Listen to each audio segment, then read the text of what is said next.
You gotta love Jesus, and Jesus has gotta love you. You know who loves Jesus a lot? Link.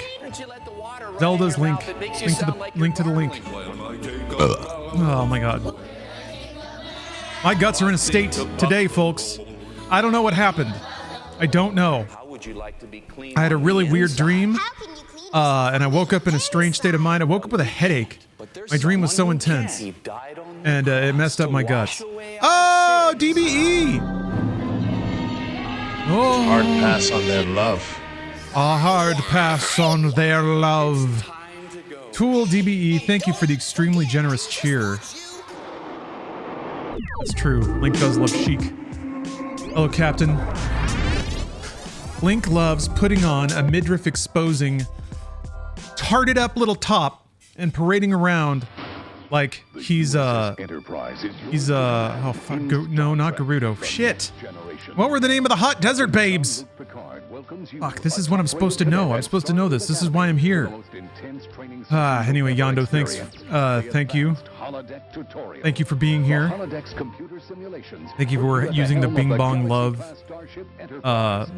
badge. I don't know what that is, but it looks cute.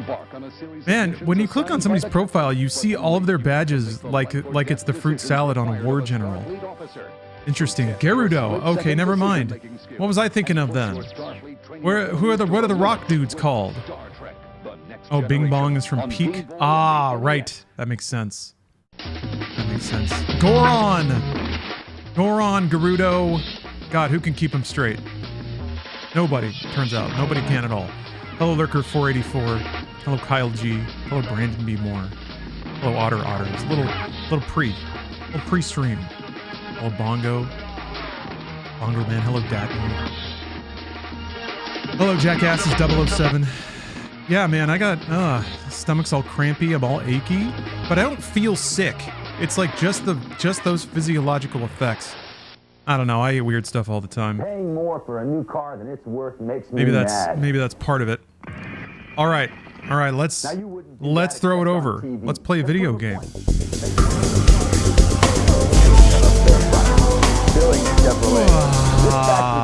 Camera gone. No cam. Why does it keep disappearing? I don't think it's going to overheat today, but it might. Yeah. Zora Fish, Goron Rock, Gerudo Hot Desert Babes, Rito Bird People, Deku Wood Boys. That's true. That's all of them. Aren't there any more weird people? Any more weird types? We'll find out. Maybe they're in Tears of the Kingdom, a game I have yet to finish. But will finish now. This is what's weird. The loading screen doesn't okay. Yeah, the shader compilation screen and loading screen, when I go full screen, it freezes. But the game plays properly, so there's that.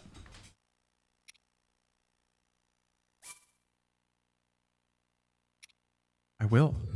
We're starting over again. Never finish this game. I like starting it too much. Not my fault that starting games is fun.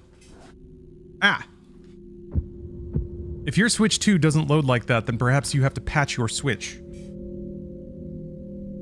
You considered patching your Switch. Updating it, maybe.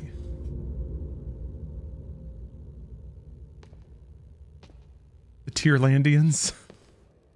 The Crybabies.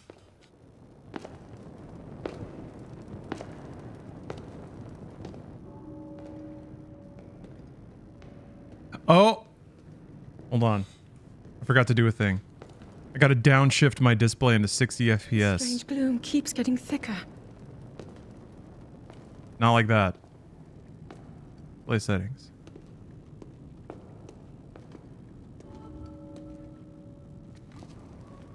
We've been descending for a while. You think it'll crash? I don't know if you can change the refresh rate on the fly. Be down here. Yeah, it seems fine. Although, yeah, the audio got crazy fucked up.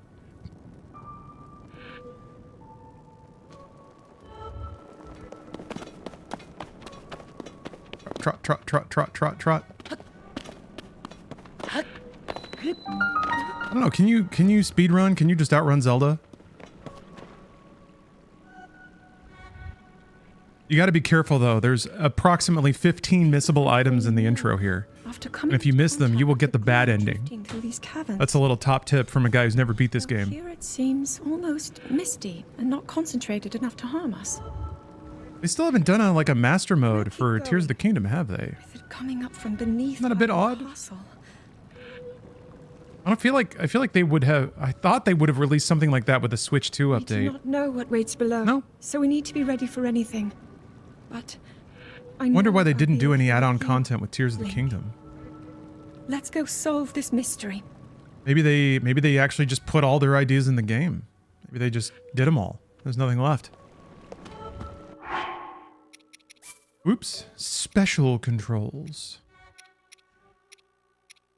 We've got to turn on we got to turn on the immersive UI because we're true gamers here. We know Link is cold if he's shivering. We don't need a meter to tell us. We're just here to be immersed.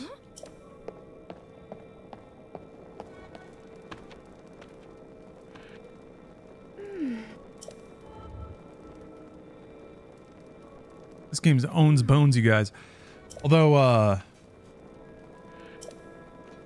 so we got a preview for Crimson Desert coming up on Inside Games. Bruce went to a preview event. I got to peep some of his footage. I don't think that information is embargoed, and if it is, I'm sorry, Bruce. I'm sorry, you're gonna go to gamer jail because of me. But looking at that game was giving me some pretty heavy Zelda energy. Like, damn, Tears of the Kingdom is so fucking good. Zelda turned 40 like 2 weeks ago. Nintendo barely acknowledged it. They didn't like do a post on their Nintendo app. I feel like these days whenever Nintendo needs to commemorate something, they just like add a new game to their music app.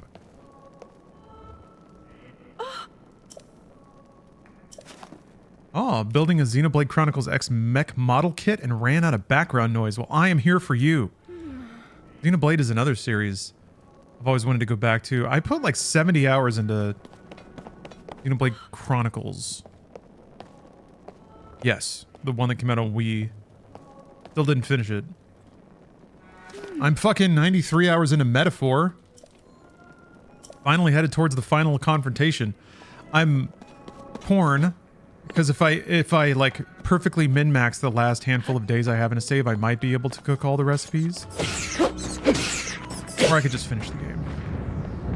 Like 10 achievement point.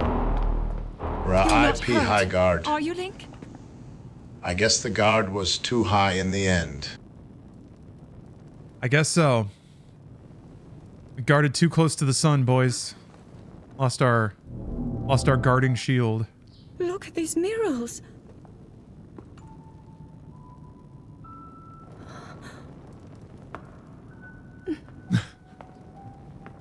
Yeah, we shouldn't be sorry that we're losing High Guard.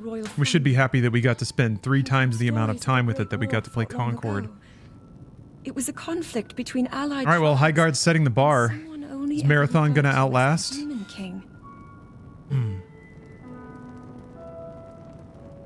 Is it possible? What a state it's in now these days. Where like every new live service game, you're like, is this gonna make it a month? Memory of High Guard. Everyone say their favorite character. This is similar to the I statues we saw liked earlier. Bryce. A Zonai. And these figures look like Hylians. Here's the funny thing about High Guard. If you say any name with enough confidence, no one will call you on it. That the Zonai descended from the heavens.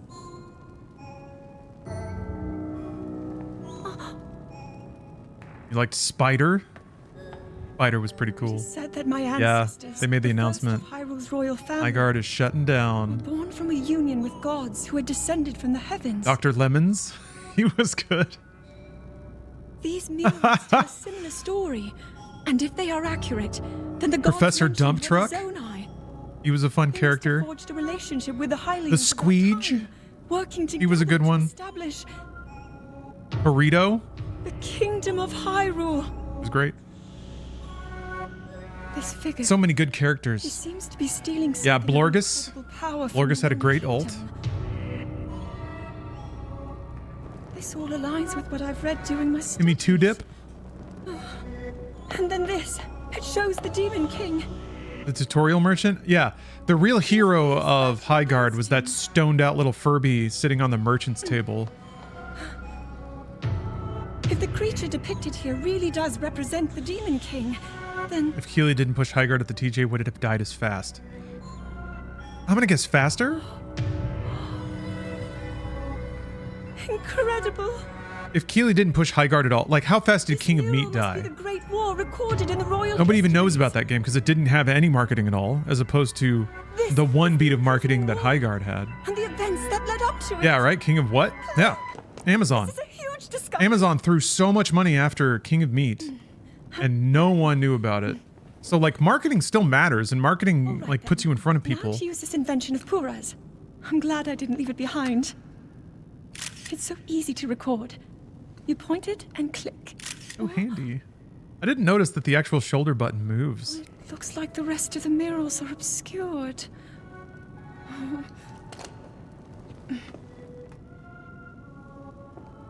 Just what is this place? I also like how they, like, Maybe kind we'll of find more answers further. upported the Sheikah slate from Breath of the Wild to just be a switch. Let's keep moving deeper. Bomb those rocks. I will. Stylonocalypse is very, very sagely understanding that behind these rocks lie one of the 15 skippable, missable items in the intro, without which we will be locked into the bad ending. But you know what? I'm a stinker. Oh, it's the Pura pad? My bad. Sheikah slate and the Pura pad.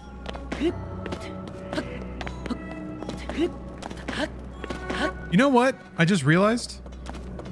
Okay, well, I was about to say I haven't seen any really scummy stuff about Pura, like really scummy. But I've seen some stuff. I've seen some things. It could be a lot worse, though. It probably is somewhere on the internet. It's just generally, for one reason or another, because of my intrepid and artistic spirit, I typically find these things. They find their way to me. Your Highguard Des would have liked to shadow drop it with some little thing. Would have kept expectations lower and maybe it would have survived longer. Whether or not they got placed at the Game Awards, I feel like probably has no realistic bearing on the amount of budget that they set aside. And, oh, lawdog.tv is offline? What is that? No, just worked for me.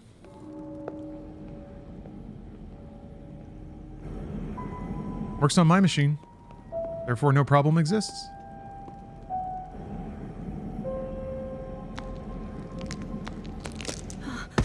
Even if they fell short of expectations, like, they still got more people to play their game on day one than they would have if they weren't at the Game Awards. They just didn't retain those people. And from there, it's easy to say, well, the game was shit. It kind of wasn't. It was a bet. It was a play. They made a mode that was unique. They made a game with an arguably unique aesthetic. It's just nobody was there for it. You can't really... People do, but you can't really blame a game dev for not magically understanding what people are going to want to see and play.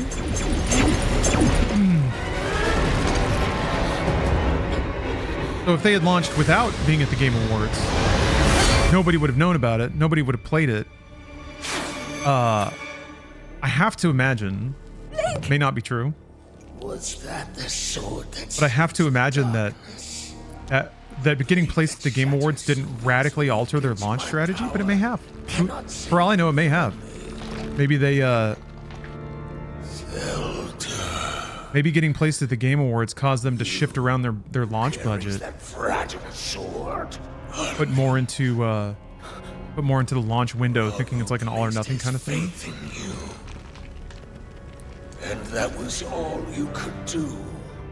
How do you know our names? Aldo. I guess she doesn't know that that's Ganon. We did have a whole... well, no wait. Through Breath of the Wild, she was locked up the whole time. Got clowned on a lot the month before it launched. That bad word of mouth still does stuff to a product. If nobody played it the day it came out, I'd agree that everybody made up. I mean, people are haters. Like, people like to hate. I don't think the hate train.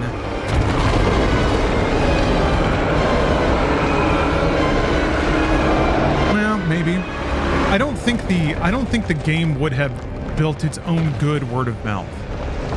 I think on its own in a vacuum it would still be pretty forgettable, and people would not have it, like it wasn't good enough to break people away from the games they were already playing, which is a problem with every new games of service now. We'll see what happens with Marathon. I think Marathon is probably going to just get a lot of the people who have been converted via R graders, which is actually really good for Marathon.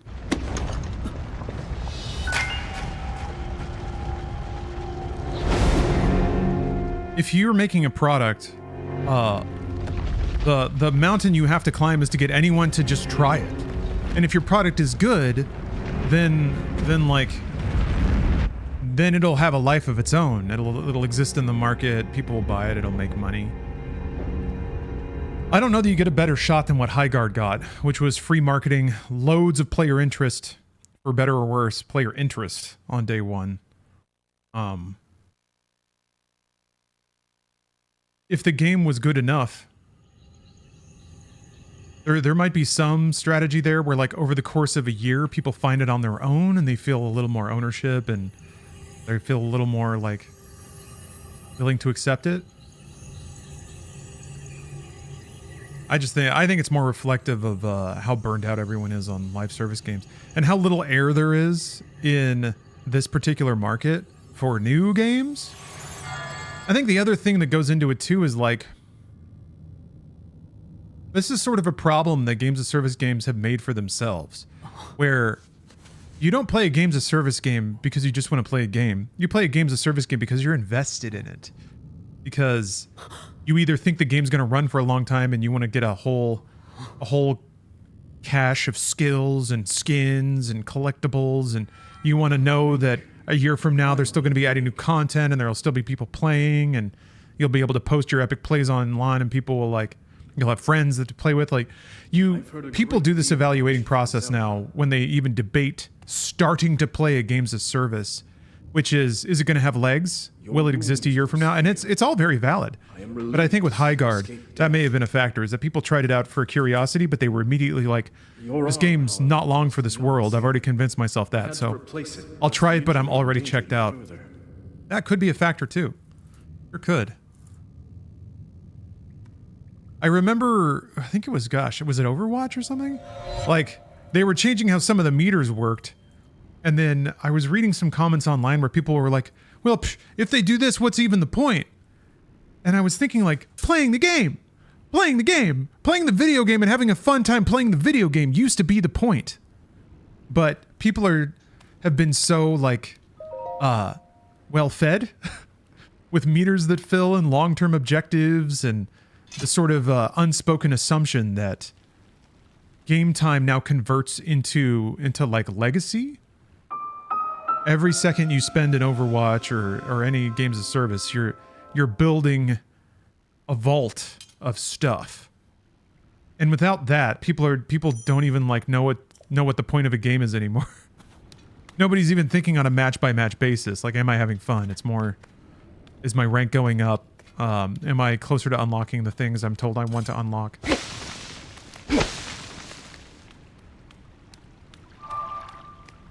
You love the little pitter-patter of Link's bald feet. That must be cold, though.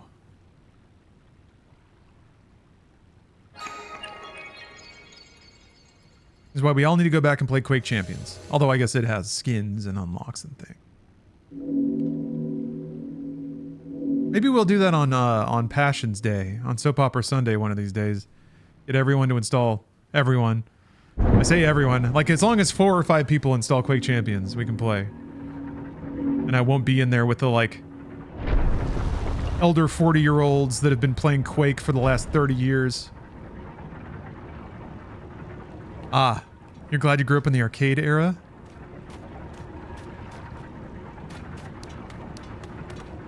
Got wise to all the monetization tricks early?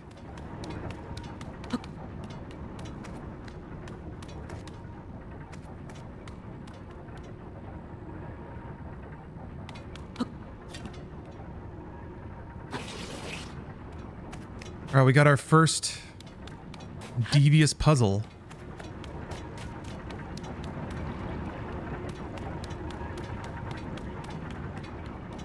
Alright, puzzle solved.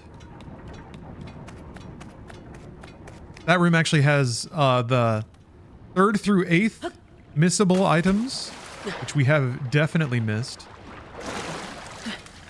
Gonna be the Zelda holdover for the next 5 years. Crimson Desert.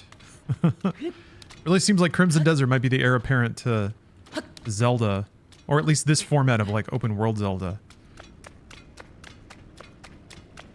Yeah, who knows what Nintendo's cooking up though. You don't mind acting as target practice for better players? It can be fun if you go in with that mindset. For me, it's like,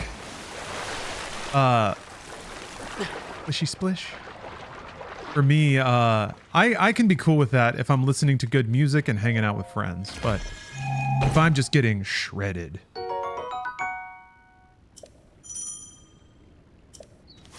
That can be tough.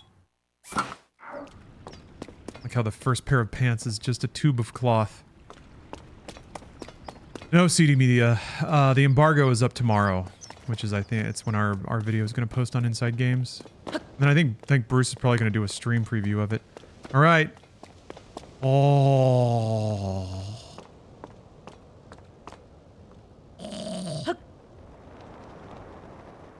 Title card of the millennium here.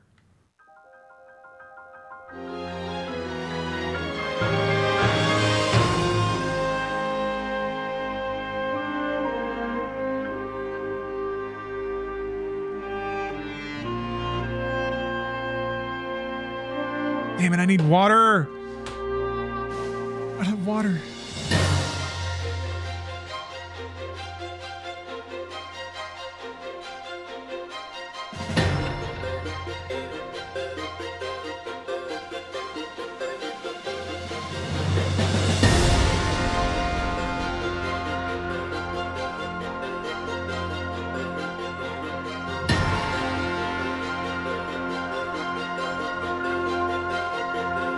Gotta do it. Another game I still haven't finished. We'll get back there someday.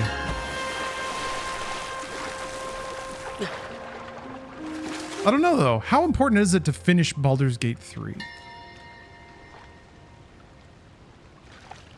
I feel like games like that, kind of out of necessity, don't necessarily have strong narrative conclusions because you're playing your own character and they kind of have to account for that.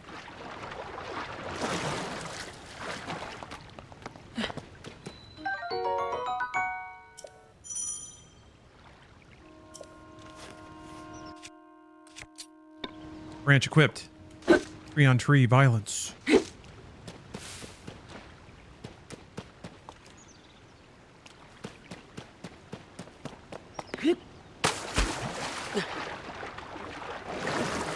Such a good splooshy sound. It's very deep. It's a deep sploosh. It's like you've just dropped a very satisfyingly large object into a body of water. And it does that thing where it makes like a big water crater first, and then the water kind of collapses in and it goes thump. And that's a good sound.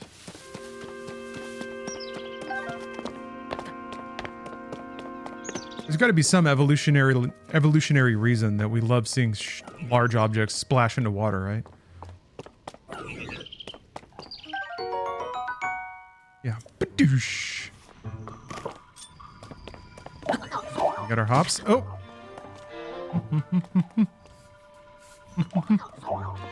Oh.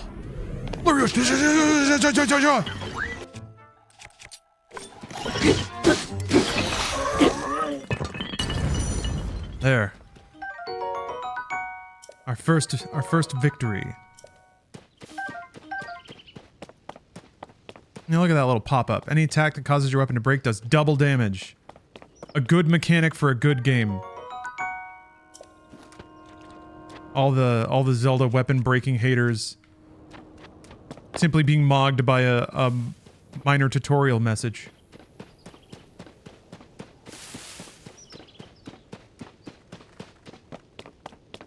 Things are going well. We've already got an upgraded wooden stick. Got a pocket full of branches. I guess it's more... Well, Link doesn't have pockets. Where are you sticking all these branches, Link? Tucking them into his belt. pinching them ever so delicately between his buttocks.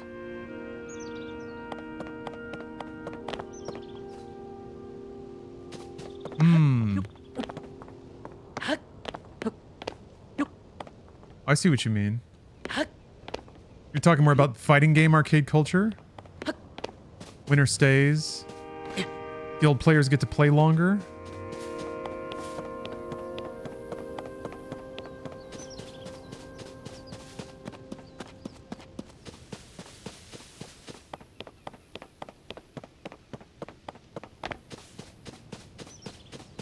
Arcade game design is fun. I feel like I should do... I've done Game Boy Advance roulette, PSP roulette. I need to do MAME roulette. Because arcade games are kind of designed to be glitzy, attention-grabbing, and maybe fun for 5 to 15 minutes.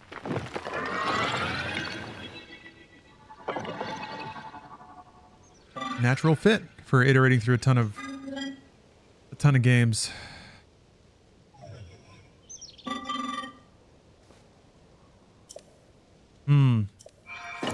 Would you say that was you, Captain? Were you the man to beat at the local arcade? Where are Link's nipples?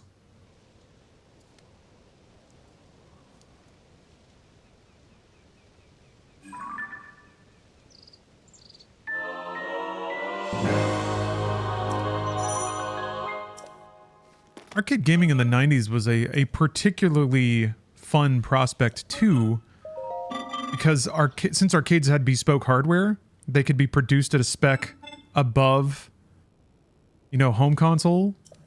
So in a way, the pay-to-play was also kind of enjoying hardware that was a bit scaled up. And that also leaned into the glitz and glamour of it. Like, you could play these 3D games in the arcade, basically renting the hardware in a way for the time to play it, so that you could play these cool polygonal, ridiculous 3D games.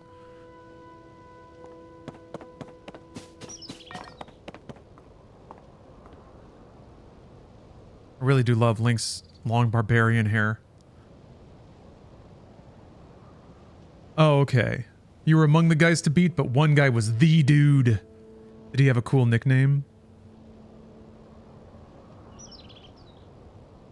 Laser? Hello, Reese. Yeah. Hi, guard is shutting down. I'm gonna go get some water, because my giant water cup is empty. My LA Kings 50th anniversary 2017 cup. What is a Reese drop Clark. of rain compared to the storm? I'll be right back.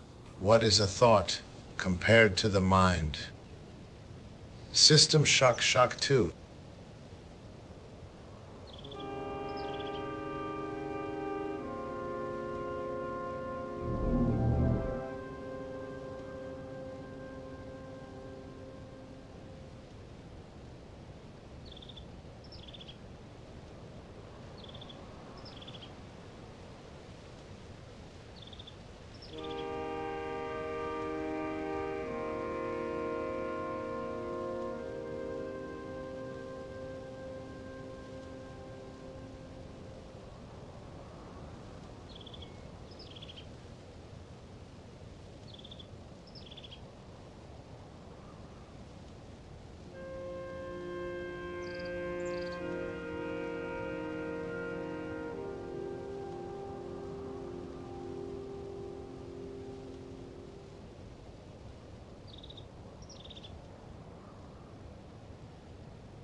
System Shock 2. Orson loves the word shock. I didn't pay attention to the robot. Whatever, I've done this before. I know what I'm doing. Oh, he called himself the milk dealer? Milk Langarn? Langarn. Milk. Yolk. Yolk. Yolk. Fun word to say. Fun word to look at. The combination of letters is pleasing. Alright, here we go. Come on. What we do it for right here? Oh, there was water down there. What the f... Oh, there it is. Okay. Up, up. Ha!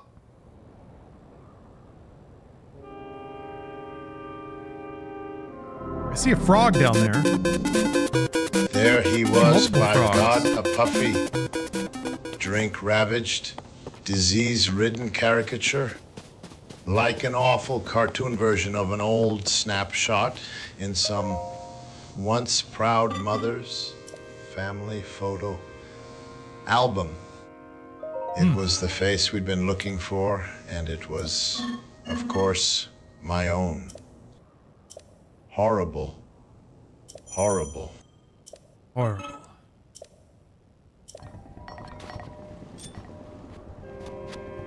What is that from? That Orson Welles? Yes. Thank you. Thank you for recognizing that that sounds exactly like Orson Welles. Oh, my tree branch.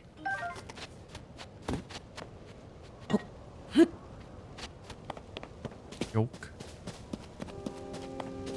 Never saw him drink milk or anything. Oh, he was like 25 and everybody else was 12 to 17. Had his own car. Fucking cool guy. Smoked cigarettes probably. Sploosh. Coming for you, frog. For your ass. Coming for your froggy ass. Get in my pockets. Son of a bitch. Ah! The frog defended itself somehow. This one's coming right for me though. Ha! Okay, hold on. Line it up. Ah! Oh, it's a Hunter Thompson quote? Excellent. Lamp oil? Rope? Arms? Lamp oil, rope, bombs. You want it? It's yours, my friend, as long as you have enough rupees. Sorry, Link, I can't give credit. Come back when you're a little richer. Richer. Come back when you're richer. All right, we got to set up a Morshoe TTS, don't we? Ow. Richer.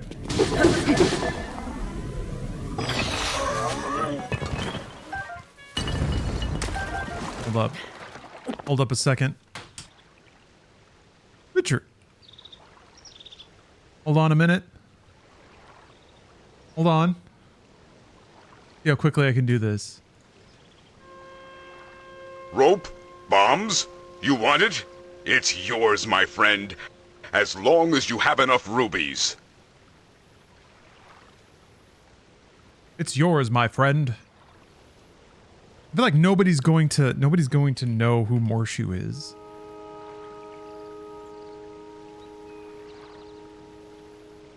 I gotta mute Zelda so that we don't get Zelda background.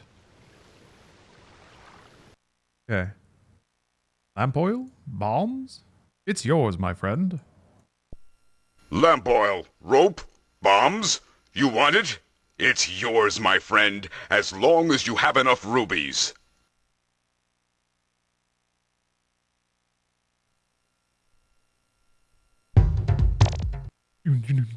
Sorry, Link. I can't give credit. Come back when you're a little, richer. Okay, we're gonna try to bring in the come back when you're a little richer. I don't know if this AI is going to understand the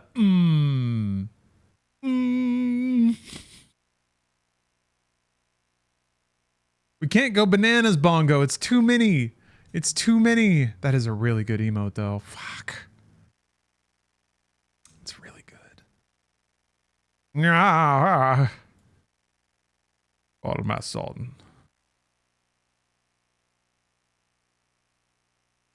Yeah.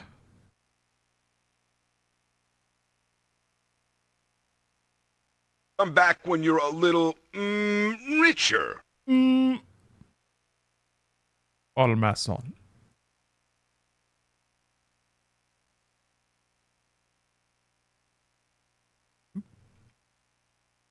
Still not super familiar with. I need to start experimenting with the shortcuts in Resolve because it still feels a little awkward.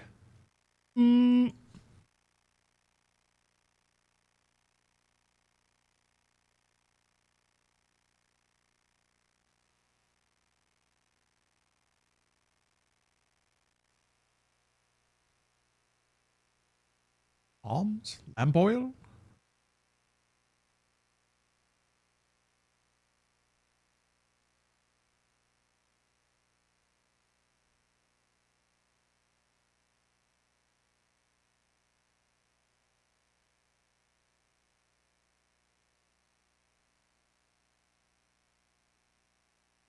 It's gonna be worth it.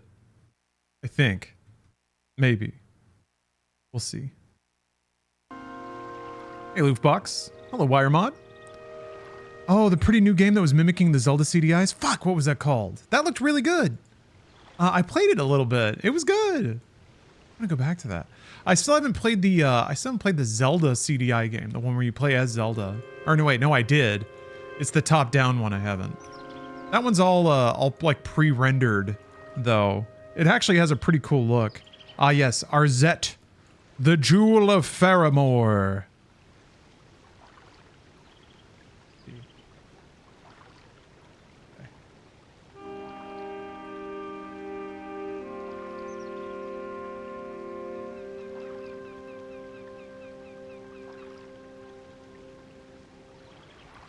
Okay. That ought to do it. Let's see if it's dog shit. Yeah? Good. Yeah, the side-scrolling CDI games, apart from like some like visually rough definition about where the actual platforms are, apart from like input lag. Oh, who's this? This little guy. The Zelda CDI games are actually not half bad. They're half bad. They're not all bad. But the top-down Zelda is truly bad, is what it sounds like. Richer.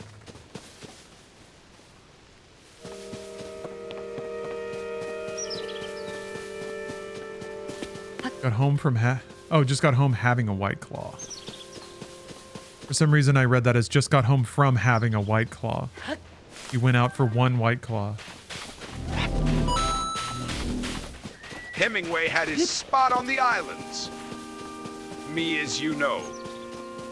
L ride in Bear Country. Okay, kinda. I guess. Me as you know.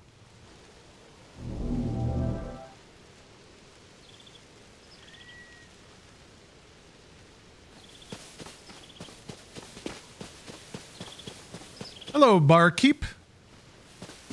I will have one of your finest White Claws, please. Yeah, TTS doesn't... TTS gets confused.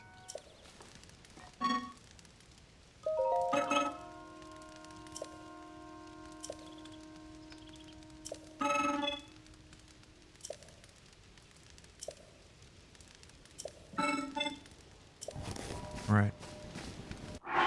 Roast it up. Roast it up, roast it up, roast it up.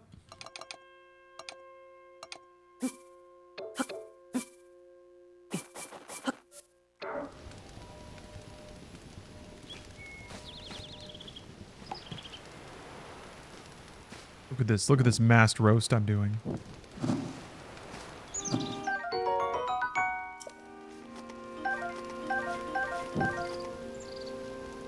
White Claw on the bus ride home. Why go to a bar when you can just take the bus? Riding the bus drunk was one of my favorite activities when I rode the bus more.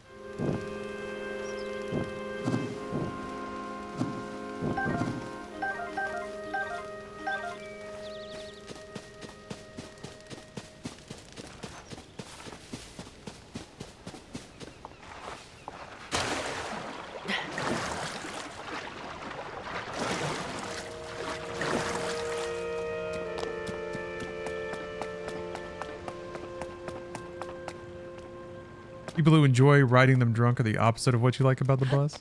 I was a good drunk rider, all right? I just put in my headphones and enjoyed being drunk and just watched the world go by. That was what I did. So just listen to some good-ass music. I wasn't out there like singing or anything or dancing. Just having a calm time. Oh shit.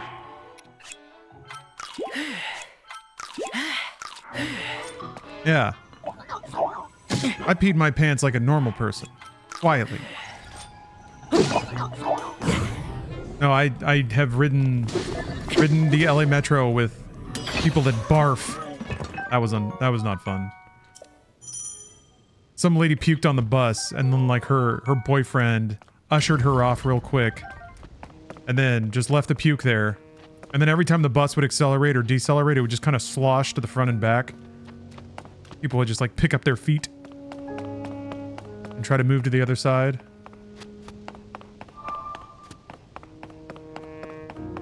Hell of a Friday night.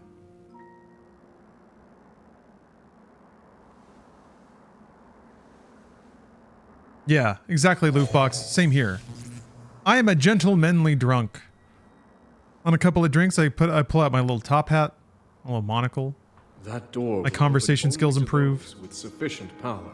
I make witty observations about culture. I'm sorry. I did not intend to startle you. It was I that spoke to you earlier. No shirt, huh? That's a choice. Originally belonged to me. Are you wearing a rag? I am Raru. I am Raru. That's my actual name. Most people think I'm sneezing. Forgive me for appearing to you in this manner.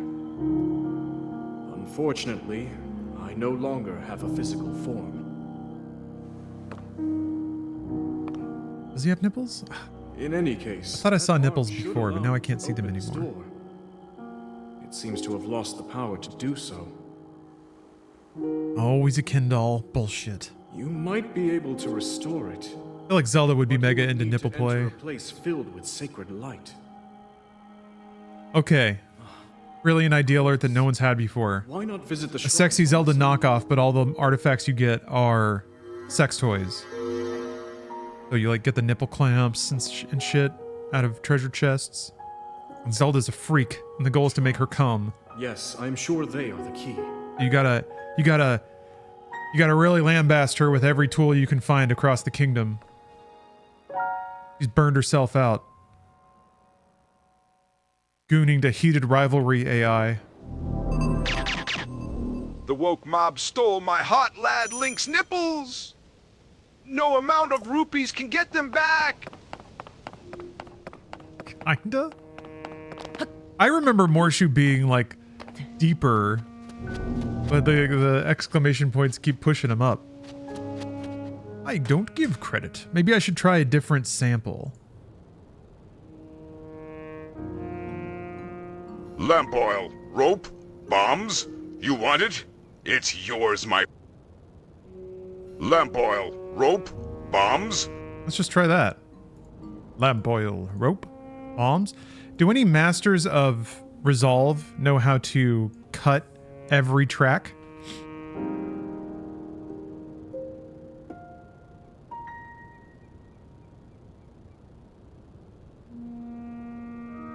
Like a cut all? Such a thing even possible?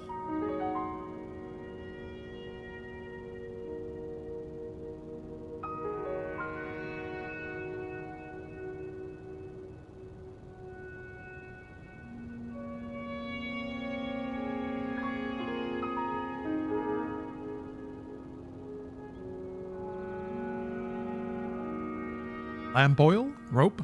Bombs? Look at Morshu, the humble merchant.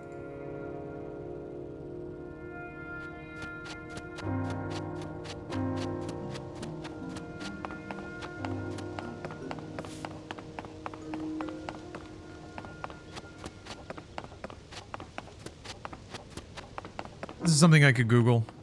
I bet fucking Google Gemini AI would tell me that lickety split. Probably be correct.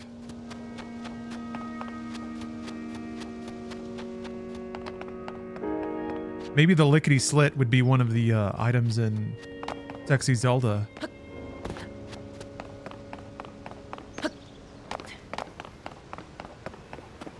The name of Sexy Zelda be? The Legend of Zildo? The Legend of Dildo? That's too obvious. But when it comes to sexual parodies, typically I feel like you don't need anyone else, you don't need any room for misinterpretation.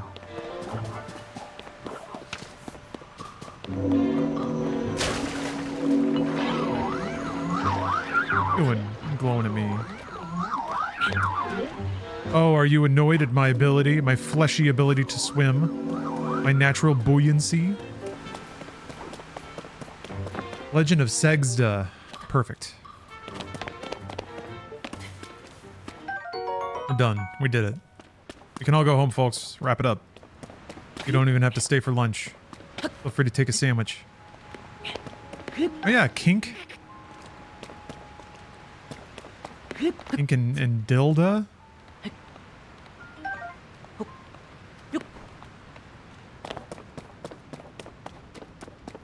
I don't understand why we don't have more games where the driving motivator is to make an insatiable woman finally climax. I feel like this is the plot line of multiple anime.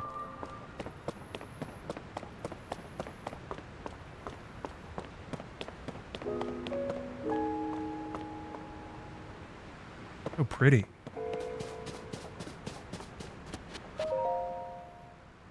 One of the things that this game has crazy in common with Ghibli film, apart from its aesthetic, is its ability to create those moments of serenity in nature. Just the empty beat where you as a player stop and breathe and observe and think for a minute. Something outside of, you know, in Ghibli movies, there are moments that are not necessarily always plot focused or plot driven or even about protagonists moving the story forward. God. Sky gradients looks so gorgeous.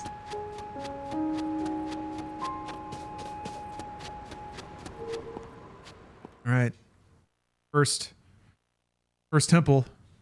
Shrine. They're called shrines. Yeah, the power of not playing this on a Switch. Yeah. I don't think those moments exist on a Switch. But some of the power is taken away when it's not, like, in crystal clear 4K clarity.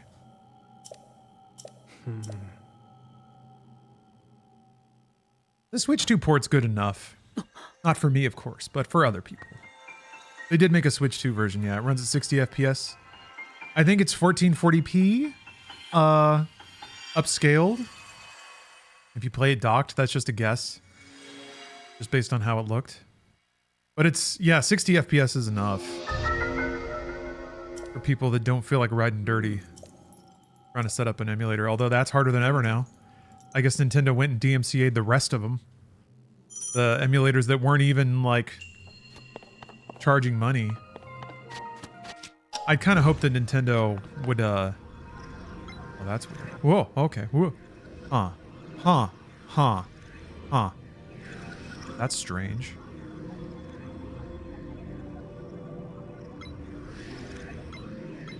Like if I move it too fast? No? It just dropping input. Weird.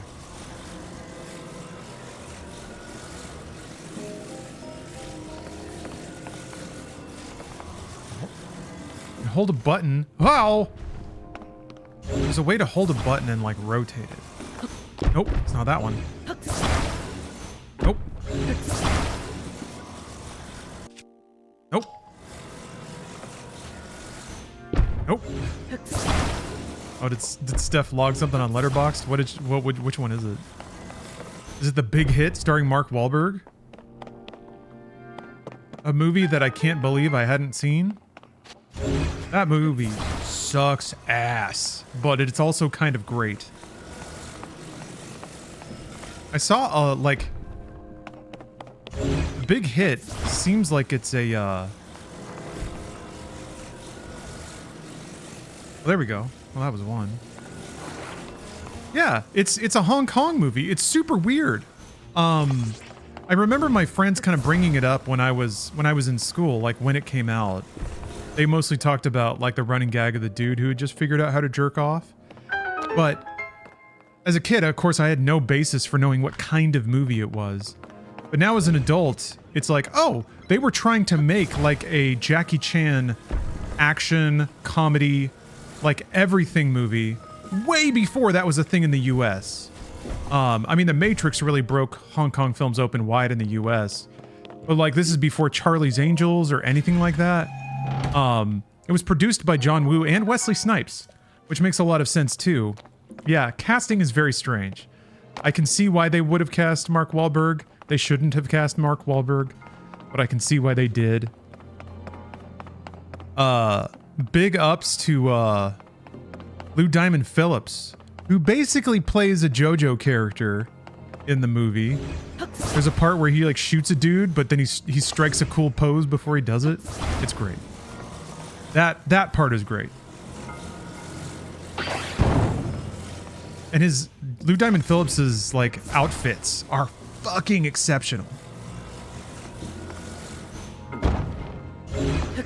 There's a second attempt at the Replacement Killers, which had development hell. It doesn't... Oh, there it is. It doesn't super feel like Replacement Killers and... What the fuck? So you hold this, and then... Even the sticks for making it rotate. Okay, there it is.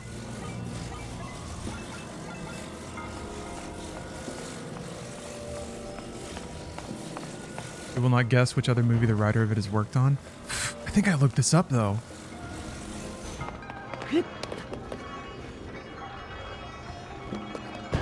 It's not a poorly written film either, sort of. Oh, Dragon Ball Evolution? Okay, that makes sense. Quality follows quality. I don't know. It's what's fascinating about it too is it kind of has the baked-in misogyny. Like the exact brand of creepy boys will be boys hijinks that are all over the spectacle Hong Kong films of the mid to late 80s and early 90s. You know, like in Police Story. Outrageous action spectacle to begin with. And then maybe like Police Story is kind of unique. It has like action bursts throughout. Big Hit is the same way. Ridiculous action opening. And then just a bunch of like dialogue, humor, like comedy bits. Most of which have like creepy dude audience tinge stuff, like in Police Story when Jackie Chan and his buds all team up to basically gang harass the witness protection lady that they're supposed to be protecting. It's a good time. It's just a fun time though. It's just boys being boys. Just pretending to be intruders and tying her up with various members of the police crew. American found its own Hong Kong action with the John Wick movies. Yeah. It was, I mean, for real, it was The Matrix. Before that, it was John Woo's Western films, Hard Target, Face Off. And John Woo, God bless him, his movies don't have that scummy dudishness to them. His movies are delightfully just unhinged, but not specifically for a male audience. Even though his movie, you know, action fantasy tends to be a dude thing.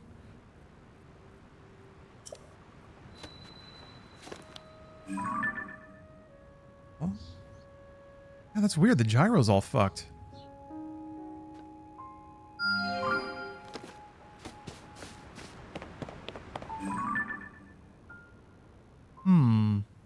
I remember specifically having to use an older version of Ryujinx because damn it. Because the gyro wasn't working on a newer version. And now the gyro is also not working. I wonder maybe my controller's fucking up.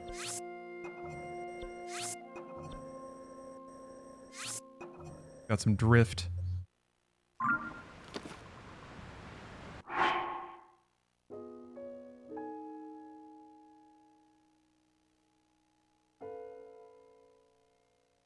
I mean, this looks real solid. It's not skipping around here. Yeah, you can see the...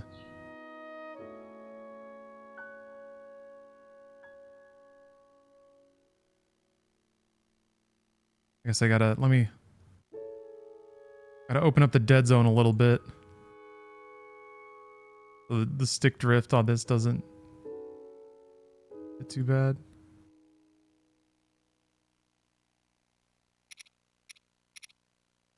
What's the wallpaper? There you go. I'll get out of the way. Is it fully charged? It's plugged in via a cable. Yes. Fully charged as it can be. Maybe that's what's causing the problem?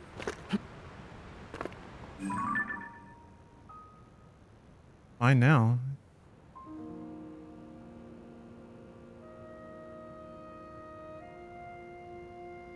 Oh, it's when I'm trying to use gyro and the analog stick at the same time. Huh.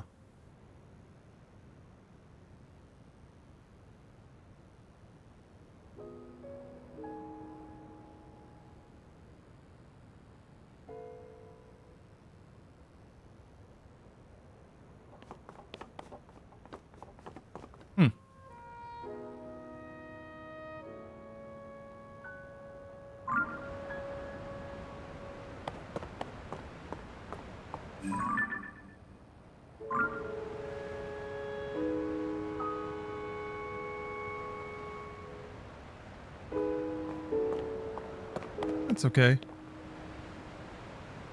Gyro aim isn't strictly necessary, even though it is cool.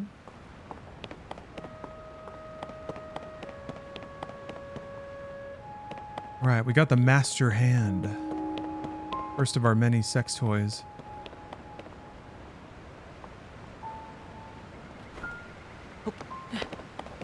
What is the input set to in the emulator? It's set to the Pro Controller, I'm pretty sure. And, see? Switch Pro Controller 0.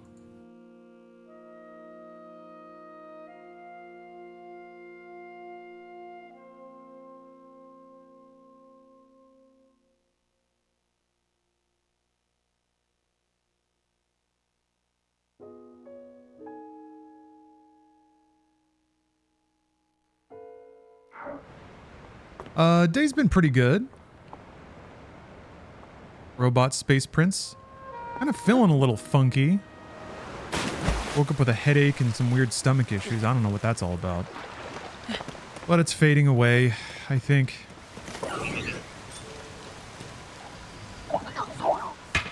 Sweet Zaldo will cure me.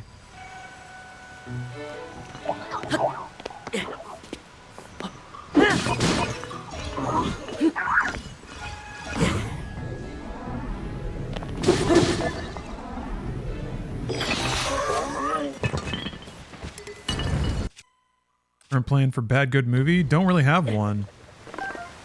Not yet. I got like a doc with a bunch of ideas. Maybe since World War III is out, I was thinking we could do American military films.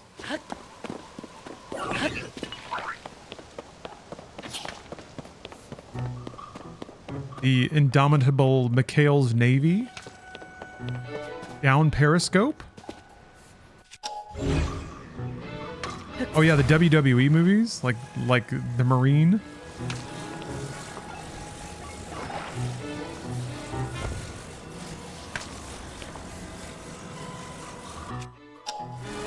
We need to make it go backwards and forwards.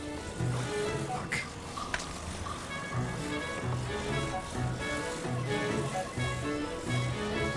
Oh, it's D-pad, okay.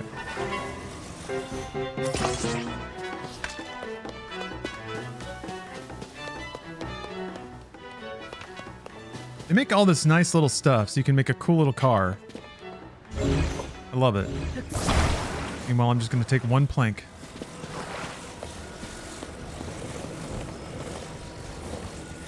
Yep. Oh, Sniper Special Ops is a must. Yeah, we haven't seen a Steven Seagal movie on movie night, have we?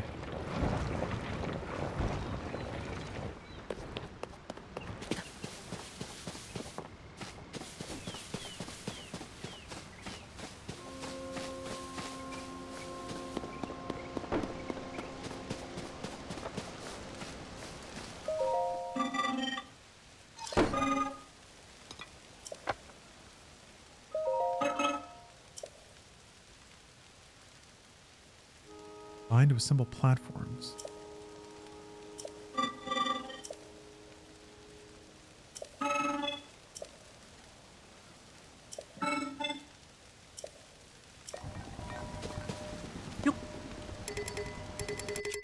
Sicario?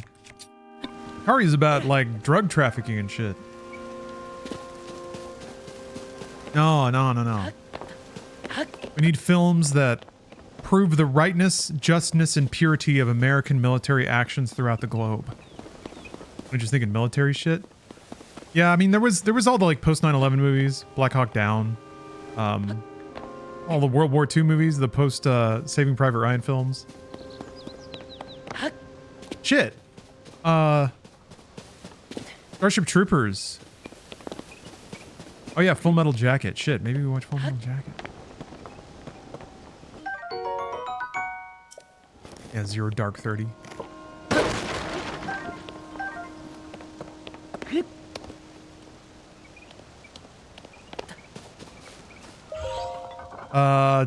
The Benghazi movie that Michael Bay did, 13 hours or something like that. The ouch closet. The boo-boo room.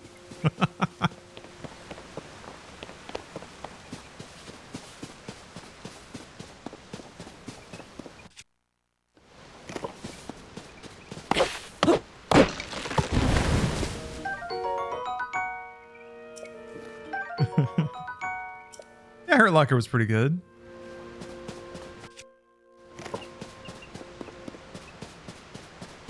Hurt Locker's dangerously close to being aware, though. Maybe we, what is it? What is it? American Sniper? That one glazes up the military pretty hard.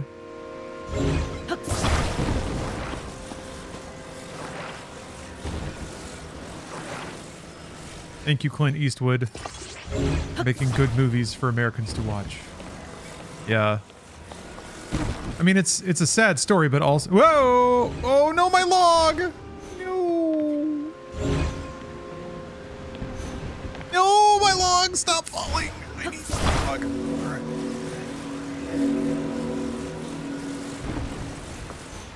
All right. Brr. Oh. Oh. Well, there it goes.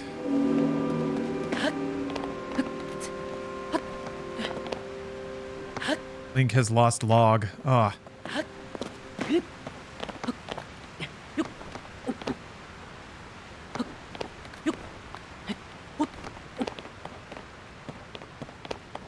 I saw a movie poster for... There were a couple of movies, like it was Private Benjamin, I think. There were a couple of Goldie Hawn movies, but in the 70s. But those movies are also part of a type of film that doesn't get made anymore, which is hot babe army movies. Really just army movies in general, like army comedy movies don't really get made anymore. Like Hot Shots. Again, McHale's Navy or Down Periscope.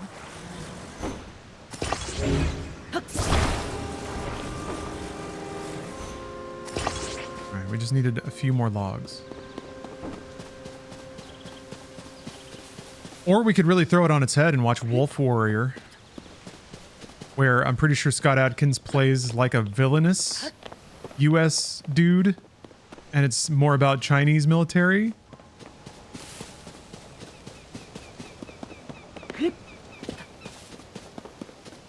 Wolf Warrior is pretty fucking rad. I don't think I saw Wolf Warrior 2, or maybe I did. It's kind of hard to keep them straight sometimes.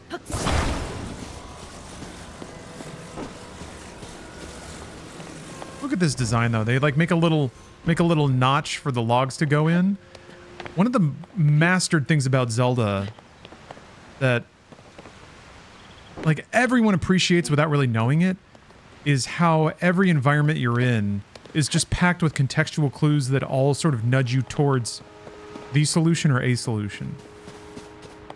And they can manage to do that without, you know, having a companion character constantly tell you what to do. Nice. Uh-oh. Including Scott Adkins in a movie is bad for the movie's value. He definitely hasn't led a whole lot of very profitable movies. That's for sure. I think his longest running series is the Undisputed ones where he plays a Russian prison fighter. Do a white guy in Japan / China night. A powerful genre. Tokyo Drift, Forbidden Kingdom. Ah! Yeah, he was fun in John Wick 4. Illa. Doing all of his moves in a fat suit. Still looking real crisp with those kicks, though.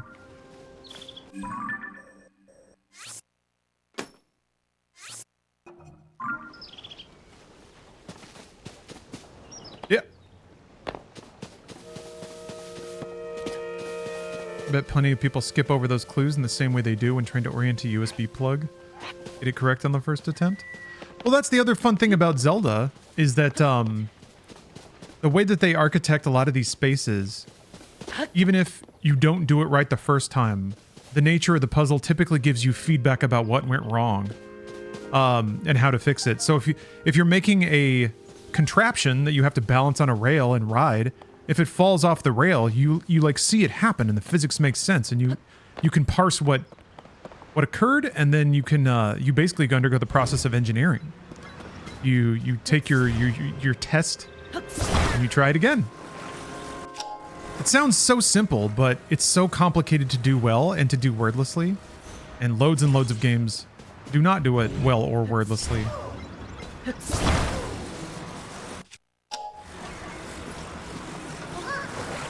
Oh, I hear a Korok. Yaha!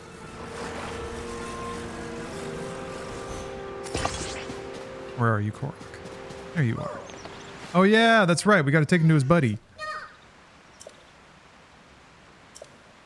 I'm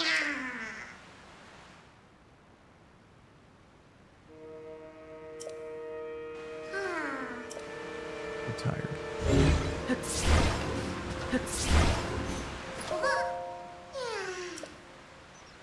Got the buttons wrong. I could grab him. Oh, I was too close, I guess.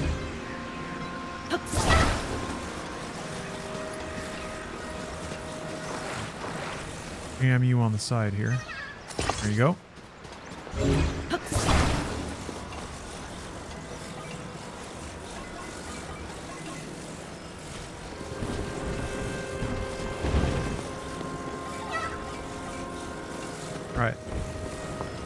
All right, here we go.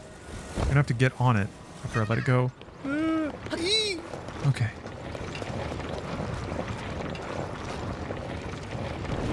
Ride the rails!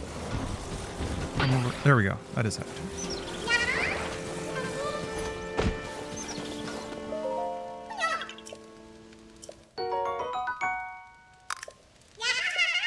Hello, Zezanizzle. There. He's with his buddy, and he's got his little stick. Everything's going great.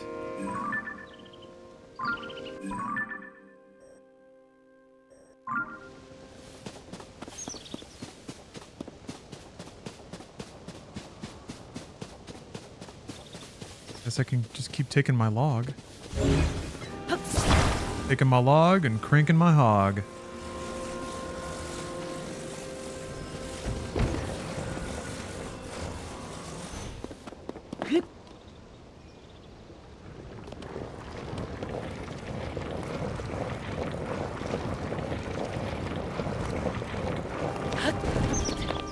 Hello, Dr. Salt Neo.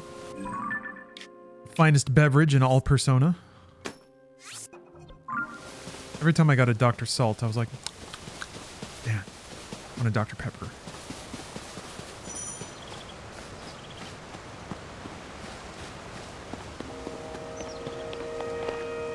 Oh yeah, we need the raft. Also, like, here's a perfect example of how this game wordlessly cues you. 2 islands ago, there was a raft just sitting there. You can't take it with you. But what they're doing is just implanting the image of that raft in your mind. So that later when you're like, I need to cross a body of water, you're like, oh, I can build a raft.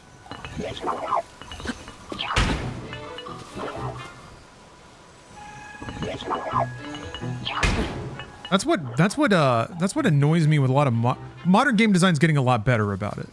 But you can tell with a lot of modern games, they'll watch people in a focus test, they'll watch people get stuck on the dumbest puzzle. So the AAA game solution is to just stick you with a character that if you get stuck in any place, it will tell you the solution after a while. Hit this button and drag this box over there. Yeah. Meanwhile, here's Nintendo, finding ways to trick you into thinking it was your idea the whole time. They're in a class of their own, making games with their scumbags outside of that, sadly.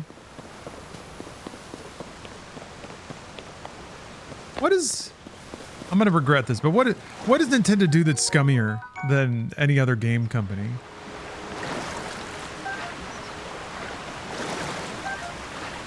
People are pretty loudly angry about it. I will say that like selling Pokemon Red and whatever instead of just putting it on the Nintendo channel, that's pretty shitty. They're extremely litigious. I suppose that's true.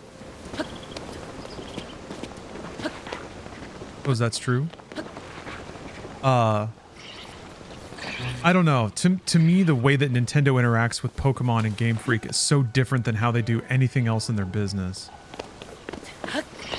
that it almost feels like, I don't know. I would love someday to get a thorough and complete understanding of who's making the decision about how Pokemon is handled.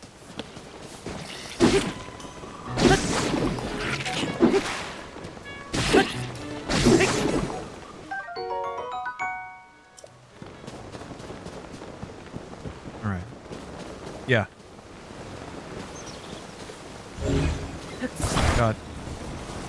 Got logs.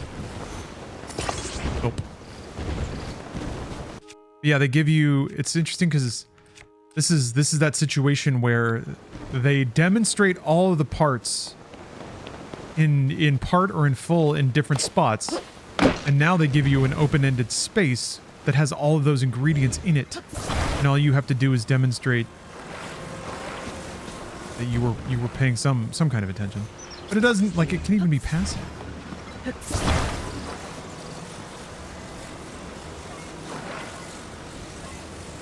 I've tried looking into it, Alcatraz. I don't know. It's confusing. It has something about how their business arrangement is set up, and they've never ever said. They've never said exactly what the, like, who the shot callers are about Pokemon. The company arrangement is kind of odd. It's like its own thing.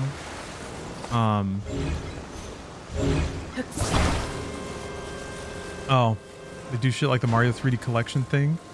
3 bad, terrible ports of old games. Yeah, that was weird. They do that sometimes. I agree. Sometimes their decision making is very confusing. That felt like they just needed a like a rush product for the holiday season. Yeah, I guess they occasionally will do something weird. I don't know though. I feel like compared to a lot of other modern game dev, they still ship games. They got that going for them. They made, I guess, a couple of service games, but they're actually good, like Splatoon.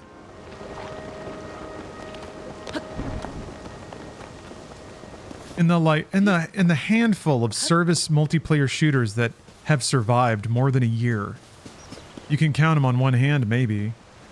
Somehow Nintendo's got one of them.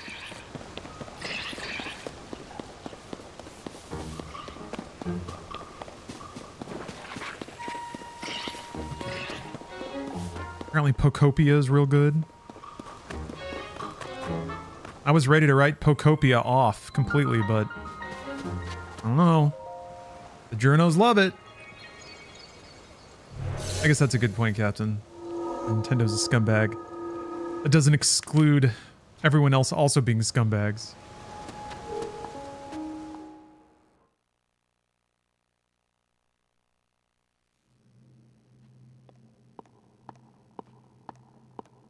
Yeah, I guess a lot of those things, those behaviors, I personally just file away under, well, they're a business.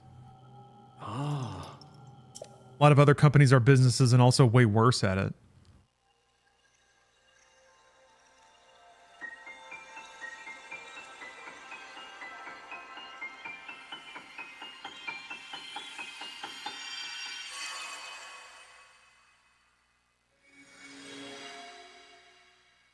Sword combining. Yeah.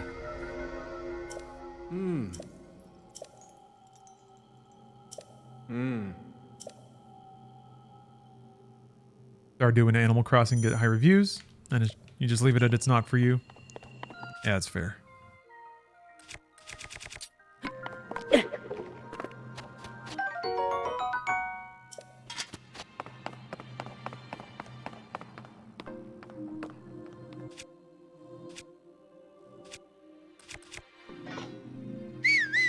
Don't fuck with Nintendo being able to remote brick a Switch 2.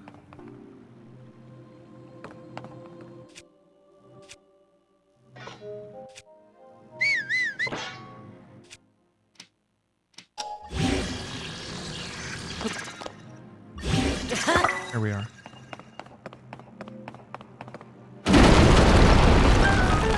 So that was a specific situation, right? I don't remember what that was. That was like a dude with custom firmware tried to update.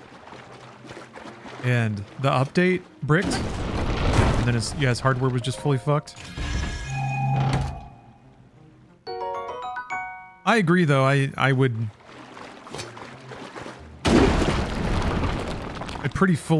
I would love a world where, yeah, you buy the hardware and you get to do whatever you want with it after the fact.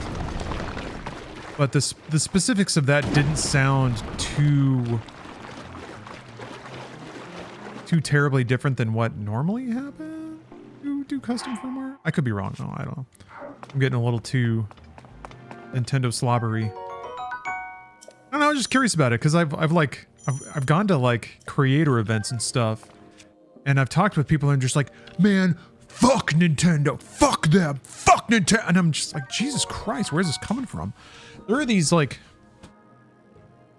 pockets on the internet where everyone just kind of, I think, slips into, like, I guess echo chamber is the word for it, even though I don't mean it necessarily that negatively.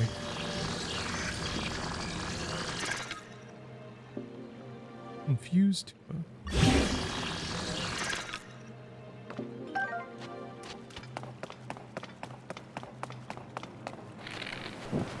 Whoosh. Talking about Reddit? I mean, I was just talking about a couple of individuals I was talking to at a press event. But I occasionally see it on like YouTube comments or whatever when people are like, man, fuck Nintendo. There's definitely sentiment out there. There's a lot of people who are really mad at Nintendo. I'm always just kind of curious why, especially... I mean, for me, it's in context of other companies, and I don't know. I look around, things could be a lot worse than Nintendo. But I mean, they're probably gonna raise prices. They already did, I think, right, on Switch 2 in a couple of regions.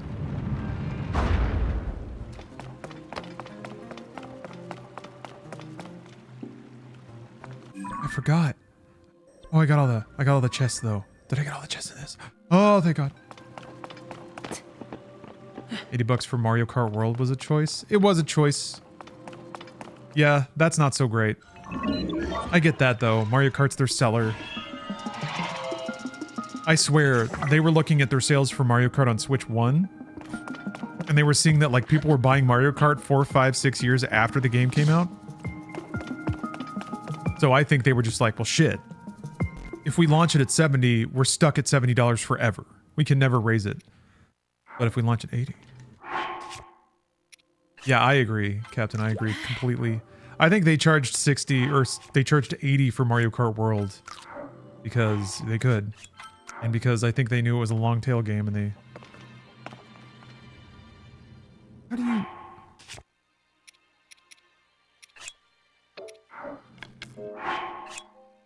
How do you stick a fucking fruit on the edge of your arrow?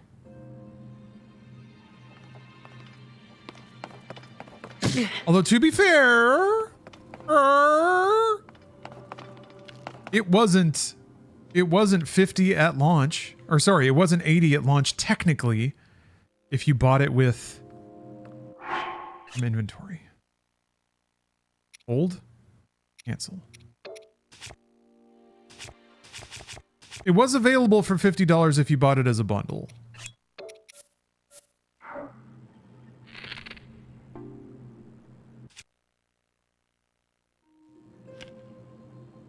Knock the arrow, press whatever D-pad direction.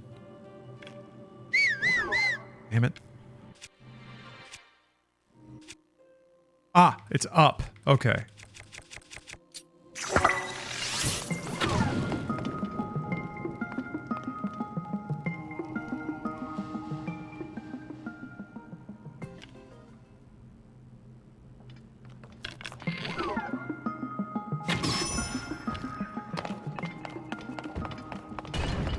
Music is so good.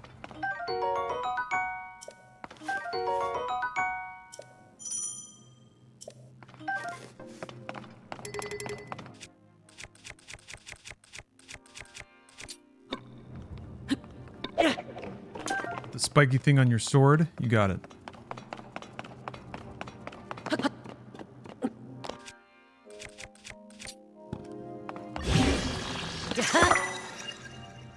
Got spikes on the thick stick.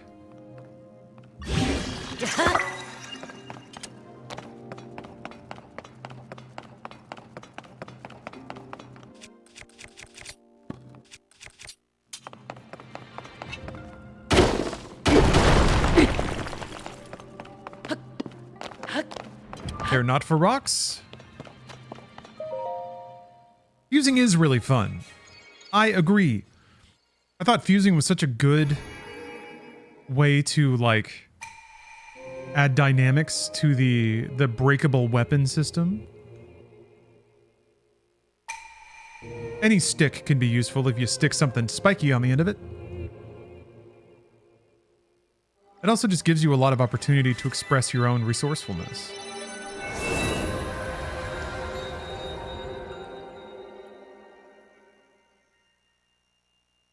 Need to break a bunch of rocks. All you need is a stick and a little rock to stick to it. And then you get yourself a little mallet.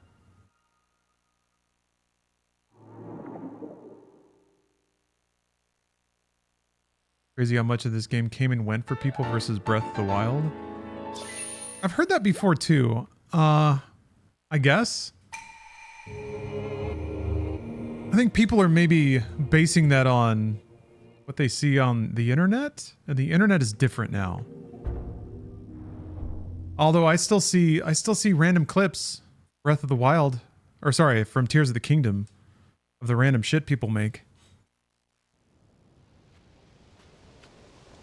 But yeah, I do think Breath of the Wild was like an outrageously unexpected game.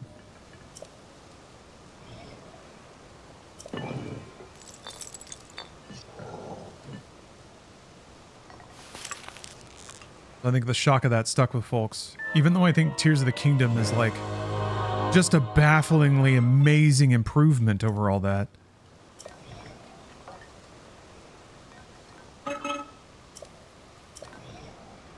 Any other developer would take like 3 or 4 games to get this good at making this kind of game.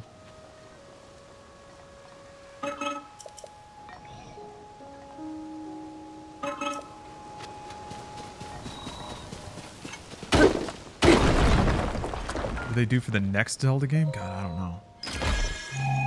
Nintendo first-party teams are one of the only studios where I can somewhat confidently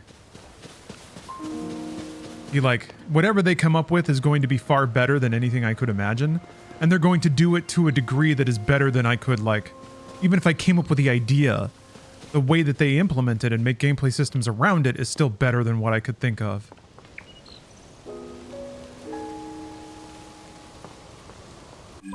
And I guess whatever Zelda game they're making next, they don't have to worry about Switch 1 compatibility. Maybe. There you are. I really did like Donkey Kong Bonanza. I liked it a lot. Donkey Kong Bonanza was my game of the year last year.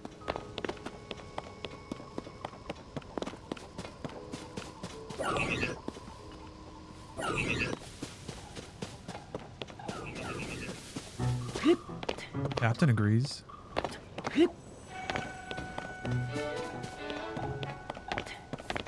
Good to have factually correct video game opinions. Most people don't. It makes me wonder what it's like. What must it be like to not have correct video game opinions all the time? I wouldn't know. I hit the wrong button again. I gotta swap my X, Y, A, and B again.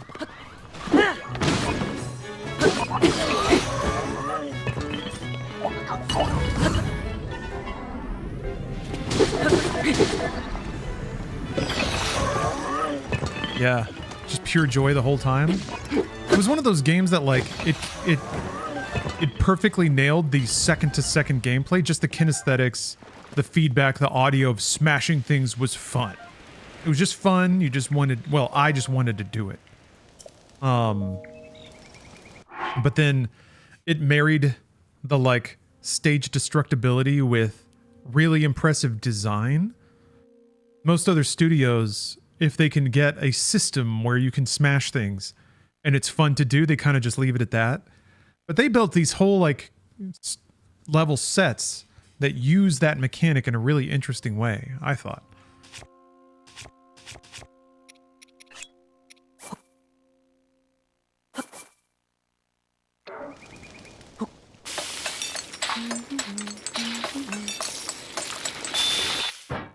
There's Kingdom Come Deliverance too. That's a good point. I haven't played that enough to do any kind of proper comparison for Game of the Year. They just added it to Game Pass. Kingdom Come Deliverance 2. Where'd you go, fish? Look, these fish.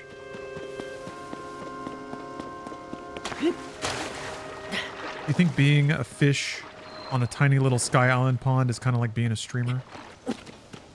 In this little thing?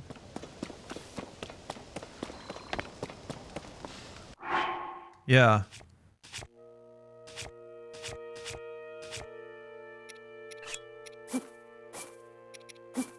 Applefish. Have a big bowl of applefish. Fruity fish. Yum yum yum. Oh, BB number 9. I was just was musing about that at the top of the stream, how they never did DLC. They did the Switch 2 version, the Switch 2 upgrade. I think that added very minor. Might have added some very minor quality of life stuff, but like no actual content expansions like they did with Breath of the Wild. And no master mode.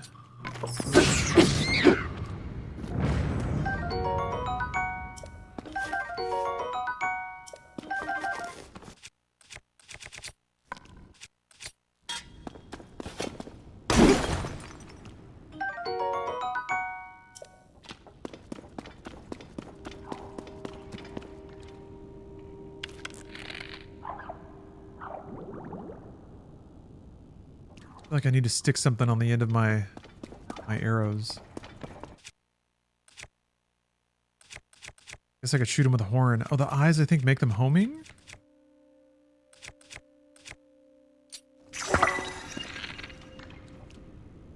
Oh!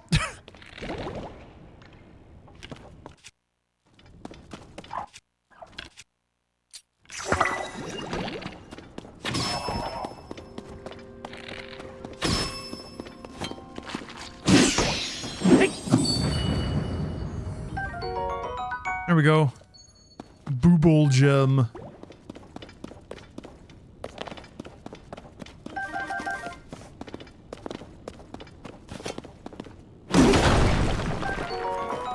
Oh yeah.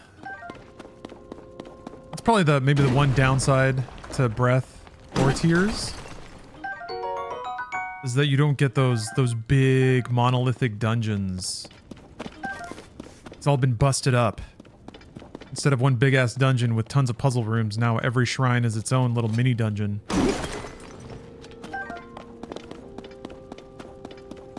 I think there is something about the dank dungeon diving sword and sorcery legacy that gets lost a little bit there. Especially if it tracks all the way back to something like Wizardry, where the entire game is one massive dungeon. But I'm gonna guess that's like a designing for modern audiences thing. People probably feel intimidated, scared.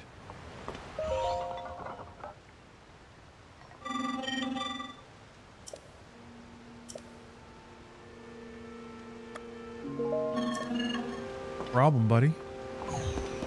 Sounds like you got a problem.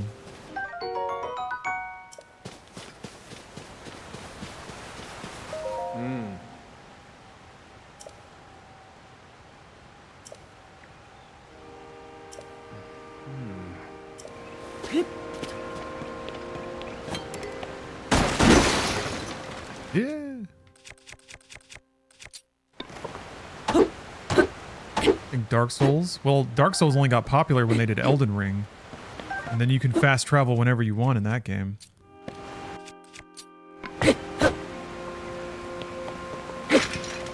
Dark Souls only really appealed to the hardcore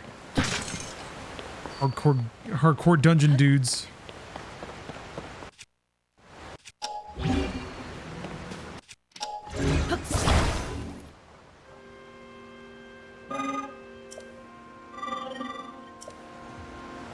You're not gonna let me use this?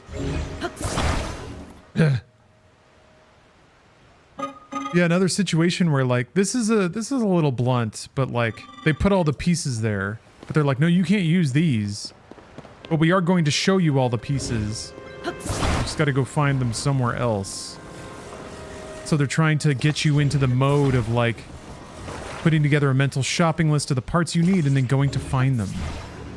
Instead of just having them all in front of you.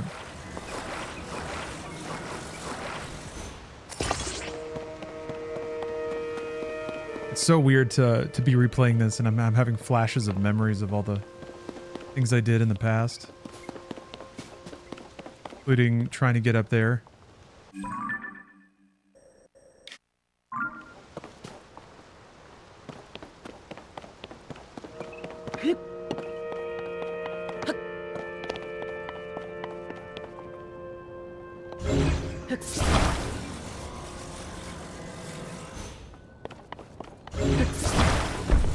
Damn, just like Link. Insane.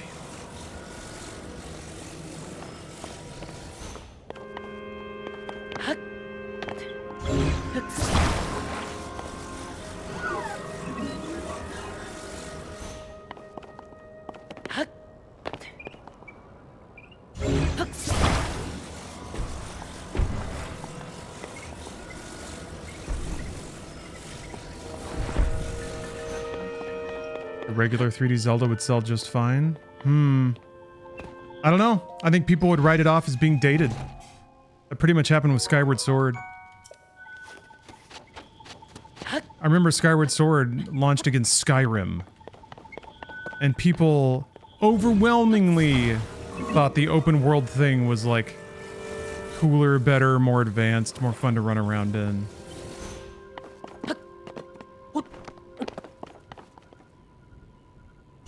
I remember like actively being a little annoyed because I was like, man, Skyrim's world design is kind of shit. And the game looks bad. Doesn't really have any soul.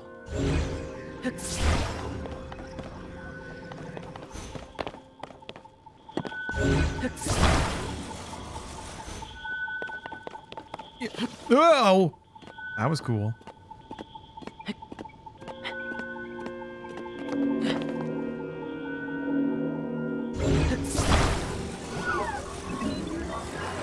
Yeah. Yeah, we got Prime 4 sitting right there. That basically has the Zelda format. Ocarina of Time ass layout. Ugh.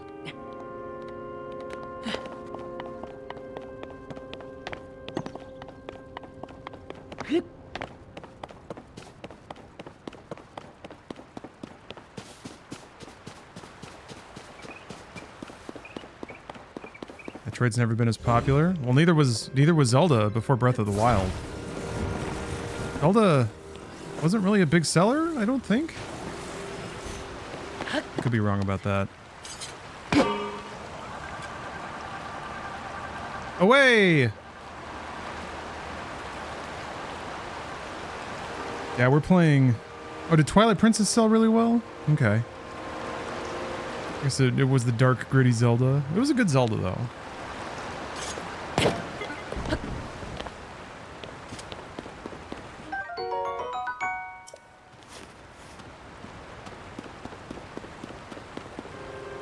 Yeah, 10 million's not bad. 10 million's not bad for like what, 2006?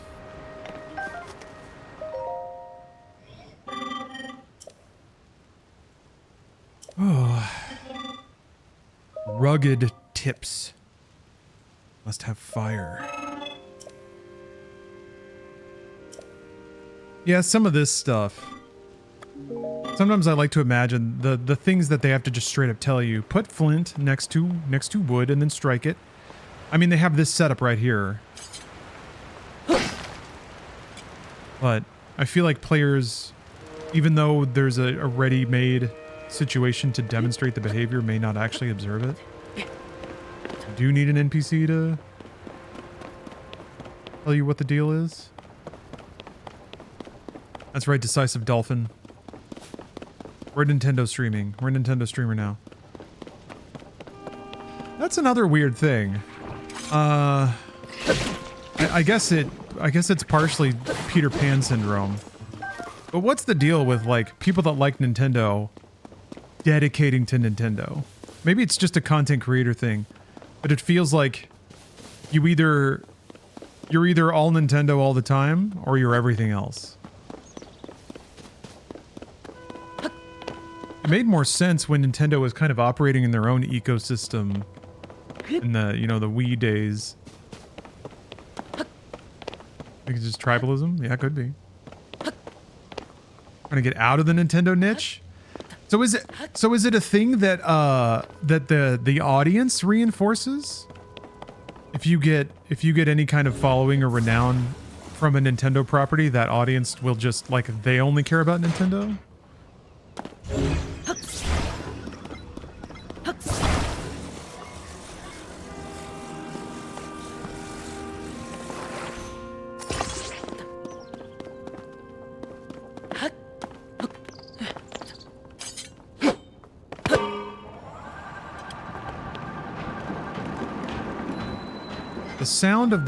The sound of the little fan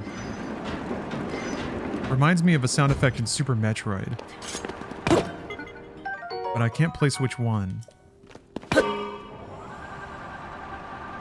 Like the whir and the spin up of it. Is it the charge beam? Is that what I'm thinking of? Maybe the speed booster? No, it's the charge beam. I think it's the charge beam. I think you're right.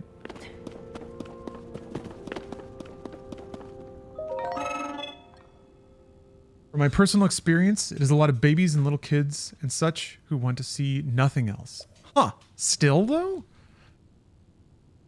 In the year of our Lord, 2026? That stuff's so fascinating to me. I don't get to, like, compare notes with other folks in the content game too much.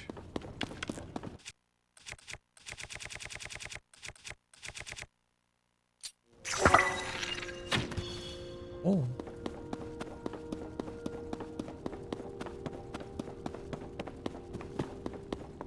Oh yeah, this is the big shit right here. I don't have a stone. My stick. Oh, there's one.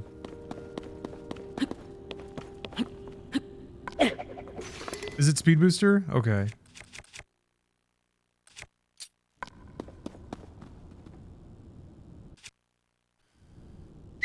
Stop whistling. Praise the sun! Dark souls. Okay, that's a good Morshu. Vat V Ben, thanks for the raid.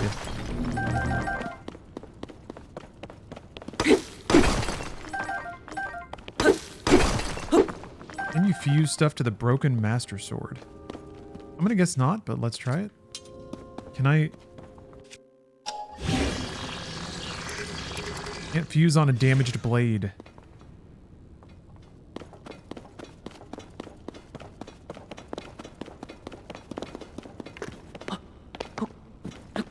There it is. Okay, I was trying to remember how to shield serve.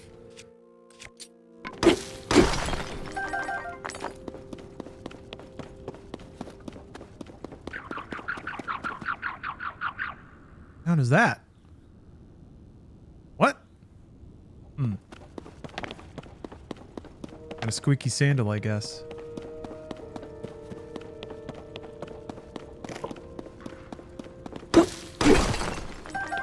Just realized the hit flash actually casts light. That's fun.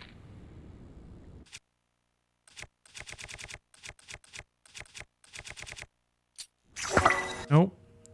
Wait. I swear I picked up light bloom seeds. How am I not? There they are. Bright bloom, whatever.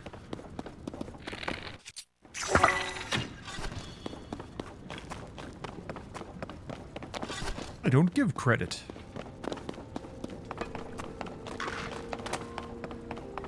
Wonder if the reason why people are Nintendo heads is because the games they make are more unified in feel and presentation.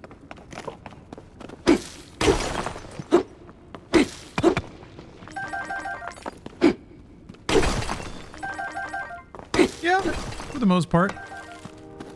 I think there's some design philosophy that leads to that. Namely, like, kind of purely designing games for fun, designing games with an aesthetic that is more universally approachable.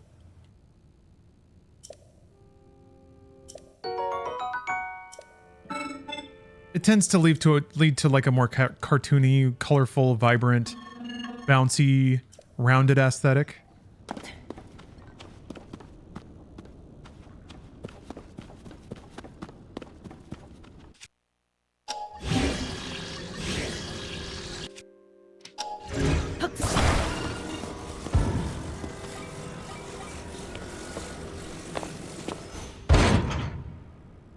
Although I guess they occasionally have their outliers.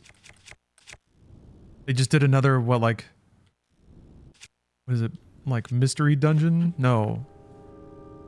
Famicom Detective Club or whatever? And those can, I guess, be a little hardcore.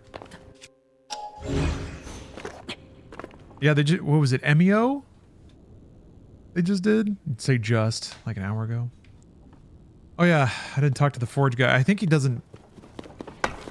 You don't have enough resources to make a battery yet. I don't think there's any way to get enough on the Sky Islands. He just kind of tells you what the deal is. Tells you about Zoanite.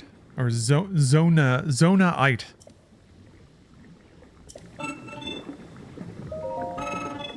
Oh, no worries, Loot Box. We're here to wonder. We're here to explore.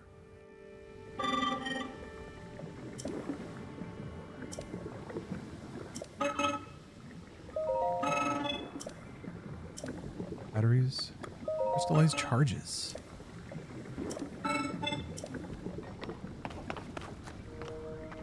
I don't think you're allowed to take these. Oh, okay, you can buy them here. Yeah, they are few and far between. And they're usually the smaller games.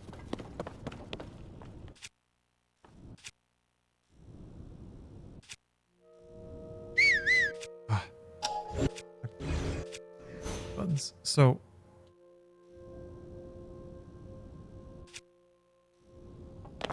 Alright, mister, what buttons do I hit? Pop one of these bubbles. Use the capsules. Convenient capsules.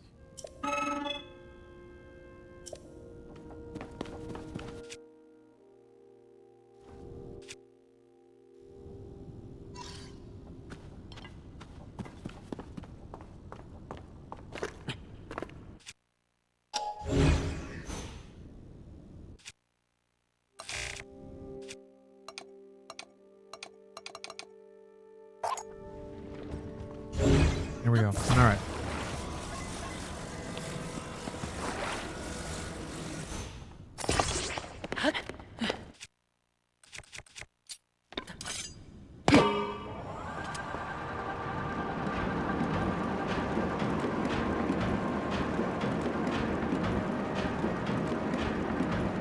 I don't know. I've never seen a unified aesthetic in any of Sony's properties. What unifies Sony's properties is kind of the zeitgeist of the times. So, in the PlayStation 1 and 2 days, they made a bunch of colorful cartoon platformers because that's what... That's the games that were hot, so they were making their version of that. And then shooters and World War II shit got big, so they started making shooters. And then millennials grew up and had kids, so they started making a bunch of games about being a depressed adult. Sony's in its cinematic era? I think it's exited its cinematic era. It was trying to be in its games of service era, but 90% of those games never came out. Yeah, sad dad era. I think we're through with sad dad era, actually. I guess they're still making another God of War. But even Ragnarok wasn't very sad dad. Ragnarok was more of a Marvel game. Loads of characters, ass loads of talking, extremely simple characterization. Ragnarok was a game made for people who like content. That's my read anyway, which is, you know, it's not a bad thing. Make a game filled with stuff for people who like stuff. I agree, Captain. I agree. That's just me, though. People like Ragnarok. What? I guess there's Horizon. What is even... Does Horizon even have a narrative through line or like a theme?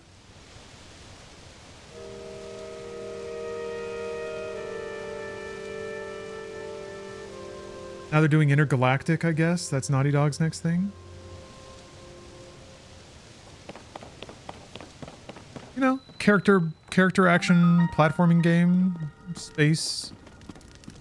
It's in like cool space. It feels like a game that's downstream of, you know, dudes that grew up watching Akira.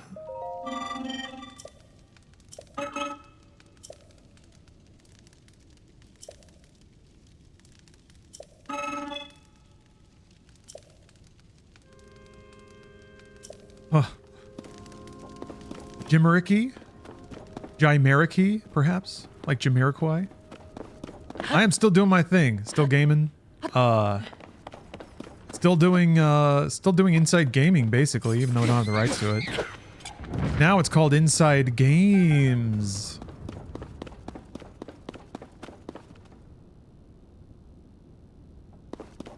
Yeah. Gamers love Porsche. Leon's got a Porsche. It's the coolest car ever. Doesn't get cooler than Leon. Can't believe it took them this long to bring out classic God of War. I don't think God of War will age well. And I think that people who play it, remembering it being great, might be a little underwhelmed. But we'll see. Oh, that's right, I need to cook. See, look at how shiver he is.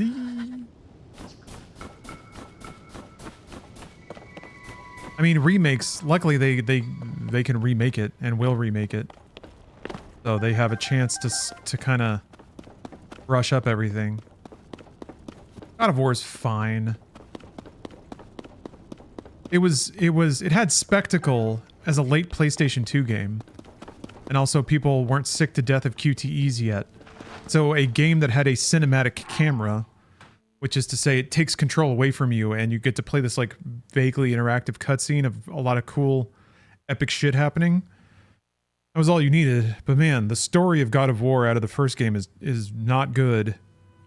The gameplay's okay, but it's a pretty MASH-friendly beat-em-up, which is I think why people were okay with it back then.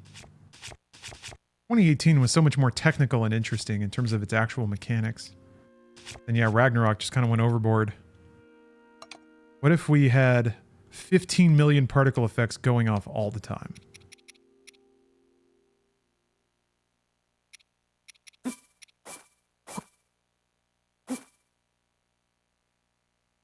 Yeah.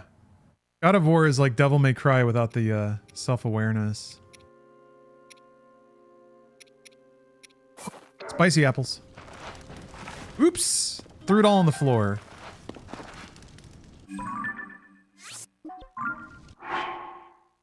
By 3 in Ascension, I found the combat pretty fun.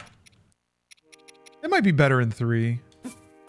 I mostly just like I spent most of 3 kind of cringing in my chair and waiting for the game to be over. Man. 3 was about as unpleasant to play as Last of Us Part 2. In terms of it's just like brutality for no reason. Sadistic brutality. I was like, who likes that? Well, people like it. There's some weirdos out there that are just into it.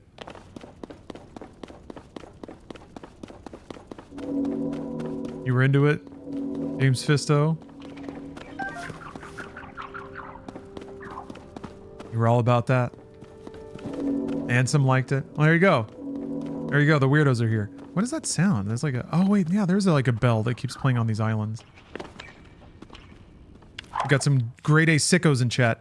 I'd be curious... Oh, shit, I didn't mean to do that. Well, I've done it. I'd be curious, as an adult, if y'all play God of War 3. I'm curious if you would, as an adult, find it enjoyable, tasteful.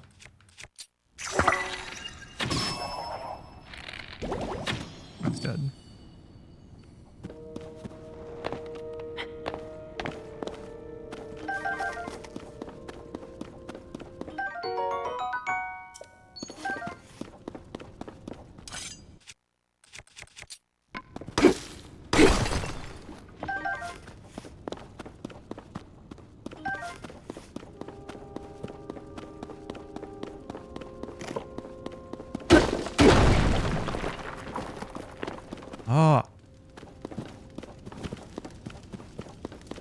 Yeah, the cutscenes are pretty murder porn. What gets me is the game spends... I don't remember the game spending any narrative time at all setting up why Kratos would need to do this. Or like you have no reason to root for him. He's actually a pretty unlikable character by 3. Because the game never spends any time investing into Kratos the character or making him like empathetic. And to some degree he shouldn't be. But everything about the game's lens means that Kratos brutalizing everything he sees is awesome, and you should think it's awesome. Like, that's why you're playing. Is to see Kratos just fucking rip all of these creatures and living people into pieces. He does it for love of the game.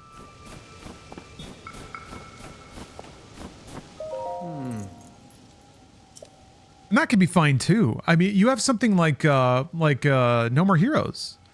Travis Touchdown is not supposed to be a virtuous character, and that's fine. But the game itself kind of understands that this is a killer killing killers. But even that game makes Travis Touchdown a more fun character to spend time with. Yeah. And the game kind of portrays him as a total loser most of the time. He strikes out with women, he's bad at flirting. He has to work these like mundane jobs that sort of take the piss out of how cool he thinks he is. So I feel like there's understanding there. But everything about the God of War series is like, Kratos is the best. We all know he's the best. You think he's the best, we think he's the best. You're not going to be playing this game with your dick in your pants because he's just the coolest.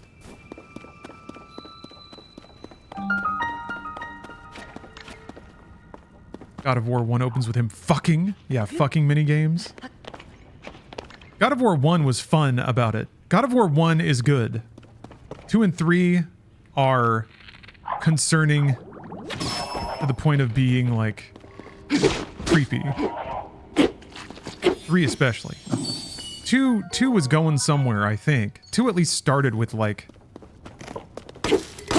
2 was more of like a true Clash of the Titans. I mean, they even got the same dude who played Perseus, I think. 2 was more of a fun romp across Greece. 3, I don't know. I said it before, but to me 3 just wallows too much in the sadism. Especially once you started scaling up to PS3 graphics. The violence changed from being like fun, cartoony, It was like Mortal Kombat. Mortal Kombat has always had a good fix on comical levels of violence. Like Looney Tunes violence. You whack somebody in the head with a frying pan and their head retains the shape of the frying pan, that kind of thing. And yeah, people are dying in pretty terrible ways, but it's like, it's funny. There's a vaudevillian physicality to it. 3 was just like trying to be photoreal and gross. I don't know. I remember the first time I think it's like one of the Minotaurs. One of the executions is you like throw them on their side and then slash open their belly, and then all these photoreal horse guts spill out while they're like screaming and thrashing. And I was like, what's the point of this? This is fucking gross.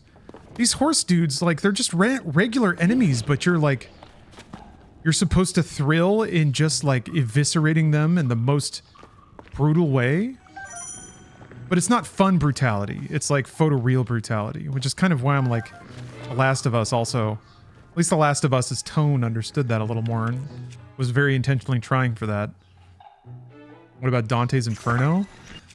I like Dante's Inferno. I don't remember Dante's Inferno being quite so bad.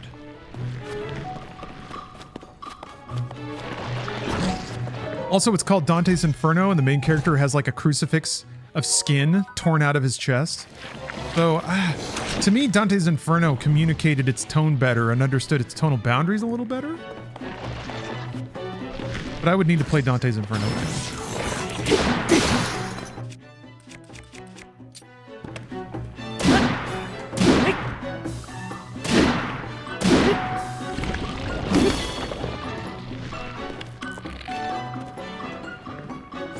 But Dante's Inferno did follow the God of War format very closely. I mean, they were trying to make a, you know, Christian God of War.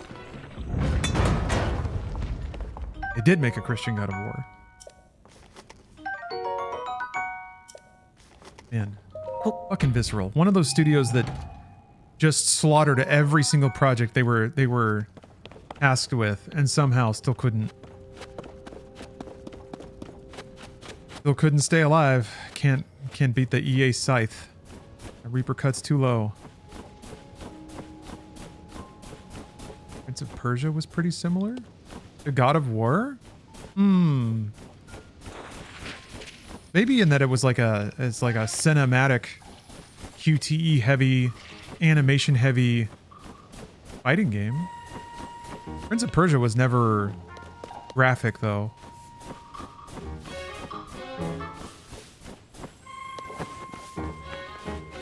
Also, Prince of Persia existed way before God of War.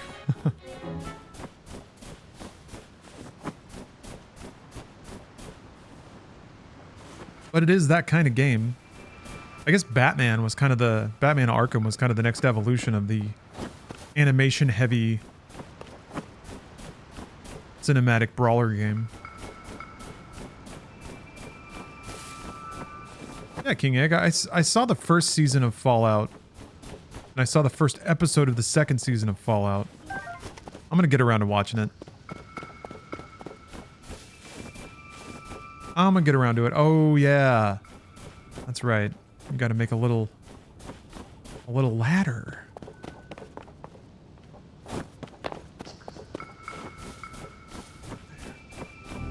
This is an interesting situation because I feel like they don't really give you a lot of ready-made hints. My first POTW playthrough and have been really enjoying it. Excited for this? So weird. Yeah, Breath of the Wild is a Hall of Famer video game. Who's the TTS? Morshoe. The merchant from Faces of Evil. Or was it Wand of Gamelon? I don't know.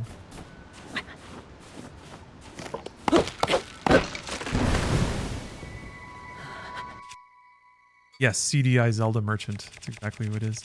Damn it, did my fucking... My shit wore off and I only made one! Because I'm a genius. Uh-oh. We're real frosty now, aren't we, Link? Bombs? Rope? Lamp oil? You want it?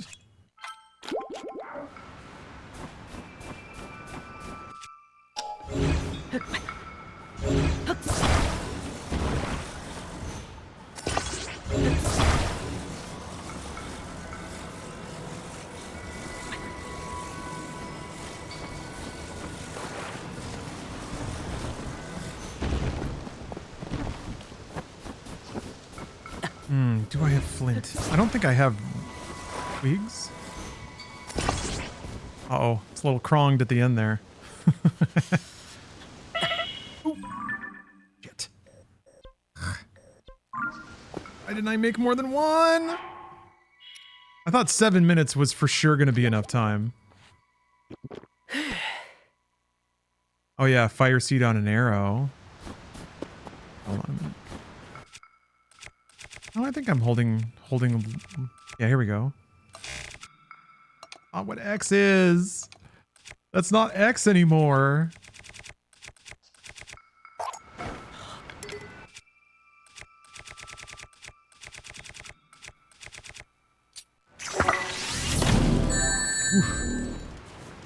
Dongs. Well, Dongs. Bombs. You want it? It's yours, my friend. As long as you have enough rubies. man, Morshi's falling on hard times, huh?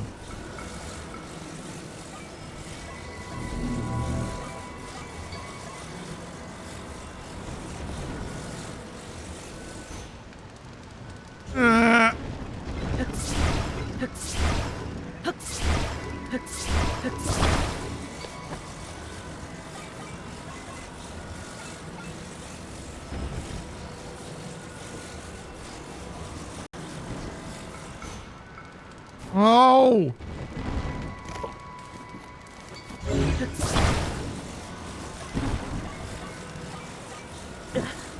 Standing on the fire.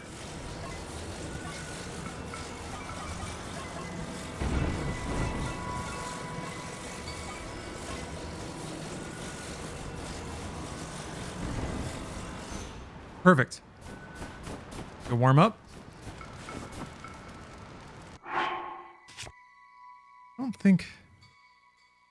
I don't think just eating the peppers. Yeah, you have to cook them, but maybe if I roast them.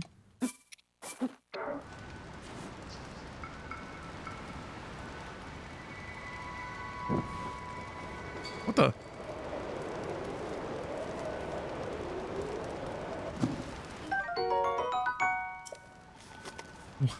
What burned? Was it the actual pepper?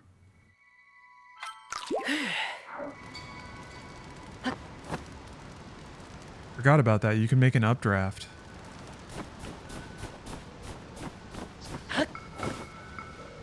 Lamp oil?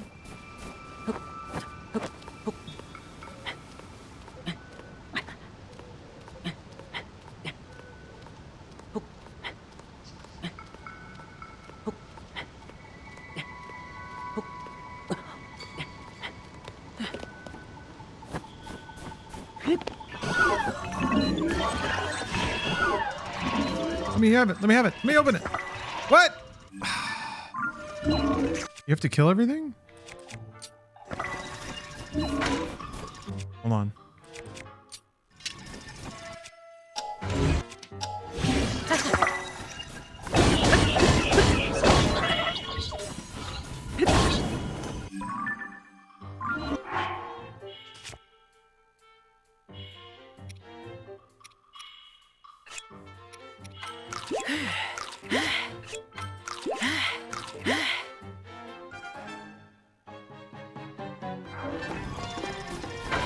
Ow!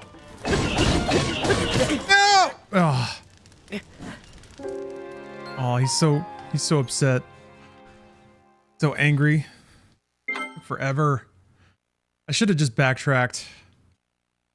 Should have just backtracked and made another stupid fucking cold potion. Ugh. Alright, fine. No I'll be rushing. faster this way. Huh. Call of Duty Modern Warfare 2. Thank you, Dark Apples.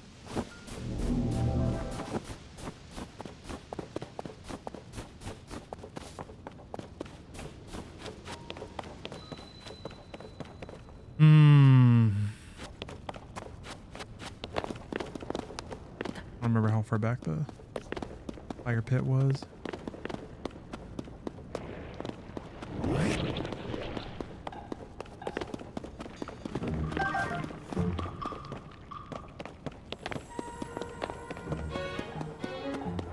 Can't believe it. Can't believe it. Got chopped just like that.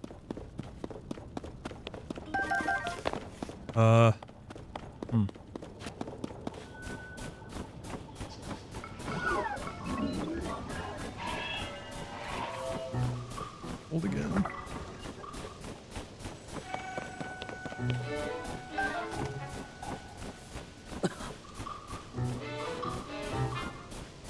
Okay, there's a spot.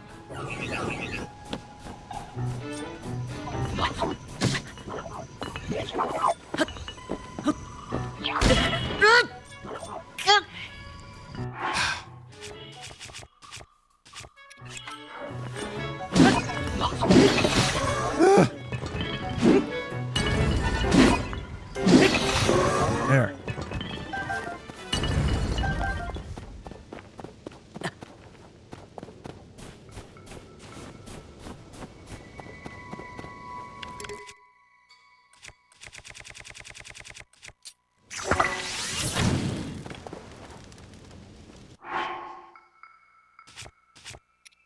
I don't give credit.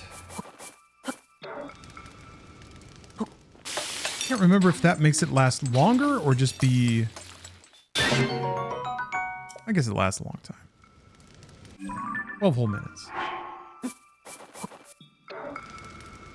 Yep. Thanks, Link.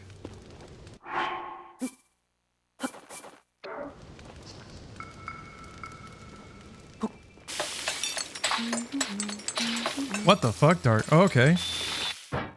It's interesting you bring this up. I was just speculating on why Nintendo fans are the way they are.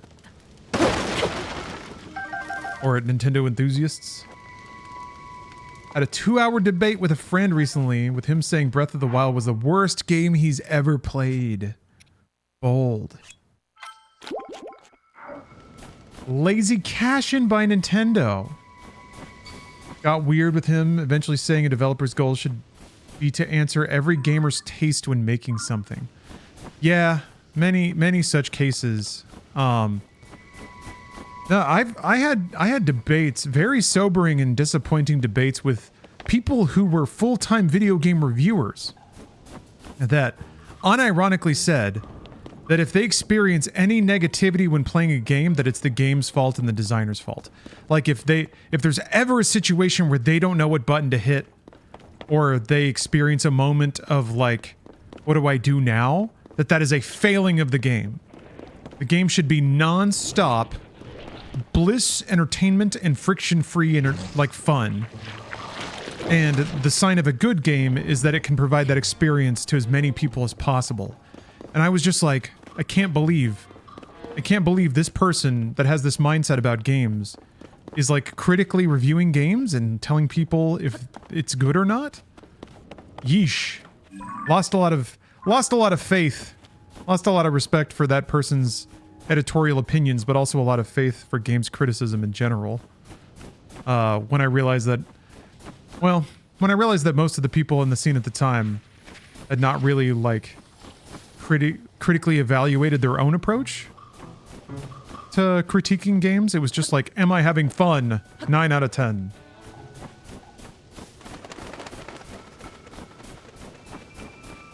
It's interesting though, I don't know. I guess it's art, so nobody's really wrong, but it's a bit sad if like you think the only goal of games is to provide like friction-free entertainment no matter what. It's a very limiting view of what an artistic medium can do or should do.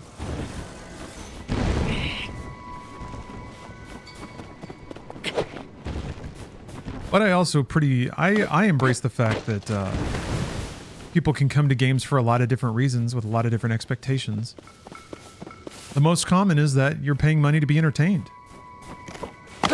So that philosophy isn't too far removed from the philosophy that most potential players are going to have if they're approaching a review.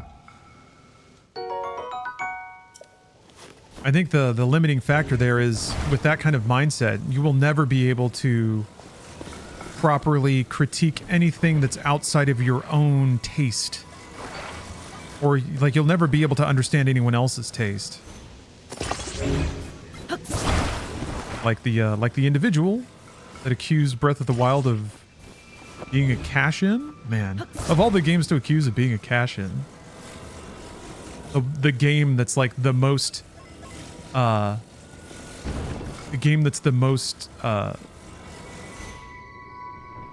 tuned in to the franchise's roots.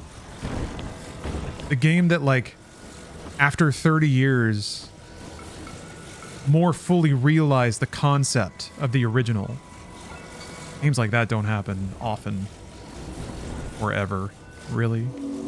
Like, coming back and reimagining a core experience, but with the full vibrance of what modern technology can do.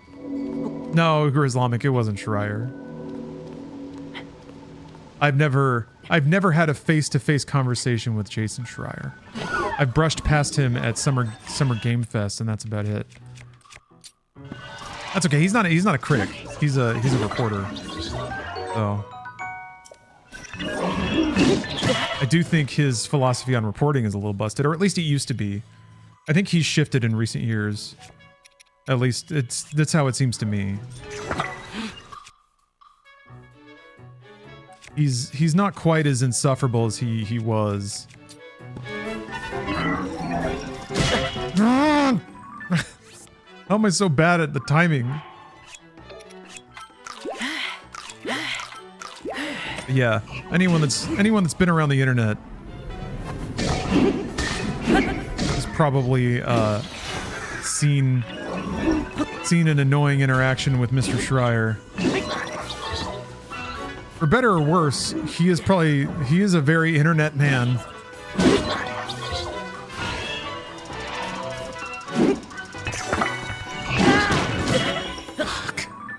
Getting so threaded up by these guys.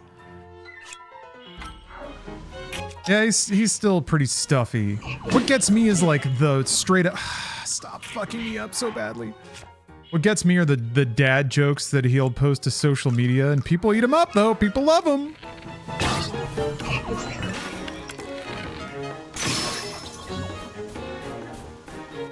I always found it a bit distasteful that even when he was writing for an outlet, he was very clearly driving a lot of traffic to his own personal stuff, but whatever. I mean, it wasn't necessarily a bad move. Not a very team move, but not a bad one.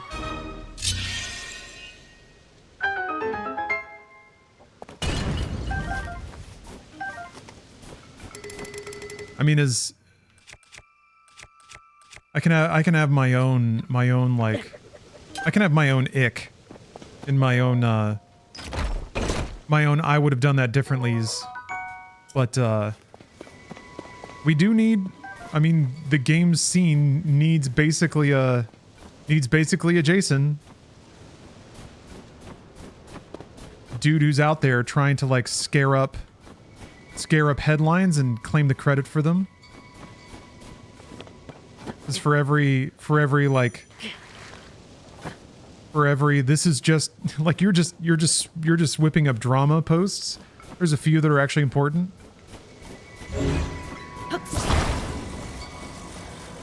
A few that are actually okay, this is actual news, researched well, reported well.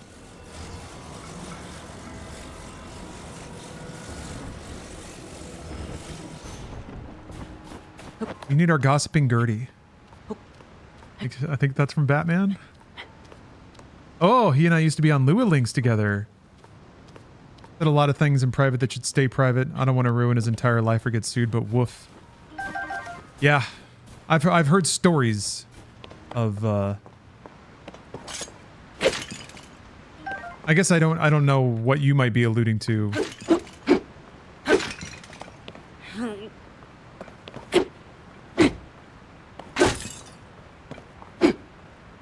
Does it work if you hit it with a stick? No, that's so cool.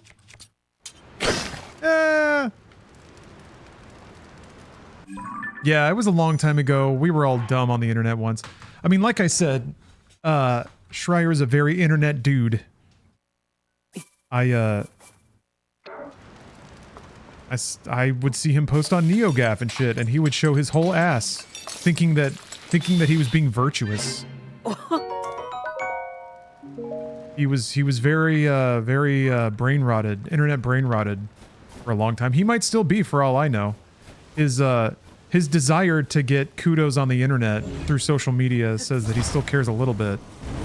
Otherwise, he just wouldn't say anything at all, which I think would probably be ideal for a news reporter. But he seems to want the internet to think he's a cool guy. But here I am, fucking psychoanalyzing a dude I've never exchanged words with, so I should keep my mouth shut. I'm mostly just judging him on the things he elected to put out publicly. I think that's fair.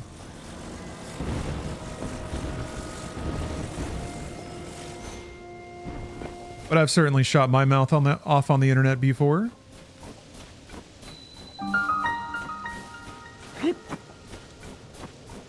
Yeah, some of us just have weird pretentious status updates rather than anything toxic.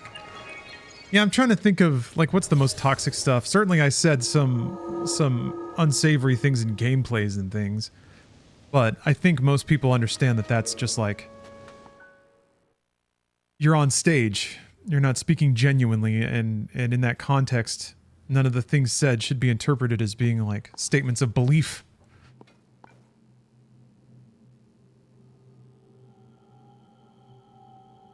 Yeah, Tunnel Rat just started. Well, 2 hours ago, 2.5 hours ago.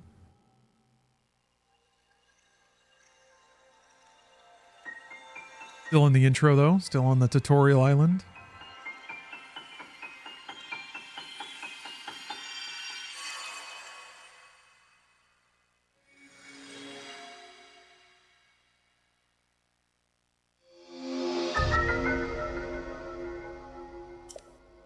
Oh, this is an emulator, Bacon Cake.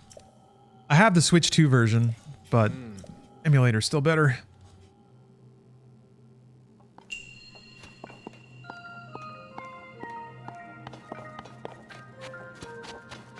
Yeah, I can for sure see how somebody as internet pilled as Jason, and also seemingly wanting to be celebrated by the internet in the 2000s online. You'd say some things. An individual would say some things.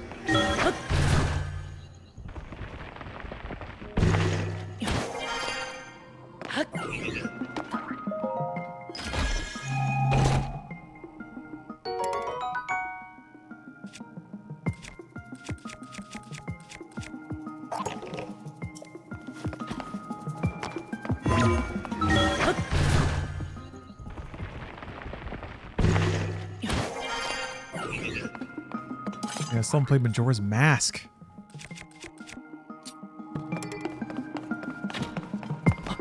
I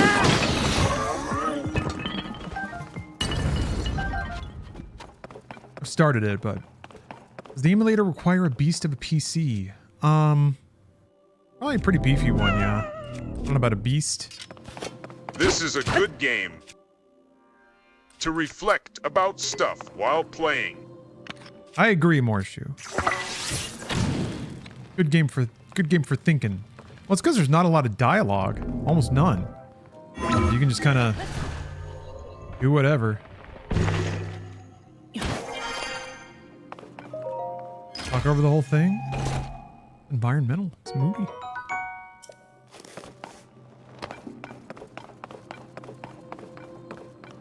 What do? What do? Let me guess, does a stick break a rope? No! That's so neat, though.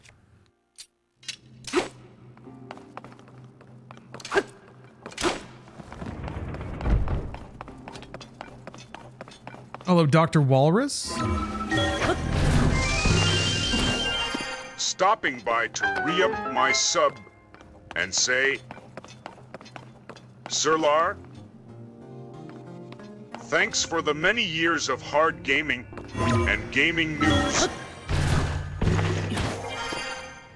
You're very welcome, Dr. Walrus. Thanks for the sub.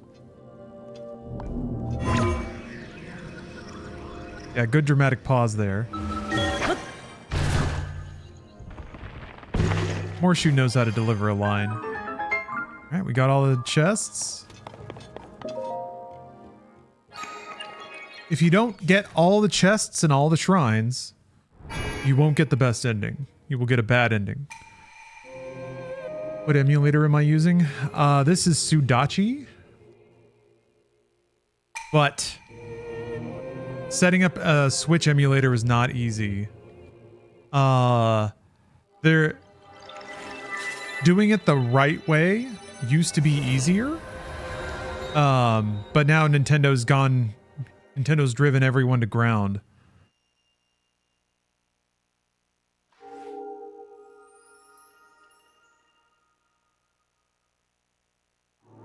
Wait, you haven't heard of this one? I thought you recommended it to me, Captain. Should write a book about Lua or ETI. So weird how deep that website's tentacles have grown through the internet.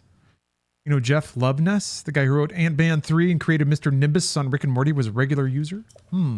Oh, even Vin Diesel. Yeah, my little corner was Something Awful. Something Awful forums. In NeoGAF, I guess. Jason posted a lot on NeoGAF. I don't know if he posted much on Something Awful. I think Something Awful might have been a little too rowdy for him. I feel like Something Awful like attacked its own often, and that might have been a little too aggressive for Jason. Like, it's too hard to be a cool guy on somethingawful.com. Also, if you even back in the 2000s, and if you wanted to be, there were like already a lot of alpha nerds that were trying to be, whereas NeoGAF was more like if you were just in the industry at all or worked for a blog, you were already a cool guy. Most people didn't give a shit about that. Yeah, I'm trying to... Something Awful had a handful of celebrities. I think Josh Sawyer posted on there a lot back in the day. I think he was the director of New Vegas. The cocktail-loving, bicycle-posting cool dude. Something Awful also is one of the more fascinating sociological beats of the internet, because it led to 4chan.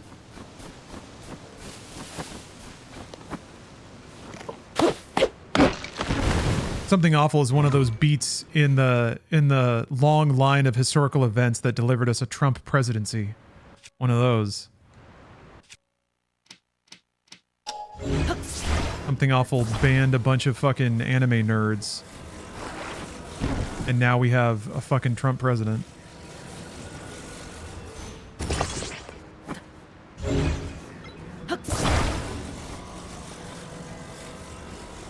Fascinating stuff, though. I remember kind of watching it play out. Sort of like trying to figure out the rules of edgy internet. Trying to, like, is it better to quarantine problem actors or ban them outright? Something Awful tried both. They tried having a no rules forum, and they still do. But even that still has some rules, and no matter what rules you make or where you put the boundaries, people are going to push them. You have to have like a pretty holistic set of rules to deal with that and be ready to go and be like consistent, be immediate.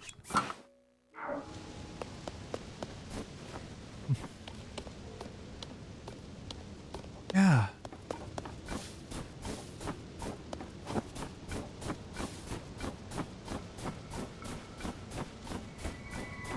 Well, that's true. I did get the ability to climb without the trees, didn't I?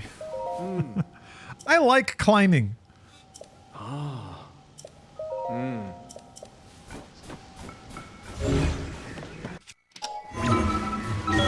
I was already thinking about the log I'd have to make to climb up here, where I was reminded that I didn't have to do that.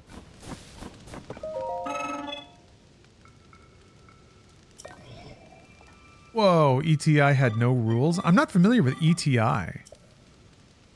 Unless you count whatever the mods felt like. I had people offer a bounty for my home address and not get banned. Damn.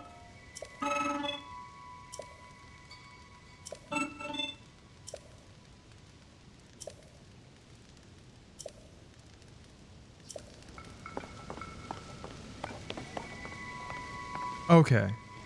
Second name for Lua. End of the inter.net. Gotcha. Internet used to be so pure. Well, it was contained. It was separate from society. So everything that happened on the internet was just like for fun. It was like on your computer. It wasn't really even on your phone for a while. And if it was just like the shitty internet that you couldn't do much with. But then once all the olds got on Facebook and like the internet delirium machine started setting people's worldviews and curating their opinions. You had that back in the day, of course. You had internet nerds that just got too internet brained. And they would say all that shit in public, or like it would pervert the way that people would talk to strangers. People would get a little too needlessly aggressive and edgy with what they would say.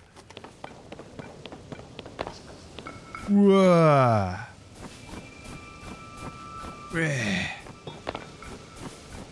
What happened?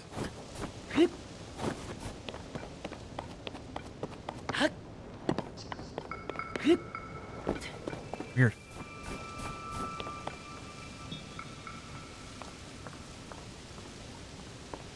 Did I not use this yet?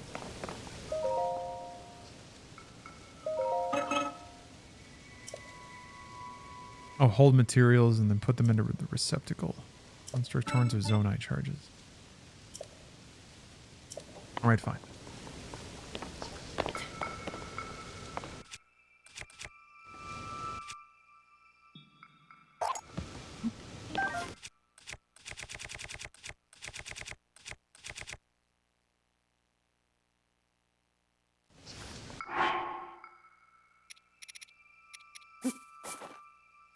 Three.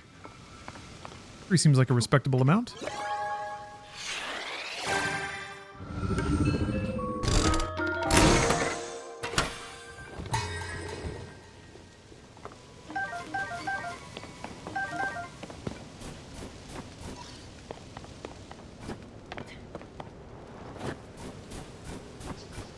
Yeah, I don't know. I certainly miss the days of when the internet was like, it was like a hangout spot for the more... Oh no! Like the more technically connected. It felt more like an in-joke.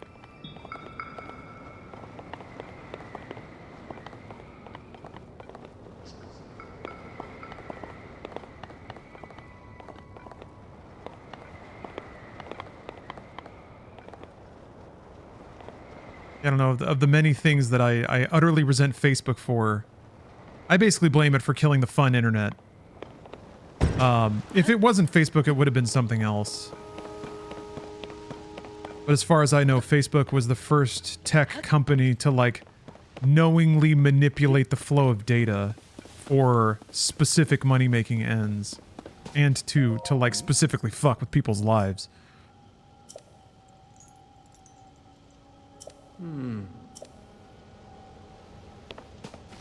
What's going on? Oh, no, we're back. Okay.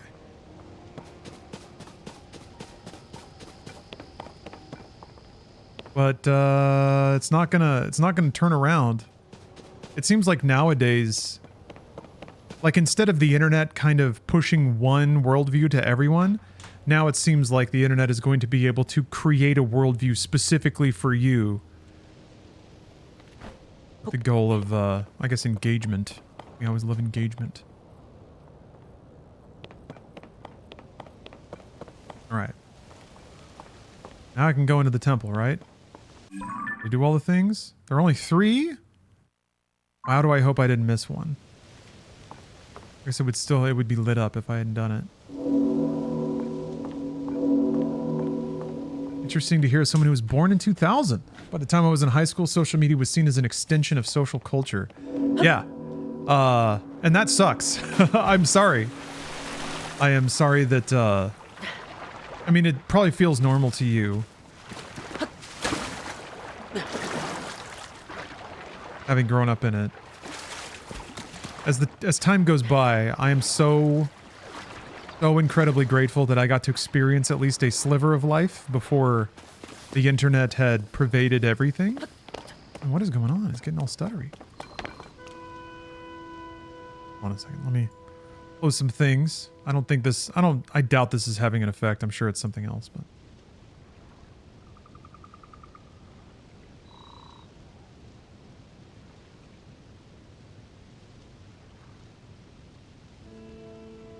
Oh!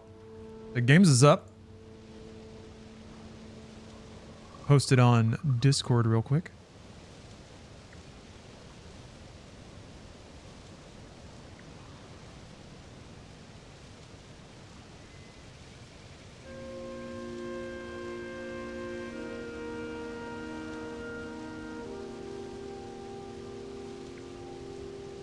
The only thing that I can hope for is that as the internet wraps itself more and more around human psychosis, that individuals will understand this and just decide, nah. Or from an earlier age, be like, maybe if you're surrounded by people who are taking all that shit too serious, it's an early warning that you should segregate the internet from reality in your mind.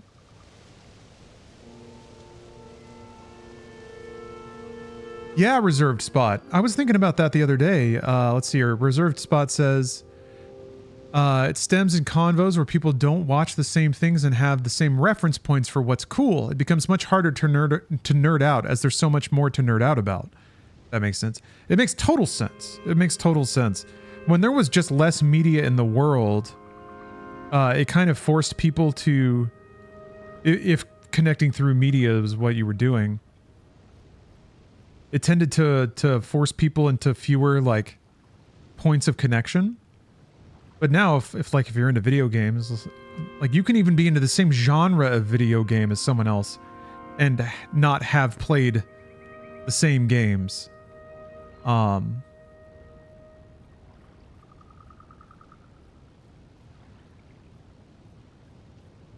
another level though, I feel like the counterpart to that is it becomes harder to identify yourself through your media consumption, which used to be two Bruces. When there wasn't like all the world's music, movies, TV, and media, people would identify through the music that they liked. I'm a metalhead, and as a metalhead, like I inherit all of these cultural markers. I dress this way. I listen to this music. I drink I drink these drinks. I eat this food.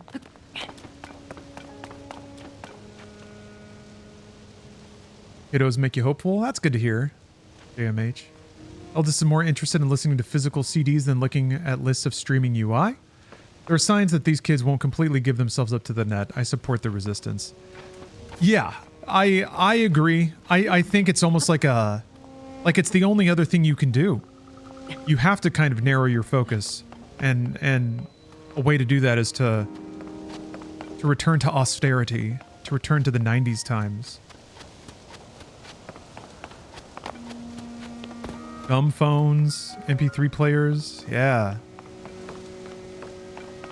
I do remember at some point in the 2000s when I was loading up my pockets with like a phone, an MP3 player, my wallet, I think one other device. I was like, man, someday I guess it'll be cool when all these things are just my phone. We're there now.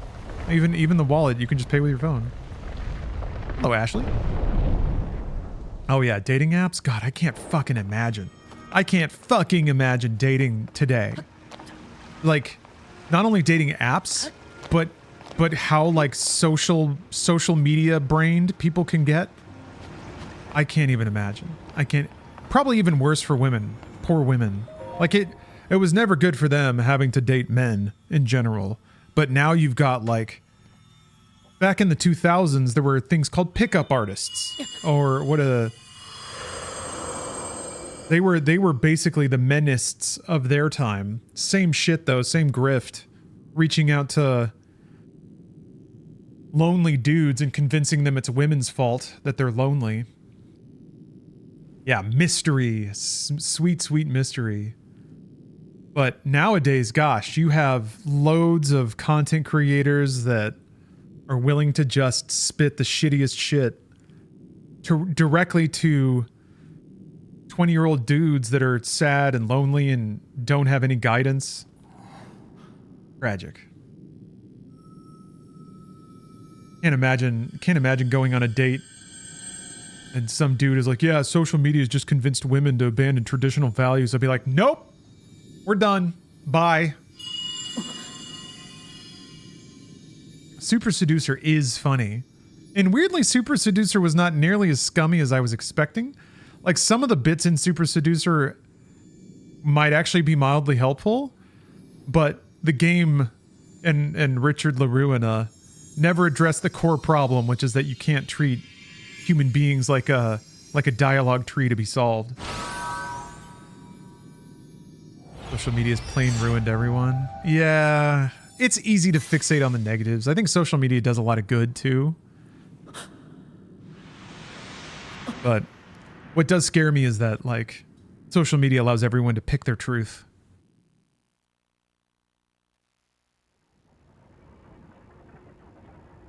Ah, you're bi, but you never set your settings to allow men on dating apps for that reason?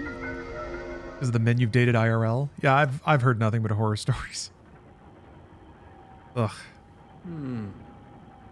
Yeah, that's true, Xander. This is a social media. Yeah, look at us being social on this media. It's not all bad. It's not all bad.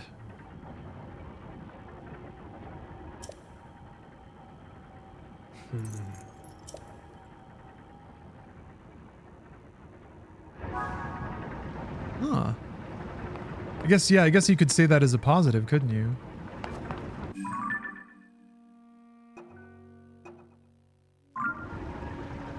That social media can also help ladies and dudes find, oh yeah, you gotta get rewind.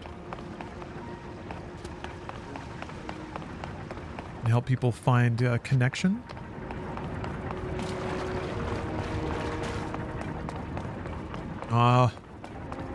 Islamic, you're a short king.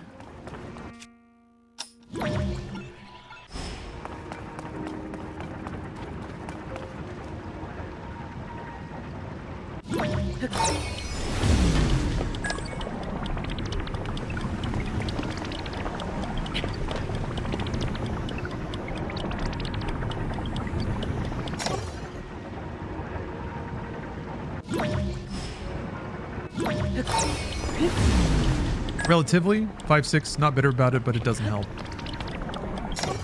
Yeah. It's just one of those things.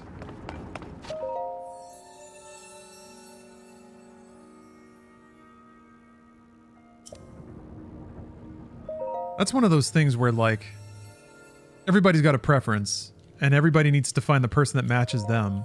I feel like height is just one of those mathematical things where it becomes easy to rule people out.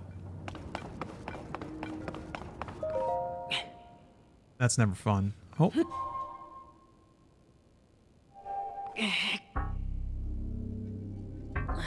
Oh, so tired.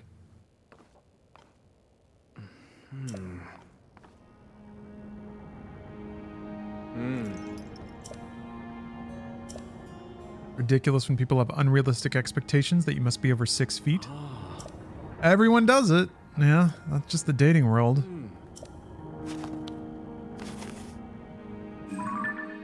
Women have standards. Let me tell you, guys do too.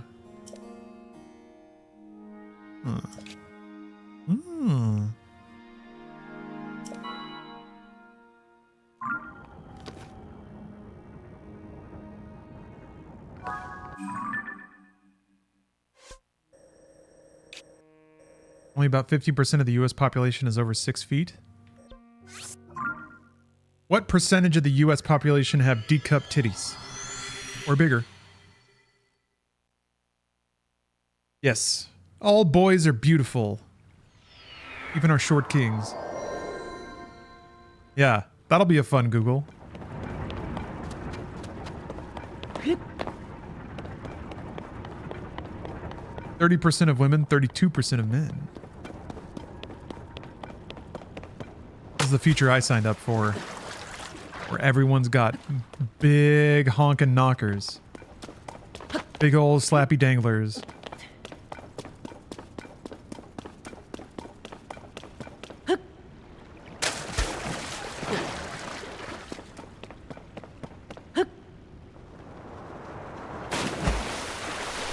Yeah, I don't know. If I, God forbid, anything ever happens, tragedy or just life, I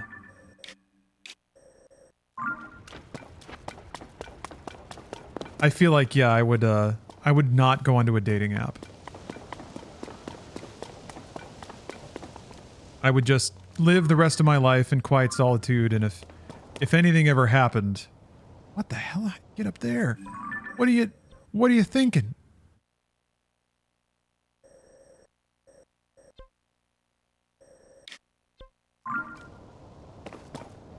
Ah! That's not gonna go well. Not gonna go well for old Link. Oh. Aim for the bushes? Can you teleport in midair? You can!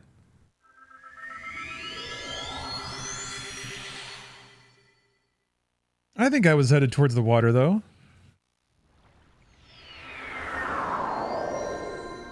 Most people on dating apps would benefit from finding people at a hobby. Yeah, gatherings, conventions. Oh, I 100% agree. Oh, okay, this is what we do.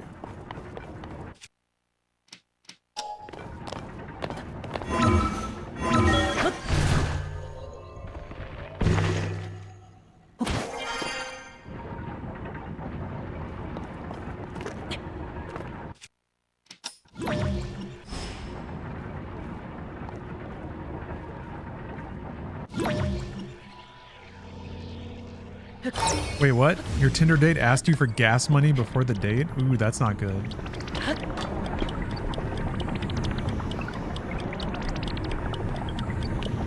We'd call a red flag. That's okay. Then you can just be like, no thanks. That's the fun thing. Like, if other people have weird standards and expectations, you're allowed to as well. You're allowed to just walk away the second you get the ick. But then you got to deal with the game, right? People pretending, putting their best foot forward, not mentioning all the bad things about themselves. Everybody does it. Ooh, the Nacho Shrine. Ooh, I've had 2 serious relationships with people I met on VR chat. That is super wholesome.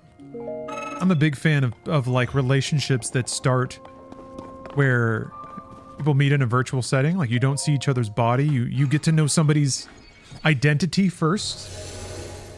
World of Warcraft relationships, things like that. Where, yeah, you bond over doing a common hobby, you get to know somebody's soul, and then that's the thing that you form the attachment to. Oh, Zombie Wang, you met your wife in Final Fantasy XIV? Excellent.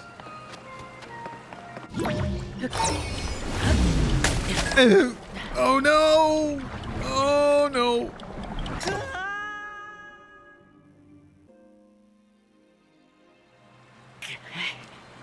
We gotta catch the raft.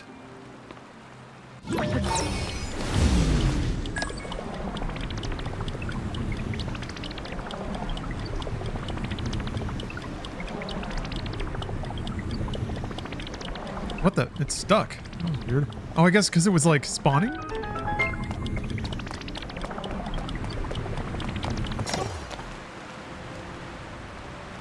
I love that dumb wibbly wobbly sound.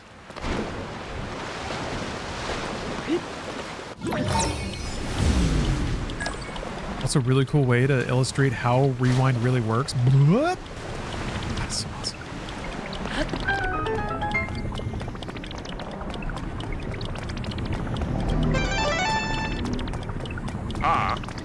Linka, don't hate me, 'cause I'm beautiful, Linka. Maybe if you got rid of that old ass tunic you'd get some bitches on your dick.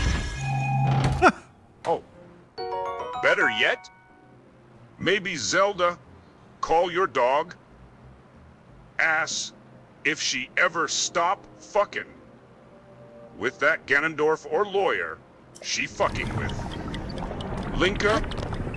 Linka.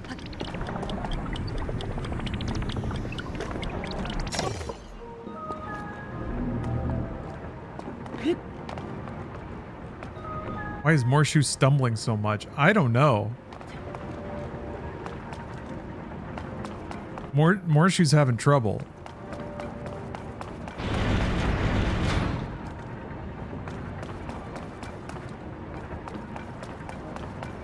Or Morshu.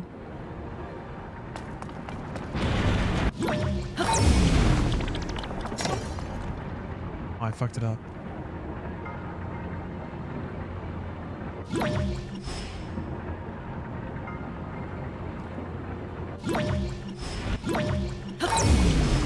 There it is. I sped him up a little bit. Yeah, we smoking diesel.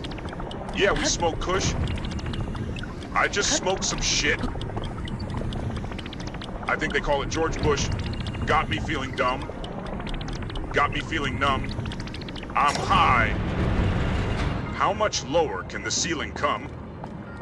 Above the clouds, flying next to planes I got sore.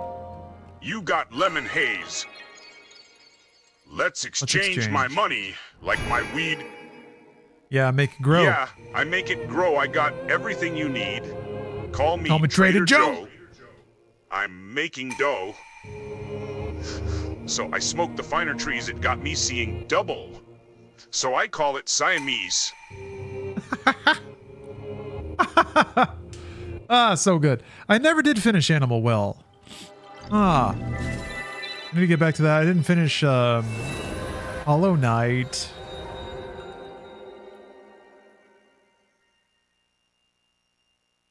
I'm not sure where it's getting the pauses from, Captain. I'm going to be honest. The only sample is bombs, rope, lamp oil. That's it. And I guess those do have a pretty long pause between the words sometimes. What is that from? It's from Green and Purple. The song that is coincidentally on the credits of every single video game I beat. Which is I guess a cover of Black and Yellow.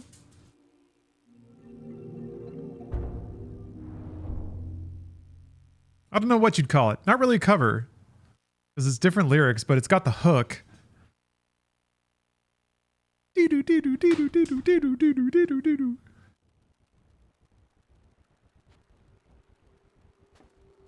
Yeah, there it is. Captain's got it. Doing that, Zelda. Yeah, it's like dropping to 30 FPS sometimes. Then it climbs... No? Then it climbs back up. Huh. Huh. Yeah, our artistic interpretation. Homage, perhaps. What is going on?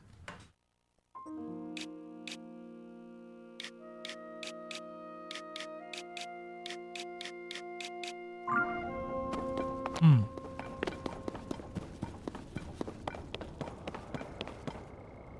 Dude, it...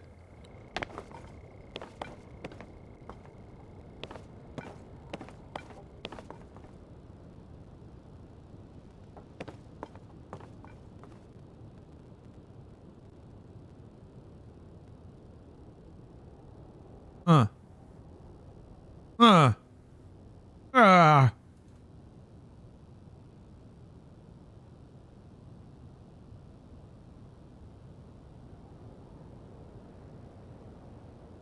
Hmm. Back to 60. I don't know if it's thrashing occasionally. What is it about it going full screen?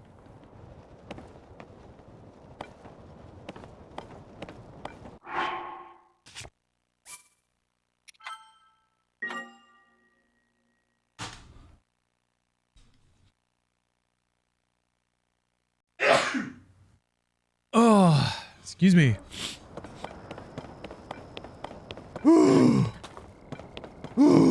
That was a good sneeze. Oh, kind of too good. Now I'm kind of headachy.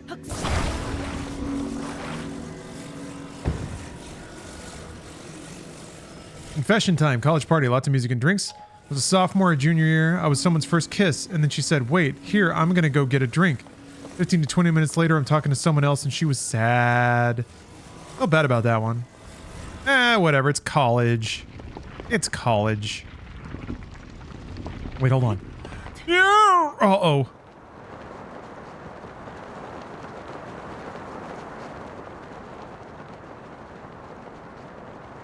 Are we gonna make ground? Oh, we are. Whoa! Damn, I wanna, wait, hold on. Yeah, I can, here we go. I can travel to the shrine.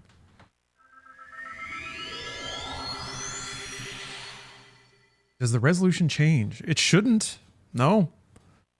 All that should change is just the display scaling to whatever the size of the window is. But it should, it should be cranking out unstoppable, delicious 4K pixels no matter what. It should be doing the work all the time, basically. Dated a stripper in my early 20s. Sucked.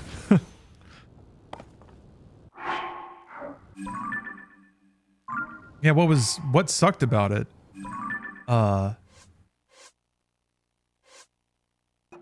Imagine it probably wasn't very fun knowing that a bunch of dudes were like popping boners to your girlfriend.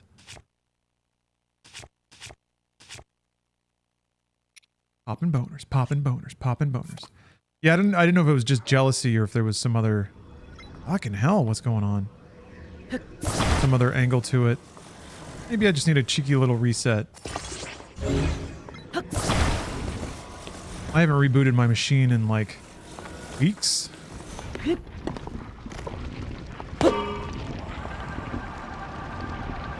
That's just the stability that Windows 11 offers.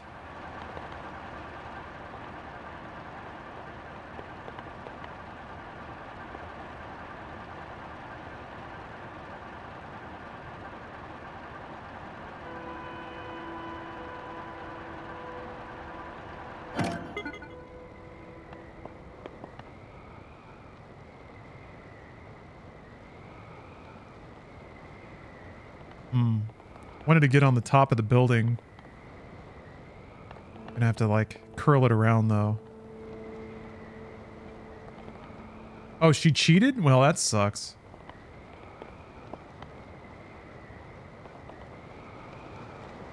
I'm gonna hold on. What's with this other little? What's with this little island over here? This little yeah. Oh, that's right. Don't they like dematerialize if you're on them for too long? Uh-oh. It's blinking.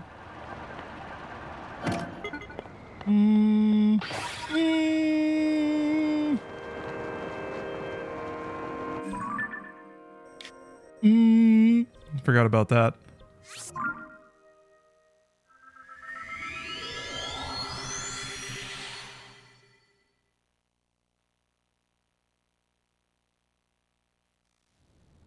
Oh, the hover bike doesn't dematerialize? Beautiful. Well, hey, consider this. If you're sad about your misconnection in college. Let's say that you did spend the rest of the evening with her. And she thought she was in love, and you thought you were in love, and you had like a year-long relationship where it very clearly wasn't meant to be, but you both kept trying to make it happen, and... I don't know. Bad feelings happen. Uh-oh. Still didn't quite make it. There's for sure a Korok seed there, though. You saw that. I think you're meant to dive into that circle.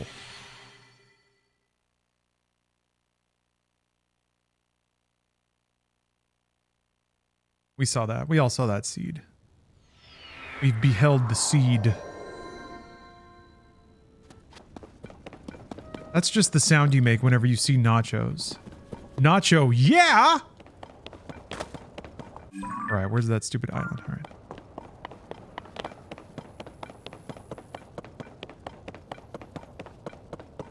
I just jump. No. Maybe. No.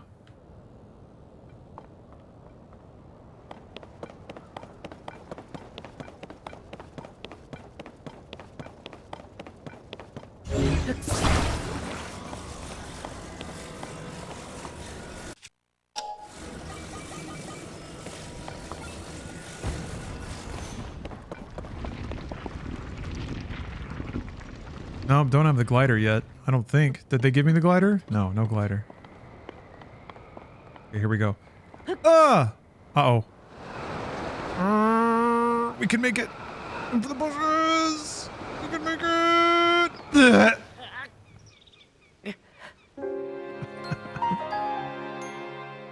Fuck! You keep your momentum when you jump off that thing, so it's kind of a hard drop to line up, huh? I missed the bush.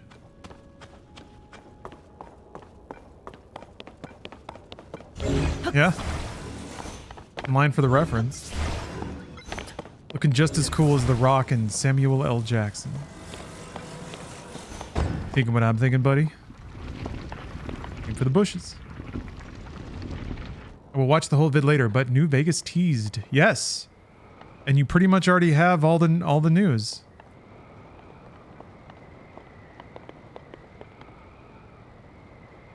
New Vegas was teased.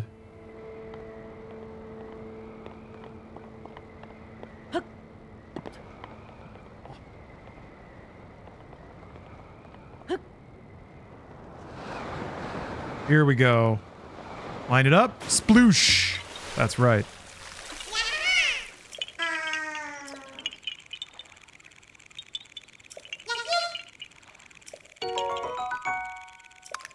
There it is. My first kiss was from a girl that already had a boyfriend. That was confusing. It was a weird situation because it was like she kind of lunged at me. I was like, well, that happened, I guess. But then it was like, well, what do I fucking do now? Do I pursue this? Do I stay hands off?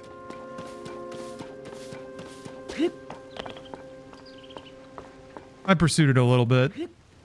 A little bit.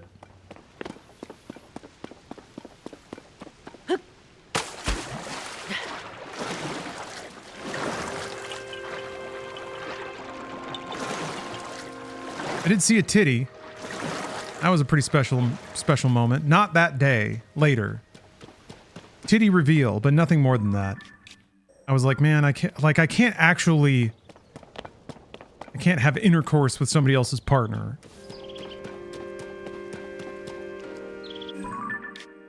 But also, I was still kind of Jesus-minded, saving it till marriage. Yeah, I don't know. Weird situation.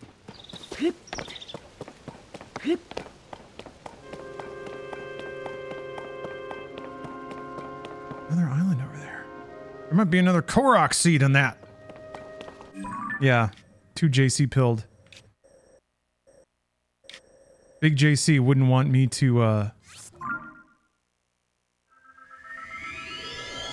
plow any babes. Sitting there shaking his head.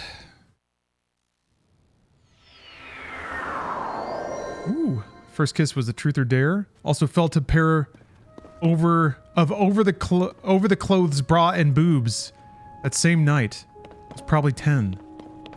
Well, I mean, if you were 10, there wasn't a whole lot to feel. Unless it was like we were there with a bunch of 17-year-olds or something. In which case, you dog. Yeah. Big Jesus only wants you to hammer babes after marriage. I remember, like, youth pastors and stuff. Briefly acknowledging sex, but then being like, it's awesome, but only when you're married. And then you can have as much sex as you want. The irony was, No one was having sex. Just a bunch of fucking pent up, unhappy people in a small Texas town clinging to their belief systems that are driving them towards that unhappiness. 2 to the 1, from the 1 to the 3. I like good lamp oil, and I like good rope. Some so much weed you wouldn't believe, and I get more bombs than a toilet seat. Damn, those are good lines, King Egg. Fantastic lines. Bars even.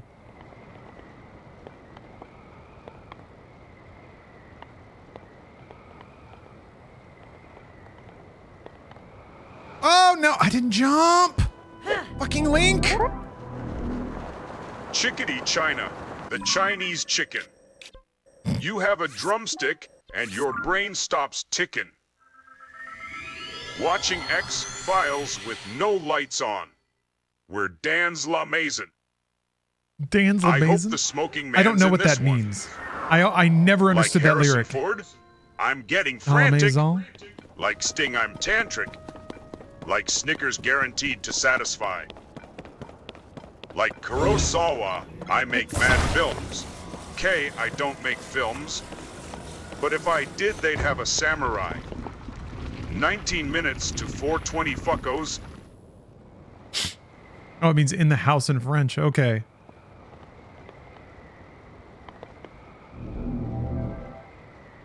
Saw a real tasteful Savage Garden reference on Letterkenny the other day. Hold on. Can I find... Ah, the French.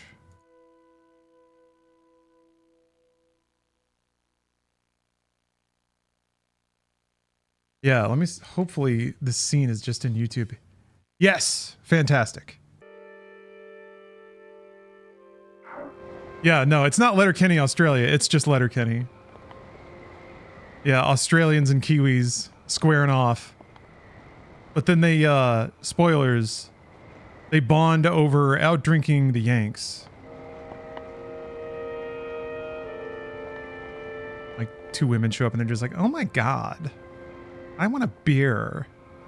Let's drink beer. Oh, okay, here we go.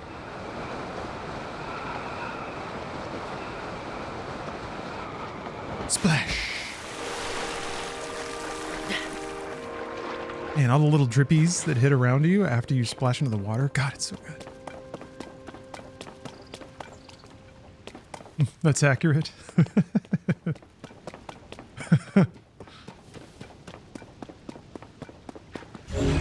Hey, if Americans can do anything right now, if we can bring everyone else together, that's still a win. Too busy starting wars. Wait, what? Oh, you need magnesis? No, no, you don't.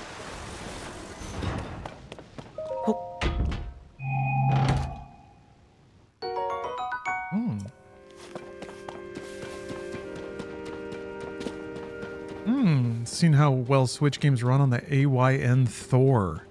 I have not. I haven't seen that.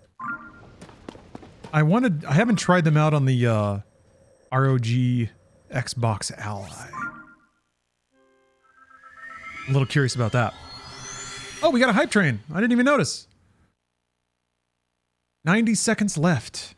Also, yeah, I have similar feelings about Requiem, Resident Evil 9. There's like 1/3 of a new modern classic Resident Evil game in there, and 2/3 of kind of business as usual but better action spectacle Resident Evil. It's a bit of a shame. Very tempting. They just made an entire game as Grace. But I guess that was Biohazard. Oopie. Come on, Nick Bar. Thanks for the cheer.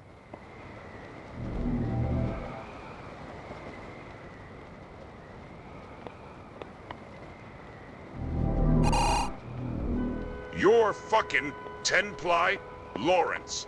Buddy, your life is so pathetic, I get a charity tax break just by hanging around you. That's good. Oh, I agree, Captain. I agree completely. I thought they made such an interesting system for Grace's survival horror. And then instead you spend like half the game, if not more, as Leon, which is crazy basic. Kill things to get points, spend points on upgrades. Okay.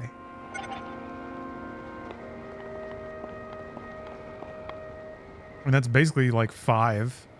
5 had like money. 5 at least you had the you still got the tingles from like picking up little piles of money that would clank and tingle as you picked them up. Wait, 9 has tofu?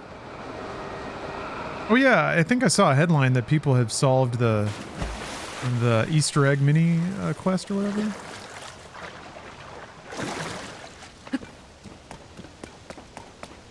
Yeah. I'm not complaining, spooky fuckboy. I still liked Requiem a lot. It's just there was a part of it that seemed like an incredible new version of this experience. And it was for a little bit. And then it was just like it was a good version of the thing you've already played. Which is fine too. I like that. Yeah. I was surprised it went very, very Leon heavy at the end.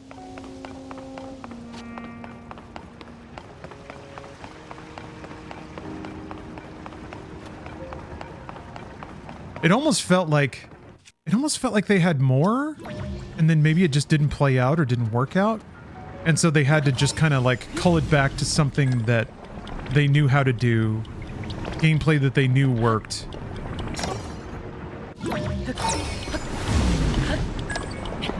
Because even the UI of like Leon's item box upgrades and stuff is pretty basic. Like it doesn't even look like the rest of the game. It looks like something that got kind of chopped together for the sake of making that section of the game a little more complex. It felt like those sections were extended. Like maybe there was meant to be another gameplay section there that wasn't there, so instead they extended Leon's sections and then added an economy to it.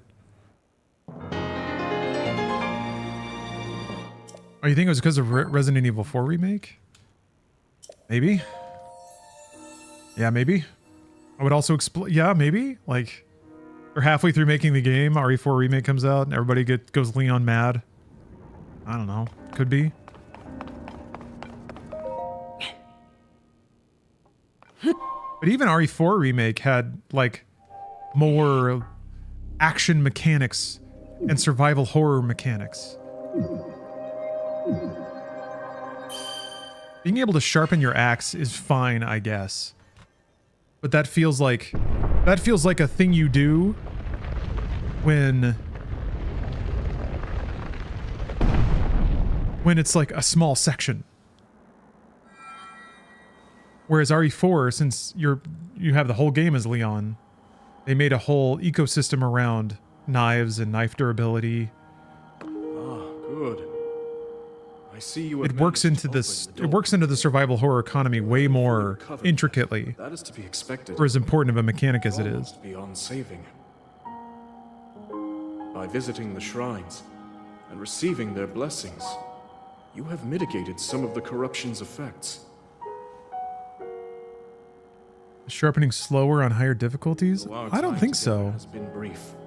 It didn't feel long on classic, but maybe on like Inferno or whatever, Insanity.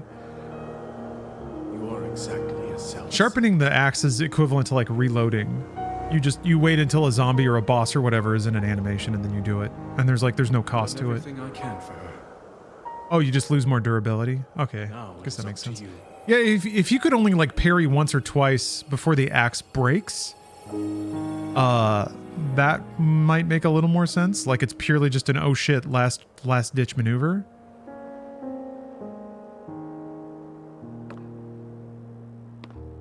Link should have bazongas. Is there? Yeah, I guess there's mods for this. Oh, there goes the thing again. I don't know. Udachi is hovering at like 14% CPU usage. Video card's not maxed out. There's a Linkle mod? Uh-oh. Does it like work with all the clothing and stuff too?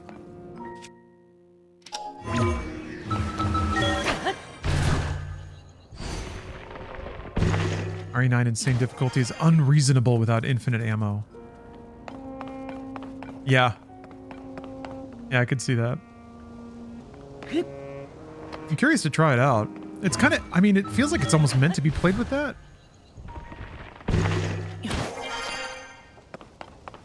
Are there any, because like the game doesn't really acknowledge whether or not you have those turned on, right? Oh, they made new clothing models for Linkle? For like everything? That's a lot of work.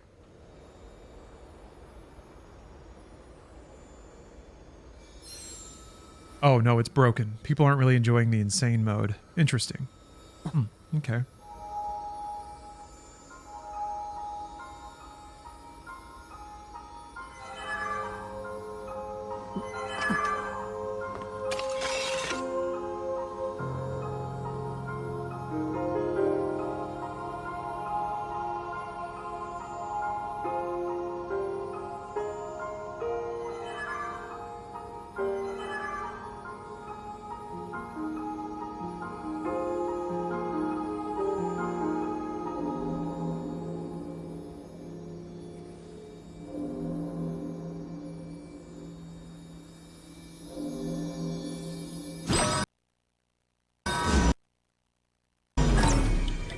Might be shaders?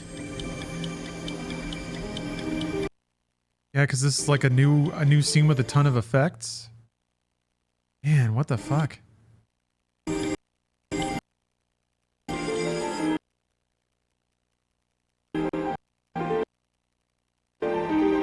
Yeah, there's no spikes. There's no nothing. Nothing's getting bottlenecked or slammed on my machine.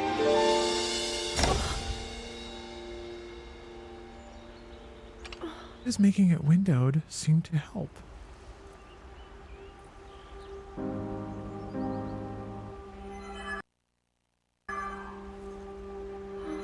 Maybe it does reduce the render resolution on the fly. But even still, I would think that it would like be slamming my video card and it's not even like getting above 20% utilization.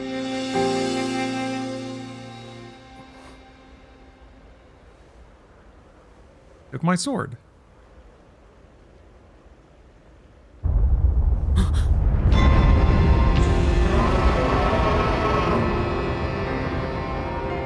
Oh, it is borderless windowed. I don't even know if this game can do, I don't even know if this can do exclusive full screen.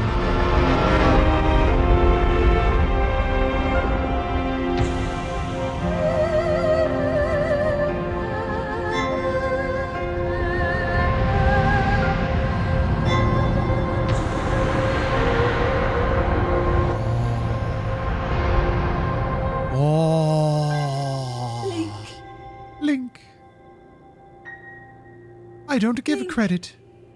You must find me. Come back when you're a little richer. Right.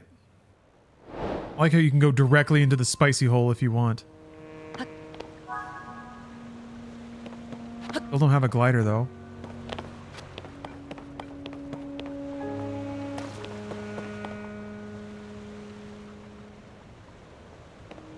Okay, we don't need it. I don't need it.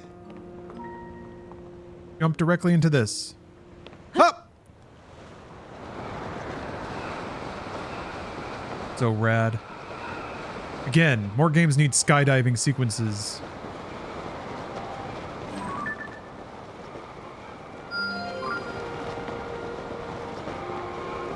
We're already on the clock. We're gonna be marking shit.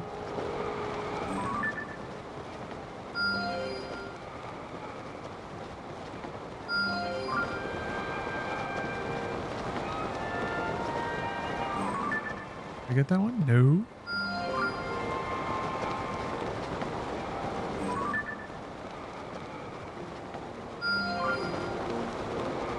Yeah, we smoking diesel. Here we go. The marker's used. Best link there ever was. How good is this game? Rag Draconic. Maybe it's just RG Draconic. How good is this fucking game? Sploosh. This is why I'm thinking, man, I'm seeing some of this footage from Crimson Desert. I'm like, is this game gonna have the magic? Is this game gonna have the sauce? You're so back. We're so back.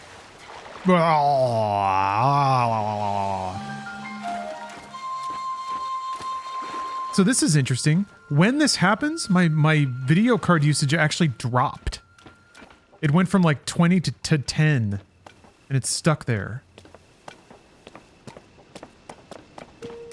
Okay, now it's going back up. Huh.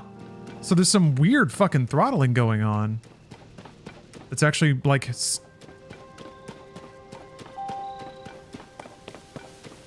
You're squishing my PC. I don't know what the deal is.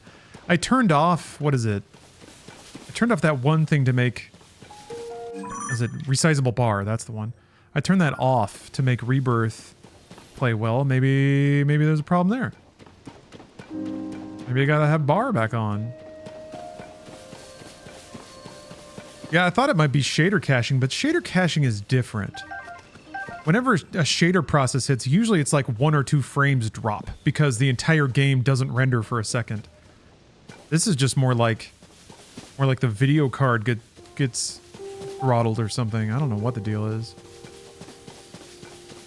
Could be a VSync thing. Good point. Actually, now that you mention that, I think I have VSync on at the driver level. Sometimes if VSync is on at the driver and in the game... Also why we playing Zaldo today. I was just thinking about Zaldo. Only watches Breath of the Wild. Good to have you here.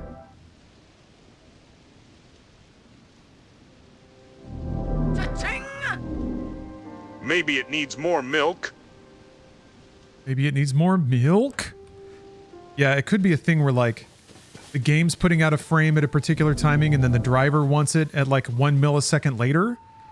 So it's just like, well, I guess there's no frame. Oh, there it goes again. Wait, is it? I mean, it's like at 30 right now? Aura for Zaldo!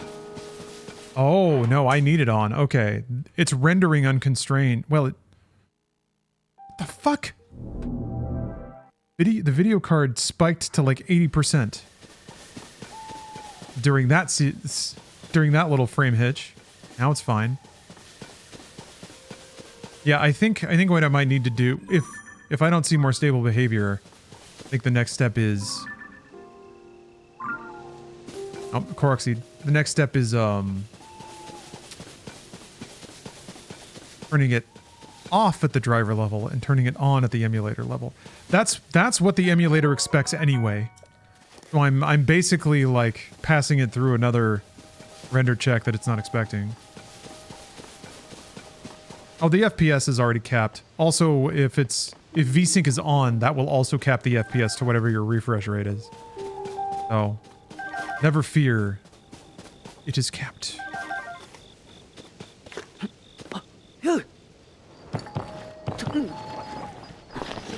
So sick.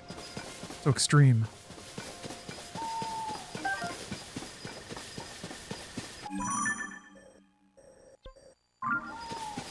Here I am, doing everything I can. Holding on to what I am. Pretending I'm a Zelda man. Need these herbs. These are good herbs right here. Herbs are the key to making everything do twice as much healing. Moblins, mobos. Yeah, I think I need to do the other thing. I need to do the other thing.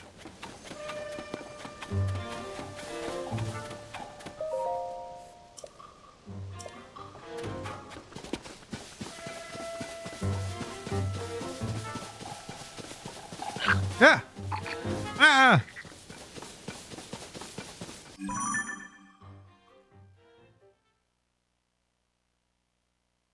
It's just weird because there's been,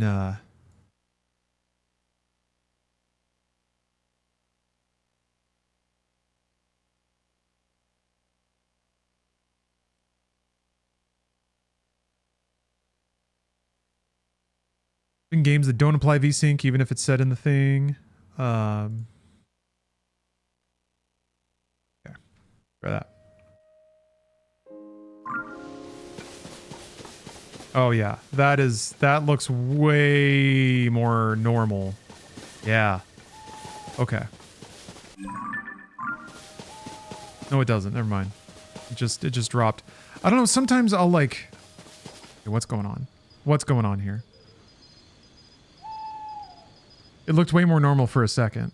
Sometimes like the frame timing will match and then it won't. Like it'll click in and out. I can kind of see it when it happens.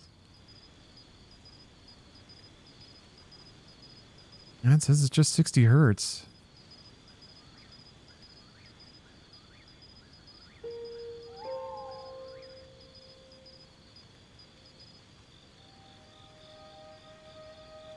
See?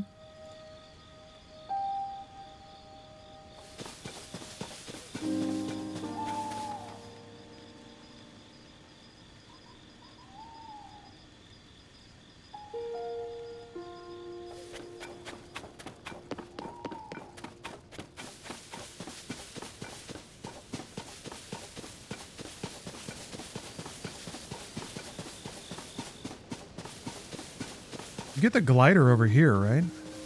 Pretty sure?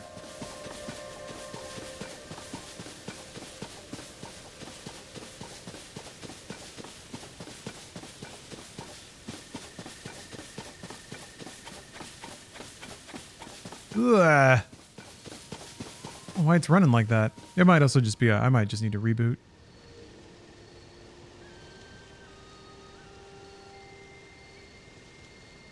What does relaxed mean? Mailbox. I don't know what that means either. Let's try that. It's recommended. That's bad. Ah.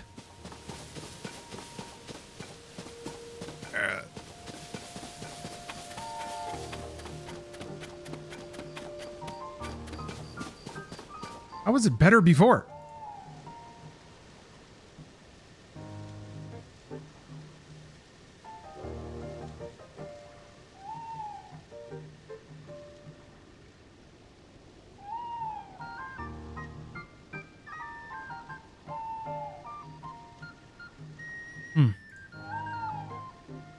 I might try resizable bar. We'll see if that helps. Oh, it actually tells you if it's building shaders in the background. Nice.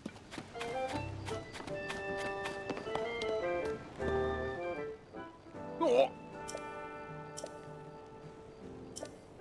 Aw.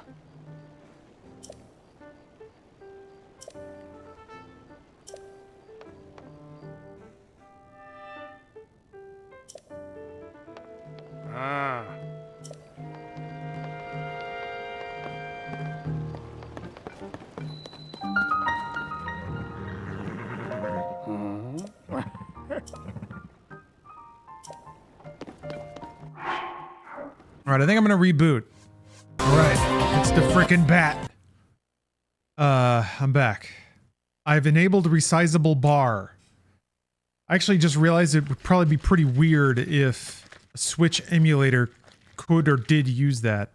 I'm gonna drop this down to 60 as well, just for fun. I know that can affect frame timing a little bit. Maybe that was it. Maybe it was timing it out for 120. Maybe that's it. It thinks it's going to 120 hertz display.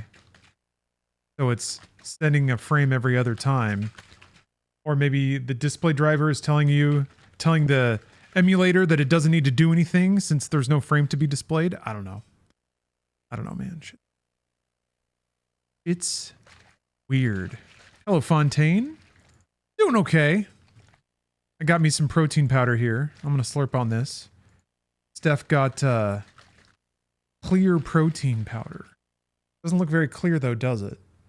But this is the Sanic shaker from G Fuel, back when they sponsored me a long time ago. This is what is it? Coconut? What is it? Let me go look.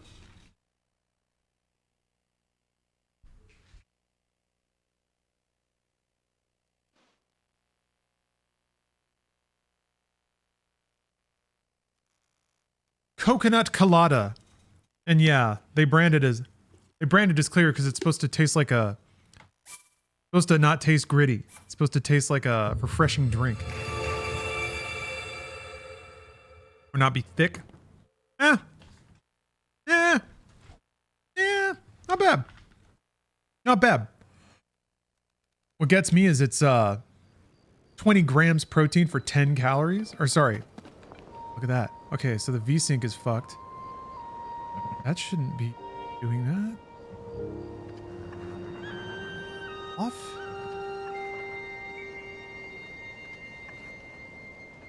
Wow.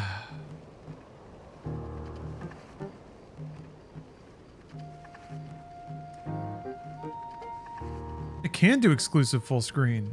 Fuck. Let's try that, I guess. Huh? It didn't do exclusive full screen at all. I don't know, that definitely feels like it thinks it's a different refresh rate.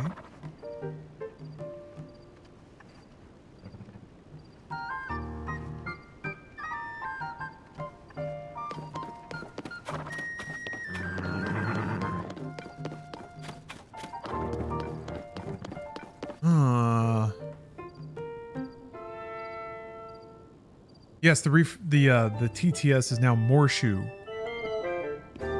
Wheat Morshu. Okay, let me do this. Okay. We're gonna leave it all. Oh wait, no. Well, part of the screen looks better. I guess I still have VSync off here.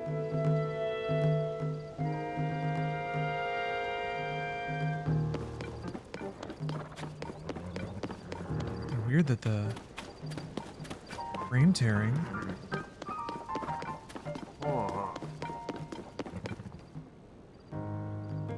It's not in handheld mode. You can explicitly change it down here to docked or handheld. It would make sense though, right? If you go full screen, it switches to docked mode. Yeah. Weird.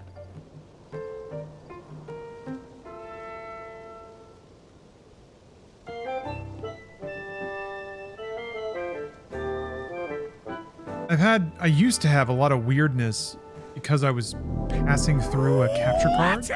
My friends, I must depart for a small amount of time.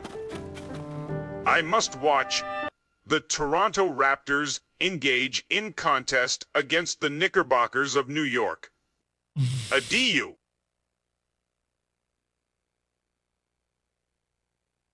Oh, those New York Knickerbockers. All right, Sam Barefoot. Best of luck.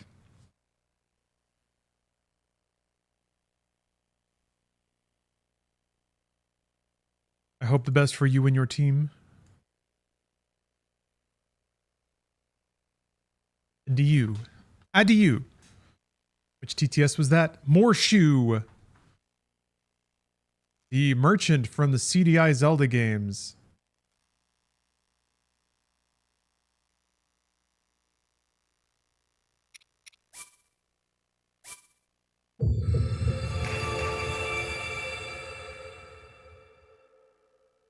Faces of Evil. Squidalada! Or whatever the fuck he said. Maybe I should make the merchant.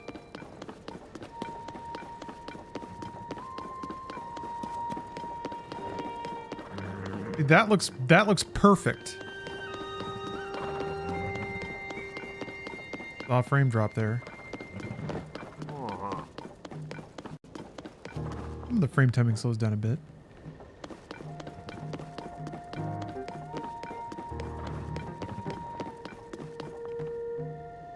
Squadala!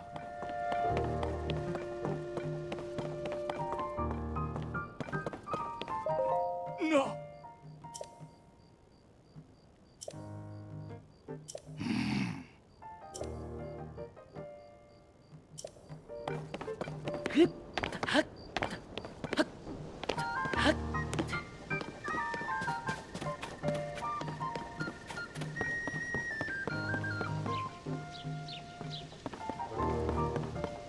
love that they put a good ominous view of Hyrule Castle in the first town you go to. What? Oh.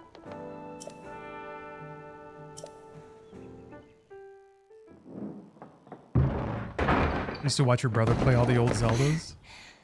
Zeldas are fun games to watch people play. Okay.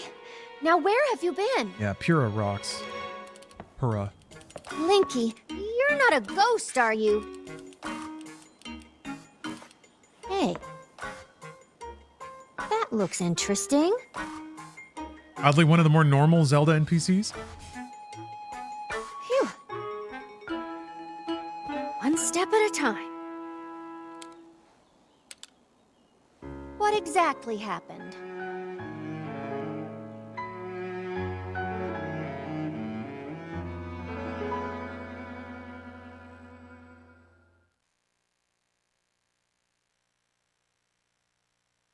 I think my favorite So when you freaky and little Princess Zelda go to NPC is Hyrule Castle, the bug lady discover a from Twilight mysterious Princess.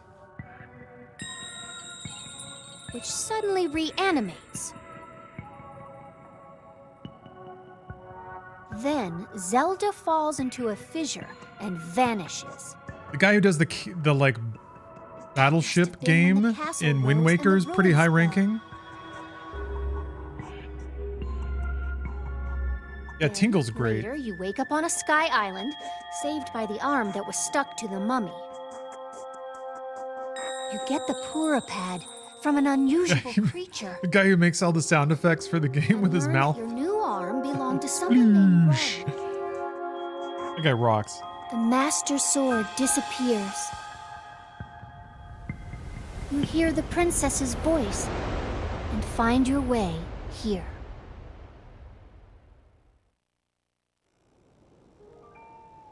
Huh? What?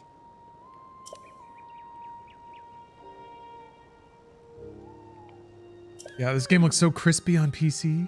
Yeah, famished ant.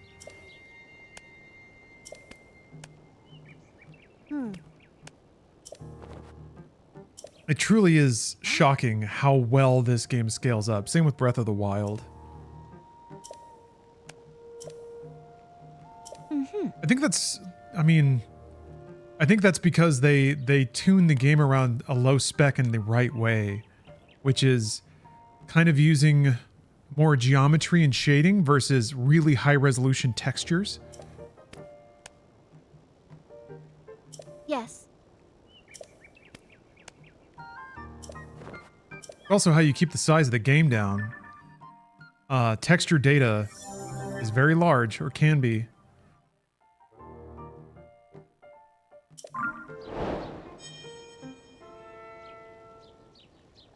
I just realized one of the that is one of the benefits of generative AI, or will be. If you can tell an AI to generate wood grain on the fly, and it does it very reliably from an extremely small amount of seed data. So in the way that the TTS system can infer a lot of speech from a relatively small sample, that could be the same with any kind of texture data in a given game. Like you just give it one square of dirt, and from that it can interpret an entire world of not repeating patterns that look pretty good and probably pretty high resolution too. So instead of shipping the game with loads of dirt, you just give it the one square of dirt, and you have an engine of a few kilobytes in size that can just interpret all the dirt from there. You felt better from your funkiness a bit. Still feeling slightly funky. If the game runs really, I'm gonna be honest, Robot. While I was turning on resizable bar, I was like, man, maybe I should just give it a rest. Maybe I should just take her easy. But no, if the game behaves, the gaming continues. So it's entirely on the good work of the emulator team at Sudachi. Seems to be really stable now. What is the? Hold on. I'm gonna I'm gonna jinx it by trying to remind myself what setup I have. So I think VSync's on. Oh, it's mailboxed. But I think I've also forced VSync in the drivers and 60 FPS. Yeah. Huh. Well, it's working for now, so I'm not gonna jostle it too much. I just wanted to remind myself what the settings were.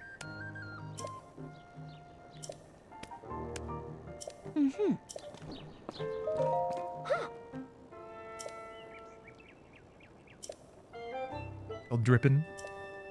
Talking to these fabulous scientists. This is not strictly a first/blind playthrough. I've never finished this game, but I've played through it more than this.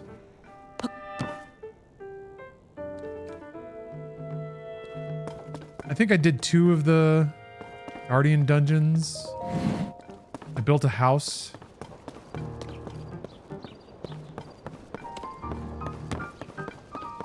There's still so much of this game I have not seen or experienced. Oh yeah, this is the cannon that shoots you out? Howdy, Law Dog. Right now. Oh, yeah. Any impressions of Marathon so far? Hey, May Play and Possum. My impressions of Marathon are it's pretty fun. I think very similar to Arc Raiders. It's got a decent onboarding process. I think it does a good job of ushering you into goals. So that you maybe don't feel as lost or victimized as you might in something like Tarkov, where you're just kind of thrown into the world for people to feed on. And then there's there's an introductory zone where you're not going to be looking at a lot of PvP. We'll see though. Yeah, the Giga Sweats will be there. When I'm a little...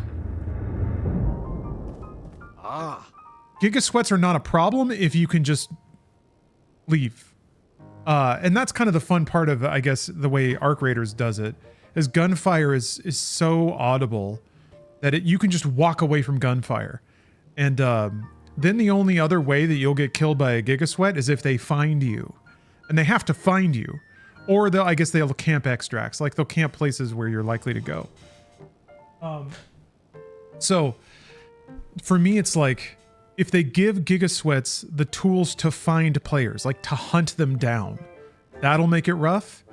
And if they give players who don't want to get hunted the abilities to get away or to evade, I'm not quite sure how that's going to play out. If it's possible to play Marathon and lie low, then I think it'll be okay. Yeah, Docs, this is via emulator. Oh. I love it sometimes when NPCs explain why they have NPC behavior. Like, I'm real busy, so I'm just gonna sit here and mess with this helmet forever. I hope that's okay. Seems like a pretty big departure from the OG marathons. Do you think this is a good direction for the revival? I wouldn't think about it like a revival. I would think about it like it's the only other name that Bungie had the rights to use. And it's a pretty good name. But it's not Marathon. I think somebody mentioned that they are kind of tying it to the previous games, but it's not that. It doesn't play like that. Maybe if you're just like a nut for the storylines of the original Marathon games, there might be like a handful of emails that'll acknowledge anything about that, but it's really not connected at all. Not in any meaningful way. So I would think about it more just like an extraction shooter with a really cool aesthetic. But if you don't like extraction shooters, yeah, I would have said that I'm that person. Mostly thinking about Tarkov or PUBG, I'm just like, I don't care for it. But Arc Raiders was real good. I had a lot of fun with that.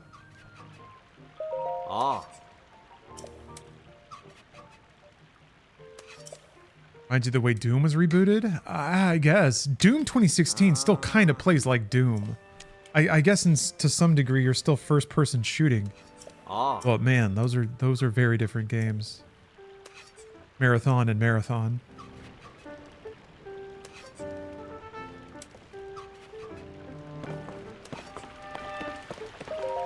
Oh?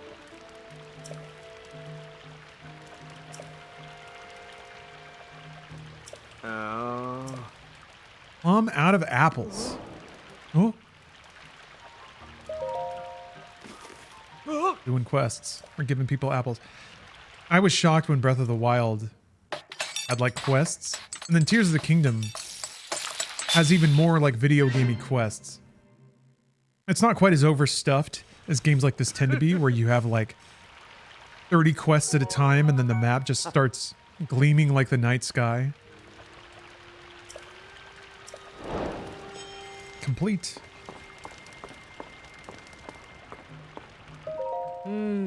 I was gonna joke about Zelda having an experience meter that's always on the screen and always ticking up. But games don't do that as much anymore. Destiny kind of de-emphasized its experience meters. I feel like Borderlands was the big one. Borderlands had that giant XP meter all the time.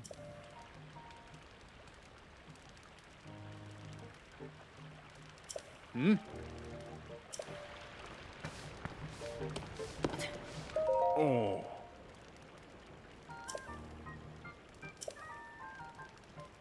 Huh?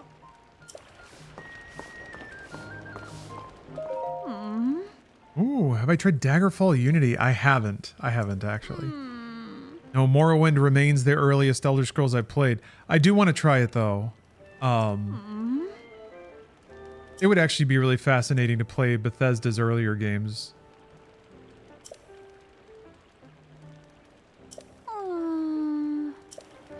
There's like an open world Terminator game they made that looks pretty outrageous.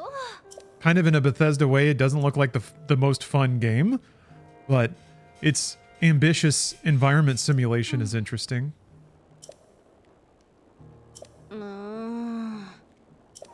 Oh, is Terminator Resistance? Oh, this one's very old.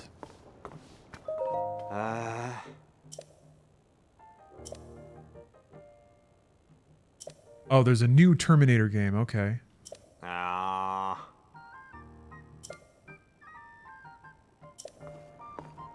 Yeah, this dude's explaining why he's just lying and not moving.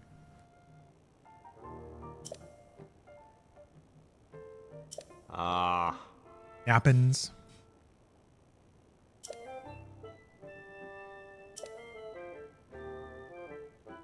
Oh. All right. This protein powder is pretty good.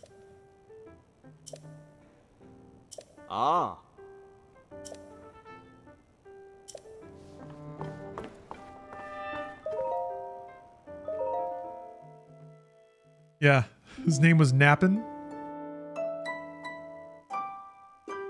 Some people are just born for a particular activity.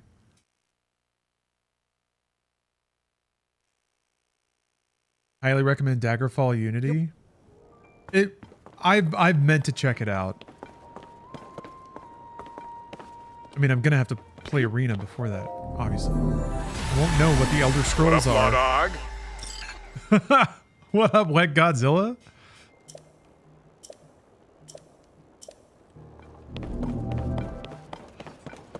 Great Morshu read there.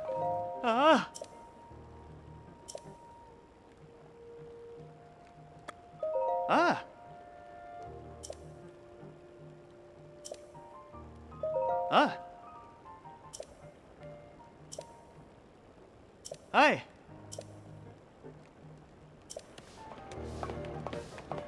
If only one could just zoom right through the ceiling, but that's silly. I keep forgetting that I can do this. It's such a like bafflingly amazing ability. I can't think of how does Breath of the Wild do all of this and not crash all the time? Like all the physics, all the like traversal through geometry you shouldn't be able to go through. Ugh. It's outstanding. How the fuck did they do it? On a Switch 1 with scraps. Who did you want me to talk to? Captain Hawes. Wait. Talk to him below Hyrule? Is that where he is? Captain Hawes has been leading search below Hyrule Castle. Talk to him to see how you can help out. Okay. Did they give me an objective for that? They did. All right. We're going to make an executive decision, though. I got to go. I'm going to go hit up some of these shrines. Get some nodules. Oh, there was a big fish down there.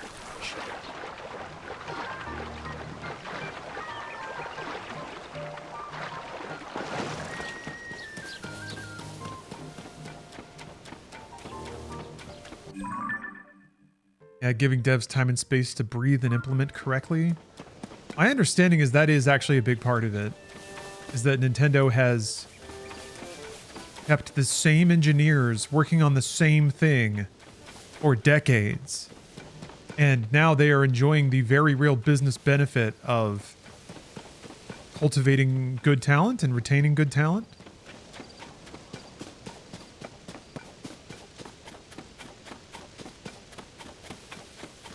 Oh, they weren't all hired away by Amazon?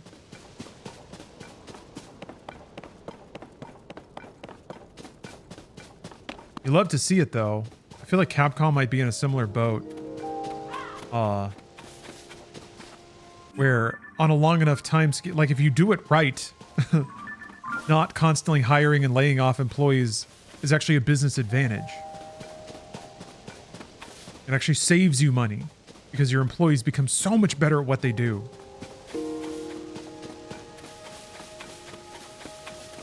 But whatever, vibe coding will come along and who cares? Nintendo will be out of business. Or college students will tell Claude to make a Zelda game but sexier. They'll sell 1 billion units, everybody will snap their Switch 2s over their knees because they don't need them anymore. It feels weird to not have a horse. I like how you can whistle and it just doesn't do shit. So many shrines, bro! Fuck!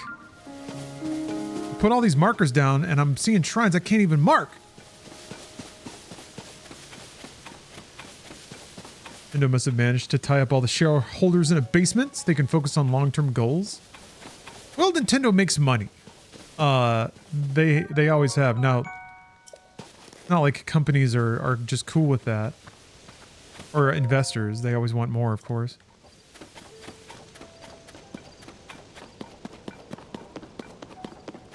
Nintendo talks to their investors pretty directly. There's a number of times too where like they've kind of set the record for their investors, be like, this is what we plan. Like, we know this won't make as much money, but this is what we're going to do.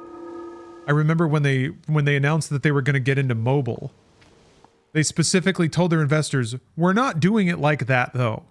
We're gonna experiment with mobile, but we're not, like, our goal here is not to make as much money as other companies make in mobile. And I remember thinking like, God damn, that's fucking amazing. And it's kind of true. Their mobile stuff was not really that bad, all things considered. They even did I think it was like Pikmin they took offline, but you can like play it offline. It didn't just shut down. Oh, fuck.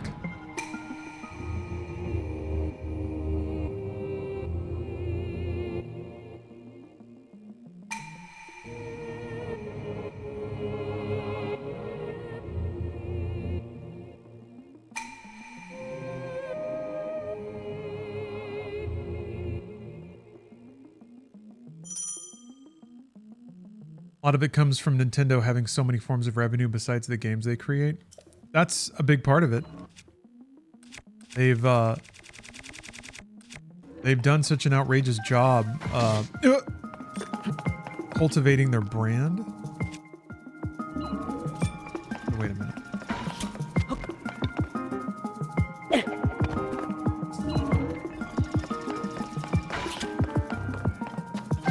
Throw, but does throw also mean arrow?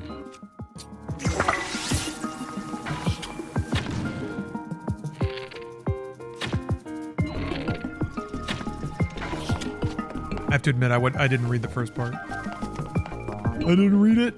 All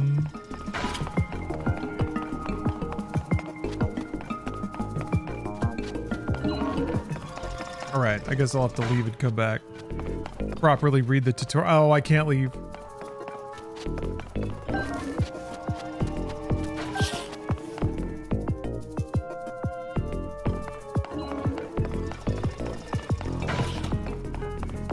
green thing up there.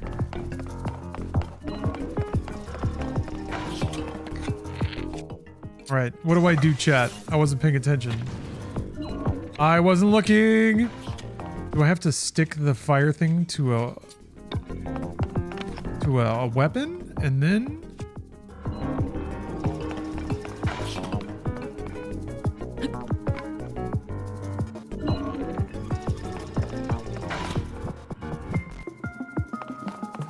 What do I throw?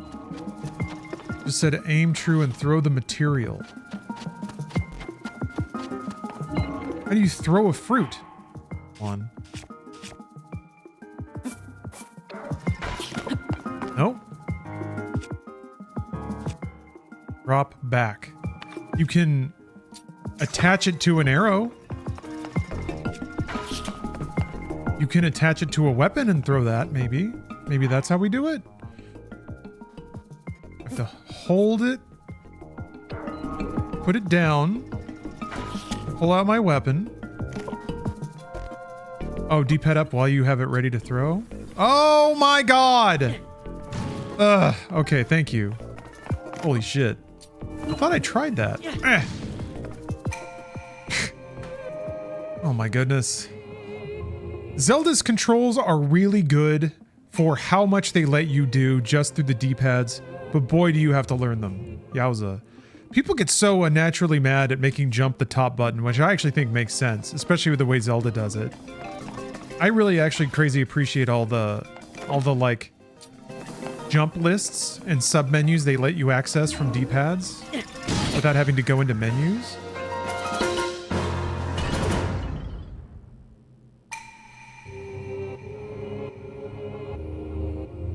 I think the UI flow of this game also makes the like weapon endurance system even less of an issue, because you can do all of your inventory management. Well, you can do all your weapon management without having to pause the game, which is really nice.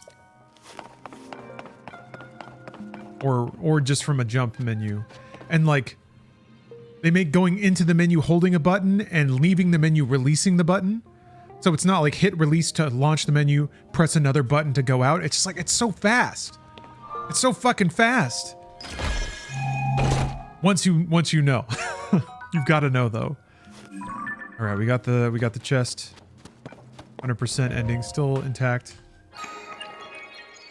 You ever get the vape cart that tastes so good it's dangerous? Wait, what?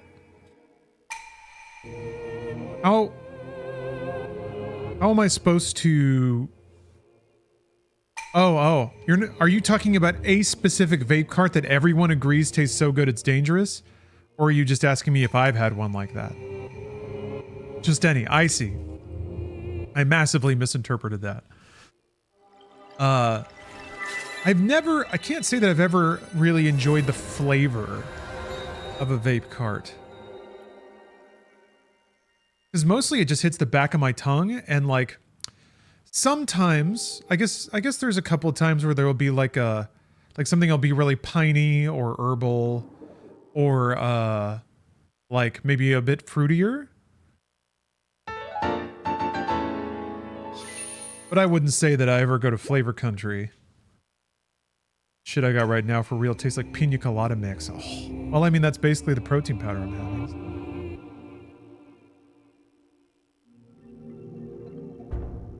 Speaking of vapes, ripping fat vapes, I watched, I want to say the back 2/3 of All That Jazz from Bob Fosse.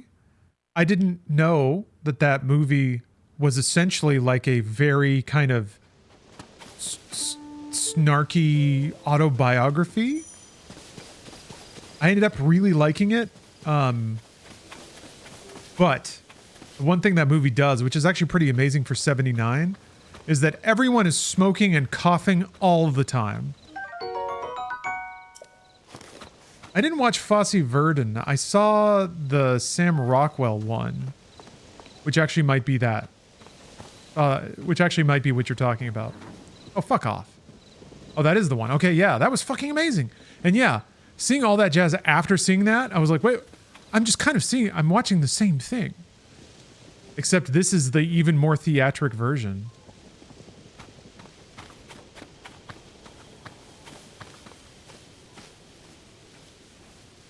Do we go with the Choco Chips? I don't have any stamina items. Take that back. No. Well, I haven't cooked it, so it doesn't matter. Alright, let's see what happens.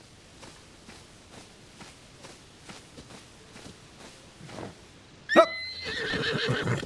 Oh, you... Oh. Okay. Alright.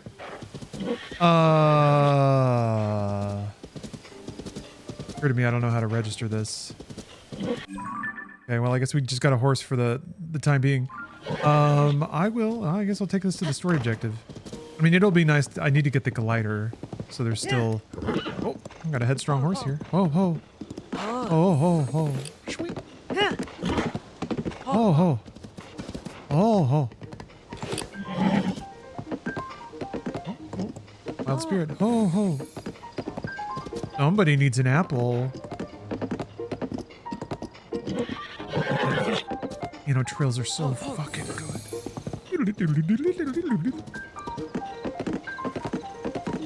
T-square ass jazz piano.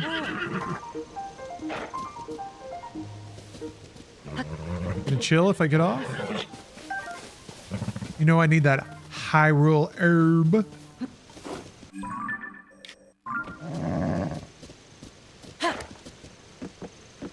Bombs and rupees, bombs and rupees, bombs and rupees, bombs and rupees. Oh shit. Oh fuck, I was paused that. Wait. Oh. Arroo. In just a moment. Y'all real soon? It's because... okay, hold on.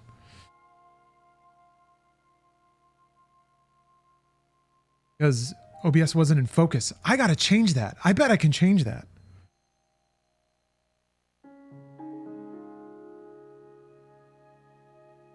Alright.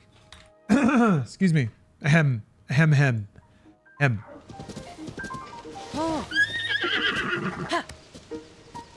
Need to rewatch Bob Fosse's Lenny Bruce film where Dustin Hoffman plays the stand-up comic. That was what that was? Yeah, that's not very good. I didn't know that. I've seen... Yeah, it's called Lenny. I did not know that that was the Bob Fosse movie. Okay, shit. Now it's all clicking. Because yes, in All That Jazz, he is filming that. So I don't... Yeah.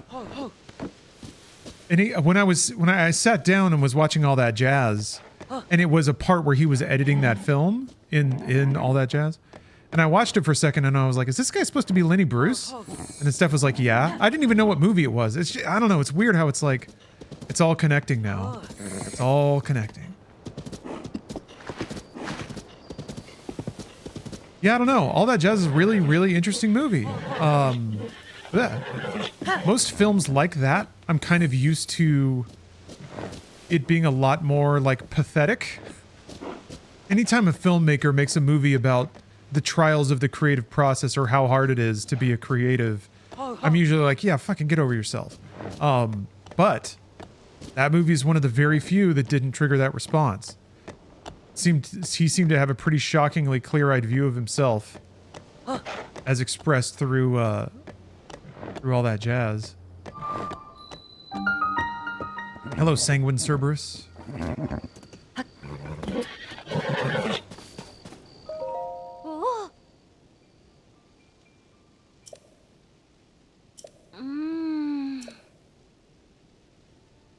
Ooh, took my mom to see Epic, the Elvis Presley in concert film edited by Baz Luhrmann with footage restored by Peter Jackson. Huh!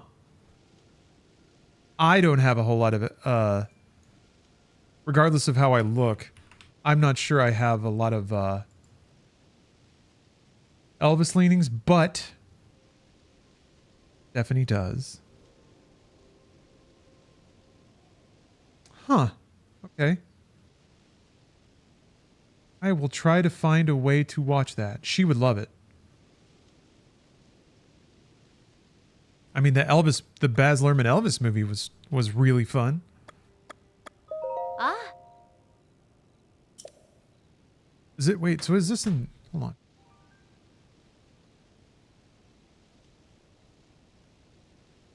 I guess it, wait, hold on, is this out?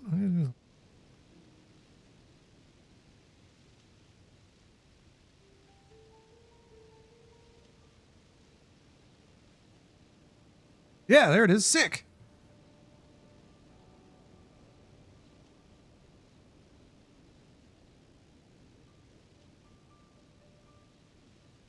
Thank you for the recommendation.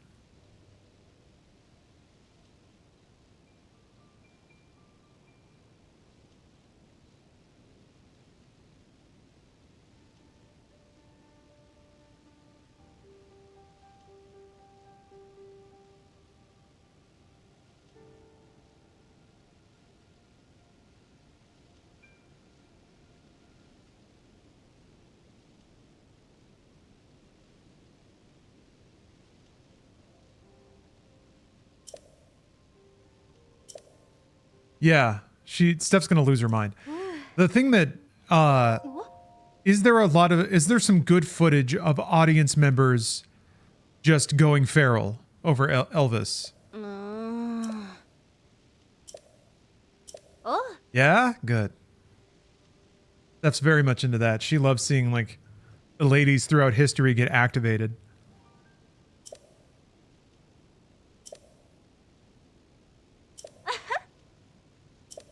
Elvis needs boats. Elvis needs boats. All right, we gotta listen to that. Oh, we love Elvis. So Mojo Nixon's.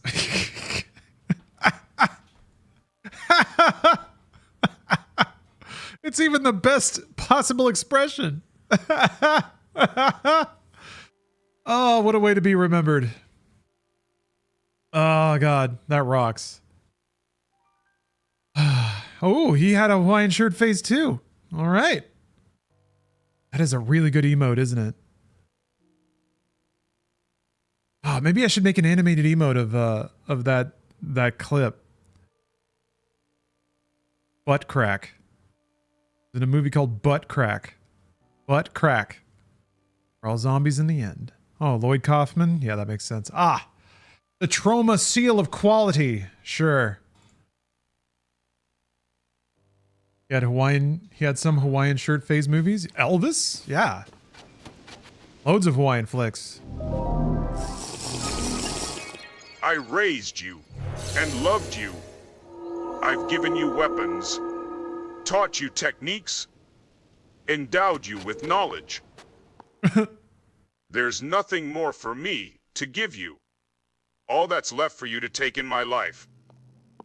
Metal Gear, Solid 30, Snake Eater. Why does he keep thinking the colon is a 0? Combat training?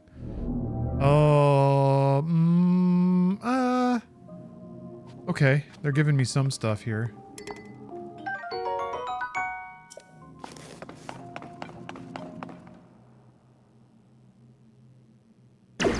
Elvis needs boats. Elvis needs boats.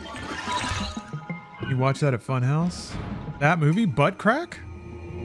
We watched a lot of trauma stuff. I don't know if there was that. I don't remember seeing that, but maybe I did. Ooh, excuse me, Princess Link? Oh, shit. Fuck.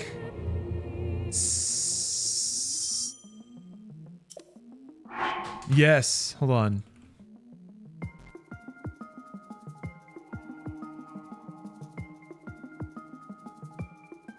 But I need more than just that line. Hey, excuse me, princess.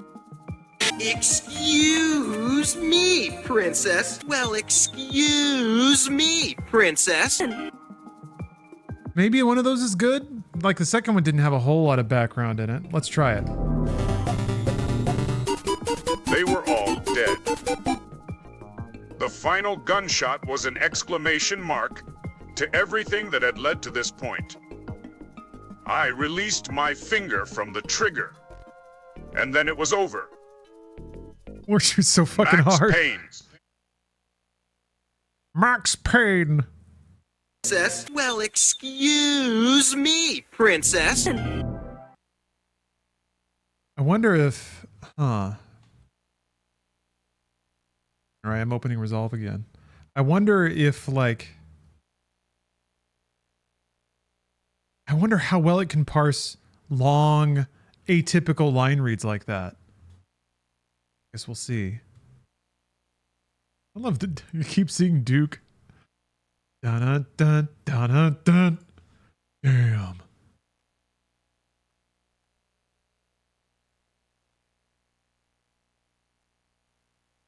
Princess.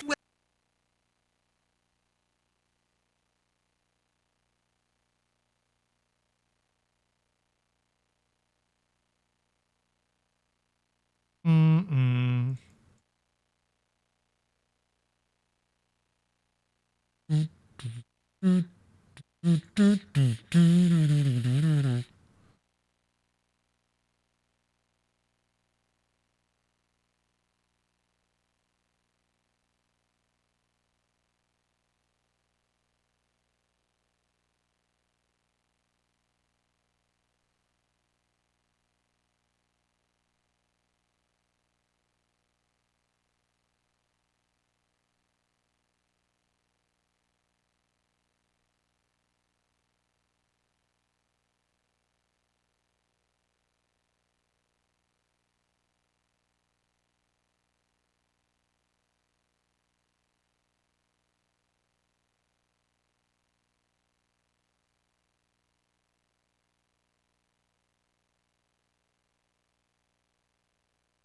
Okay, let's see. There. Should be set up. Oh, yeah. I think we're good.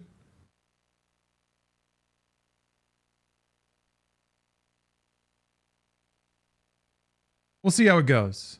I'm not gonna chase this dragon too far. Ah! Say that. I say that and it's always incorrect. I'm always lying to myself.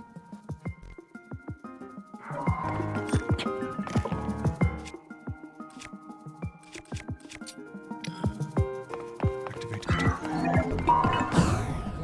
Flurry rush. Cha cha cha cha cha. Oh, tutorial. You are tutorializing me, I see now.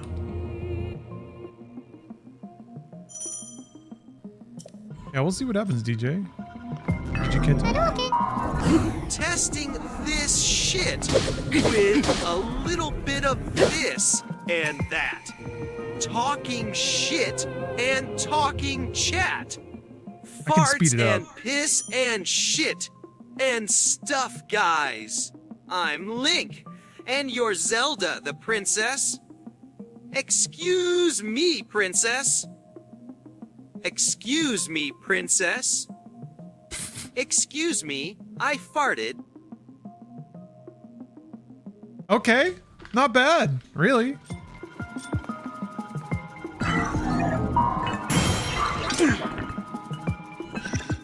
Oh, what is this? A golden kappa terrain! Lair Falcon, Lair Falcon. That was pitched up pretty high. Wonder if there's a way to like... Wonder if there's a way to just pitch it down a little? Twist a knob? We'll see. We'll see how it goes.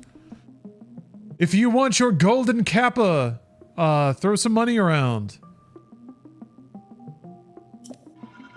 If you don't know what that is, it is, it just makes your kappa emote gold on Twitch for 24 hours, I'm pretty sure. I think that's the gimmick.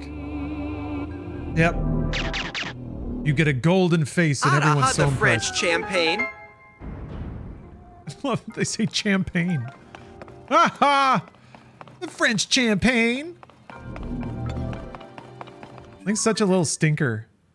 Uh-oh, there's a chest in here. Oh, it's right there. Oh, thanks, Klondike. Thank you for gifting a sub to Ashley.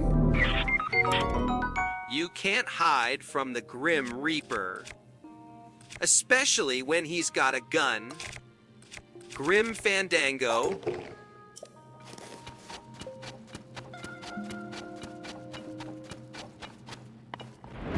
Oh, golden face. Okay, we'll see. I mean, Morshu definitely grew on me over time.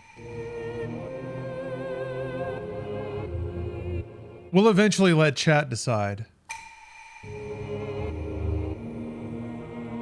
That's the goal, is that I think channel point redemptions switch the voice. What the fuck is a golden capara?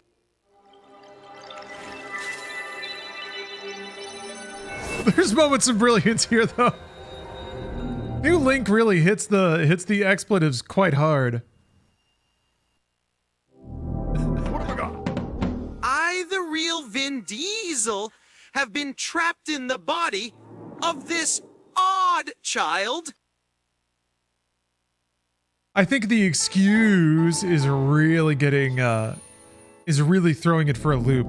Like it seems like it's mixing in weird extensions of vowels, which is working but also makes him sound insane. Yeah, he elongates random I'm words. the hero that saves Princess Zoldor.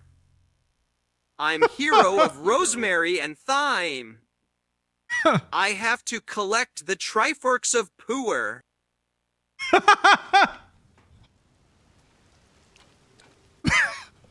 That's not fair. Pooer? Oh. Dongo berries, I eat those. And I eat ass. Oh. Oh, Sam Barefoot, I like what I see. I like what I see. Oh, where'd my horse go? Oh. Oh, there you are. Hey, guy. I shit and fart. Princess.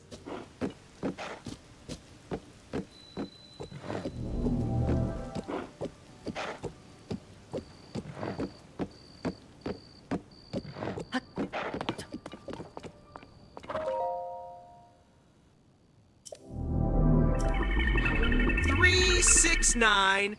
Damn you fine, hoping she can sock it to me one more time. Get low, get lows, get low, get low, get low, get lows, get low. Yeah, to low. The window, Essa, to the window, to the wall, till the sweat drop down my balls, till all these bitches crawl, till all skeet. Motherfucker, till all skeet. Goddamn buzz, goddamn, till all skeet, motherfucker, till all skeet, goddamn. Getting into it. God damn.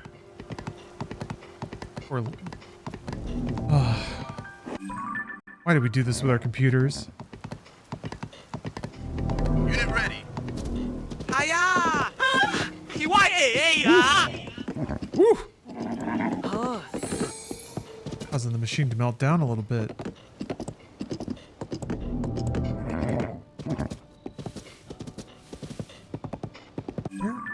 Oh, it thought it was under Hyrule Castle. Yeah. You fucking with some wet ass pussy. Bring a bucket and a mop for this wet ass pussy. Give me everything you got for this wet ass pussy. He's really hitting certain. He's nailing certain enunciations. That's for sure. You just have to go around. Why does he pronounce it like that? I don't know. He's getting excited. I figured out who he reminds me of. Wimplo from Kung Pao. Ah.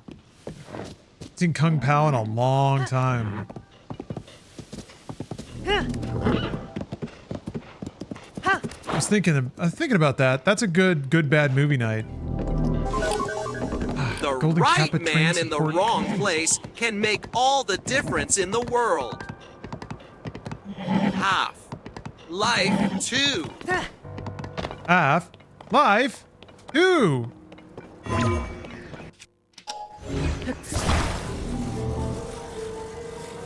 Oh no! Left my poor horse in the way. Yeah, Rikio. Ugh. Be a good double bill. I was thinking, like, what's the bad version of Kung Fu Critical's Hustle? the And yeah, it's name. KRT's the moniker. it's Kung Catch Pao. me blowing on some chronic like it's a harmonica. Twist Mahanak Wanzika, your boy has got the gift. I need some diesel fuel to give my rocket ship a lift. Some people call it puff. Some people call it weed.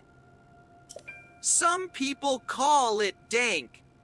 Some people just call it trees. Some people call it bud. Some people call it skunk. Some people call it sir. Can you open up the trunk? Good gift. Good gift to get hung on, right? And a number of ways. I'm gonna speed the voice up even more. Let's see what happens.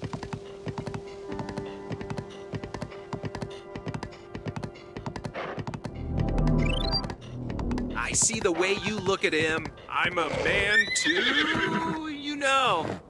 I go pee standing up. Ha! Face to foot style. How do you like it? My nipples look like milk duds. If you've got an ass, I'll kick it. I rock and roll all day long. Sweet Susie. All right. Okay.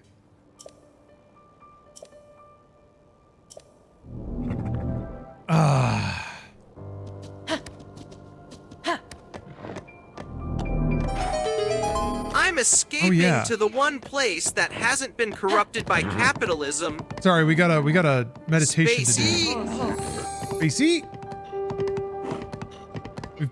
We've simply got to meditate. Ah, it's doing the thing again. Doing that thing. Doing that thing. I don't remember it behaving like that before. Man, this guy's got a noggin. I did everything right. And the kingdom of Hyrule indicted me.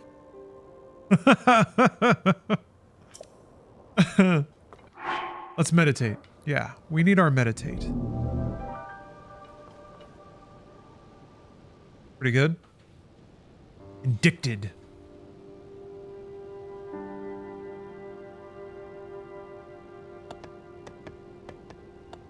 Let's meditate with Marcus. This is supposed to be the excuse me princess link. Yeah.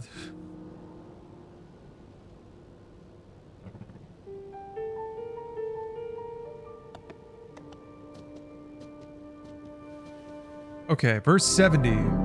Hold on. Oh, princess, my princess. Where are you, my fair princess? Perfect, ship it. Verse 70, the gods who are immortal are not vexed because during so long a time they must tolerate continually men such as they are, and so many of them bad. And besides this, they also take care of them in all ways. But thou, who art destined to end so soon, art thou wearied of enduring the bad? And this too, when thou art one of them? Interesting. All right. I like what he's saying. People have always been shitty. They always will be shitty. You're a person too. You're part of the experience. You're shitty sometimes, probably. So, like, get over it. Don't let that be the reason you don't participate or contribute. Don't let. I think more he's. I don't think he's saying that. I think he's more just like, these are the tools you can use to dispel its frustrations from your mind. If you're dwelling on these things and wasting time and your vibes, if shitty people are taking your vibes, be like, hey, whatever. Whatever, man. Just be like, hey, whatever.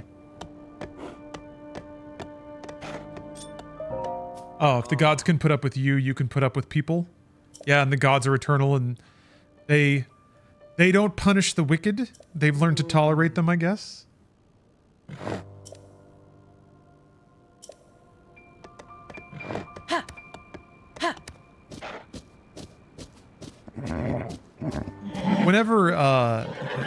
Whenever he refers to the gods, I think to some degree, and also I think this is a way to make it kind of really adapt to now. I think he's also just talking about the natural state of things, the universal harmony, the equilibrium that we see in the world around us.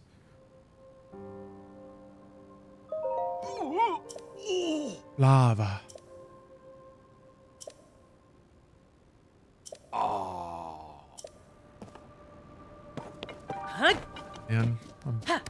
Blade TTS. Oh.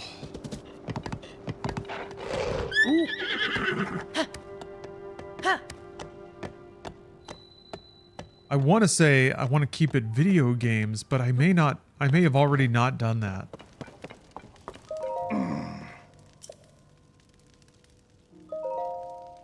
Oh. Ooh. Oh.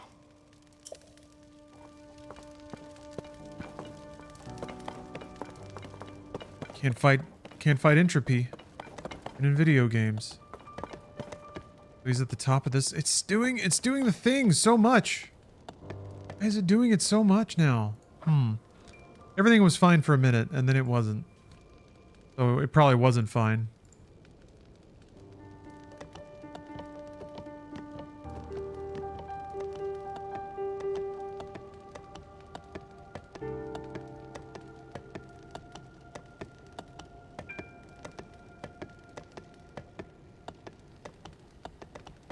Try that. Are you dorks ready to cringe? Here's copy pasta slop, copy slopsta, kitten. Why aren't you responding to Daddy's Discord messages? You're gonna make Daddy really, really angry. Kitten, don't do this. You're making me turn. Araga! Turns into alpha mode and destroys everything. Kitten. Look what you made me do. Arrah!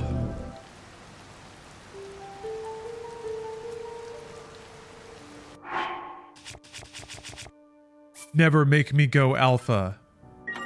Ever. Oops. Here. Go nuts. Let's go crazy. Let's get nasty. Let's go wild.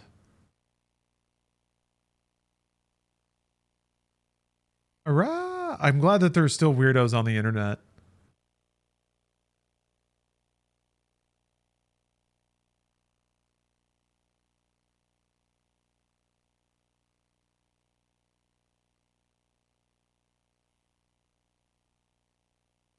They're gonna have to remake. Is it gonna remake all the shaders? Oh! Damn.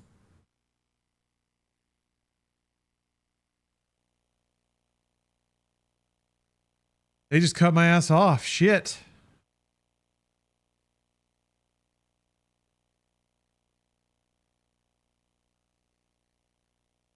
Come on. Yeah. Nintendo lawyers got me. Nintendo said, not today, motherfucker. We're gonna take everything from you. Everything. What would I do if I couldn't play video games on the internet? What would I do?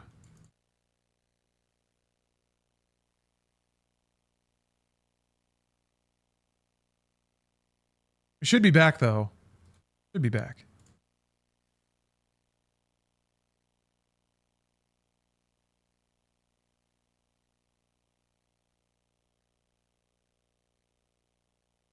Oh, Ricky Unchained?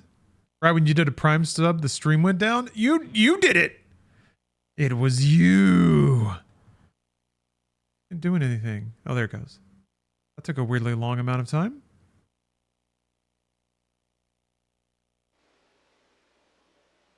Oh yeah. Original Resident Evil 4 Salazar?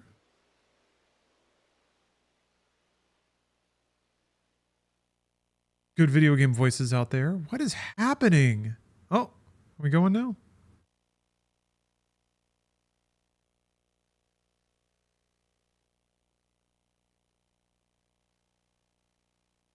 It is all freaky now. It doesn't like this at all.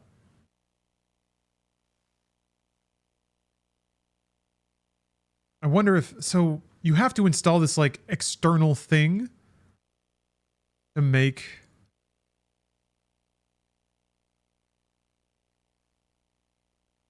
to kind of fix Zelda. It has its own internal resolution scaler that you have to fully deactivate and then replace with a different scaler to make it go above like 1080p and not look real garbage.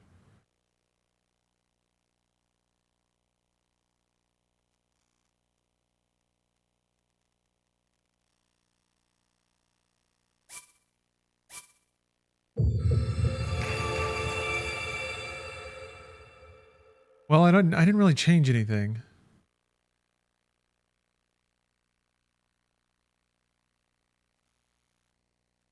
That's okay. I think running better. I don't know what happens. Like maybe it's just drops in quality over time. It's dropping frames, but that's not a big deal. That's okay. Actually, I think because of the frame drop, it might be time to wrap up things around here. Unfortunately, that always shakes off like a good half of the viewers. But don't worry, I'll be back soon. Tomorrow's Wednesday. We're gonna actually do media share tomorrow. It's going to happen. Also, I'm a bit worried that since I got a little blurb that there might be more. Yeah, it's running better now. That's vexing.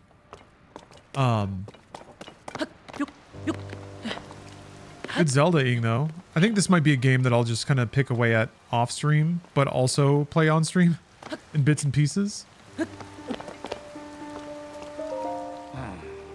Yeah, I don't know. I'm feeling a little weird still, so I think this is gonna sound strange, but I think I overstretched my neck. My neck was feeling a little tight last night, so I really gave it a walloping. I think I overdid it a little bit. And now I think I'm just carrying a lot of weird tension. Oh.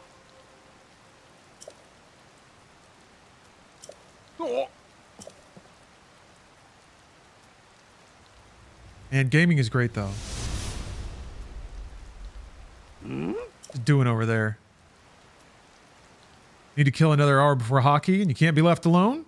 We'll raid over somewhere. We'll raid to a quality streamer. Health equals wealth. You're right about that. Huh? Right about that. One can game at one's best in pinnacle health. I'm not that bad off right now, honestly. It's just more a combination of all factors.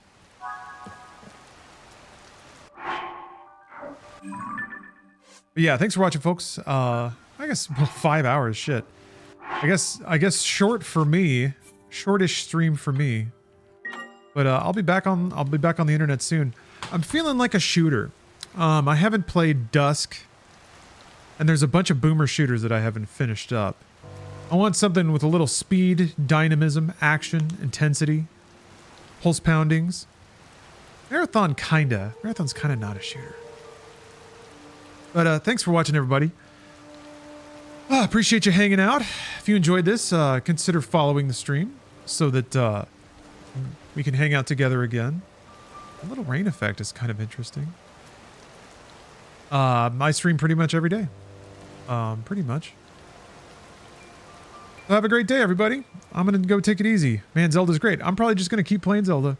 Actually, I might try to finish Metaphor, and then I'm going to keep playing Zelda. But I hope you all have a great rest of your day. I'll see you all next time. Bye-bye.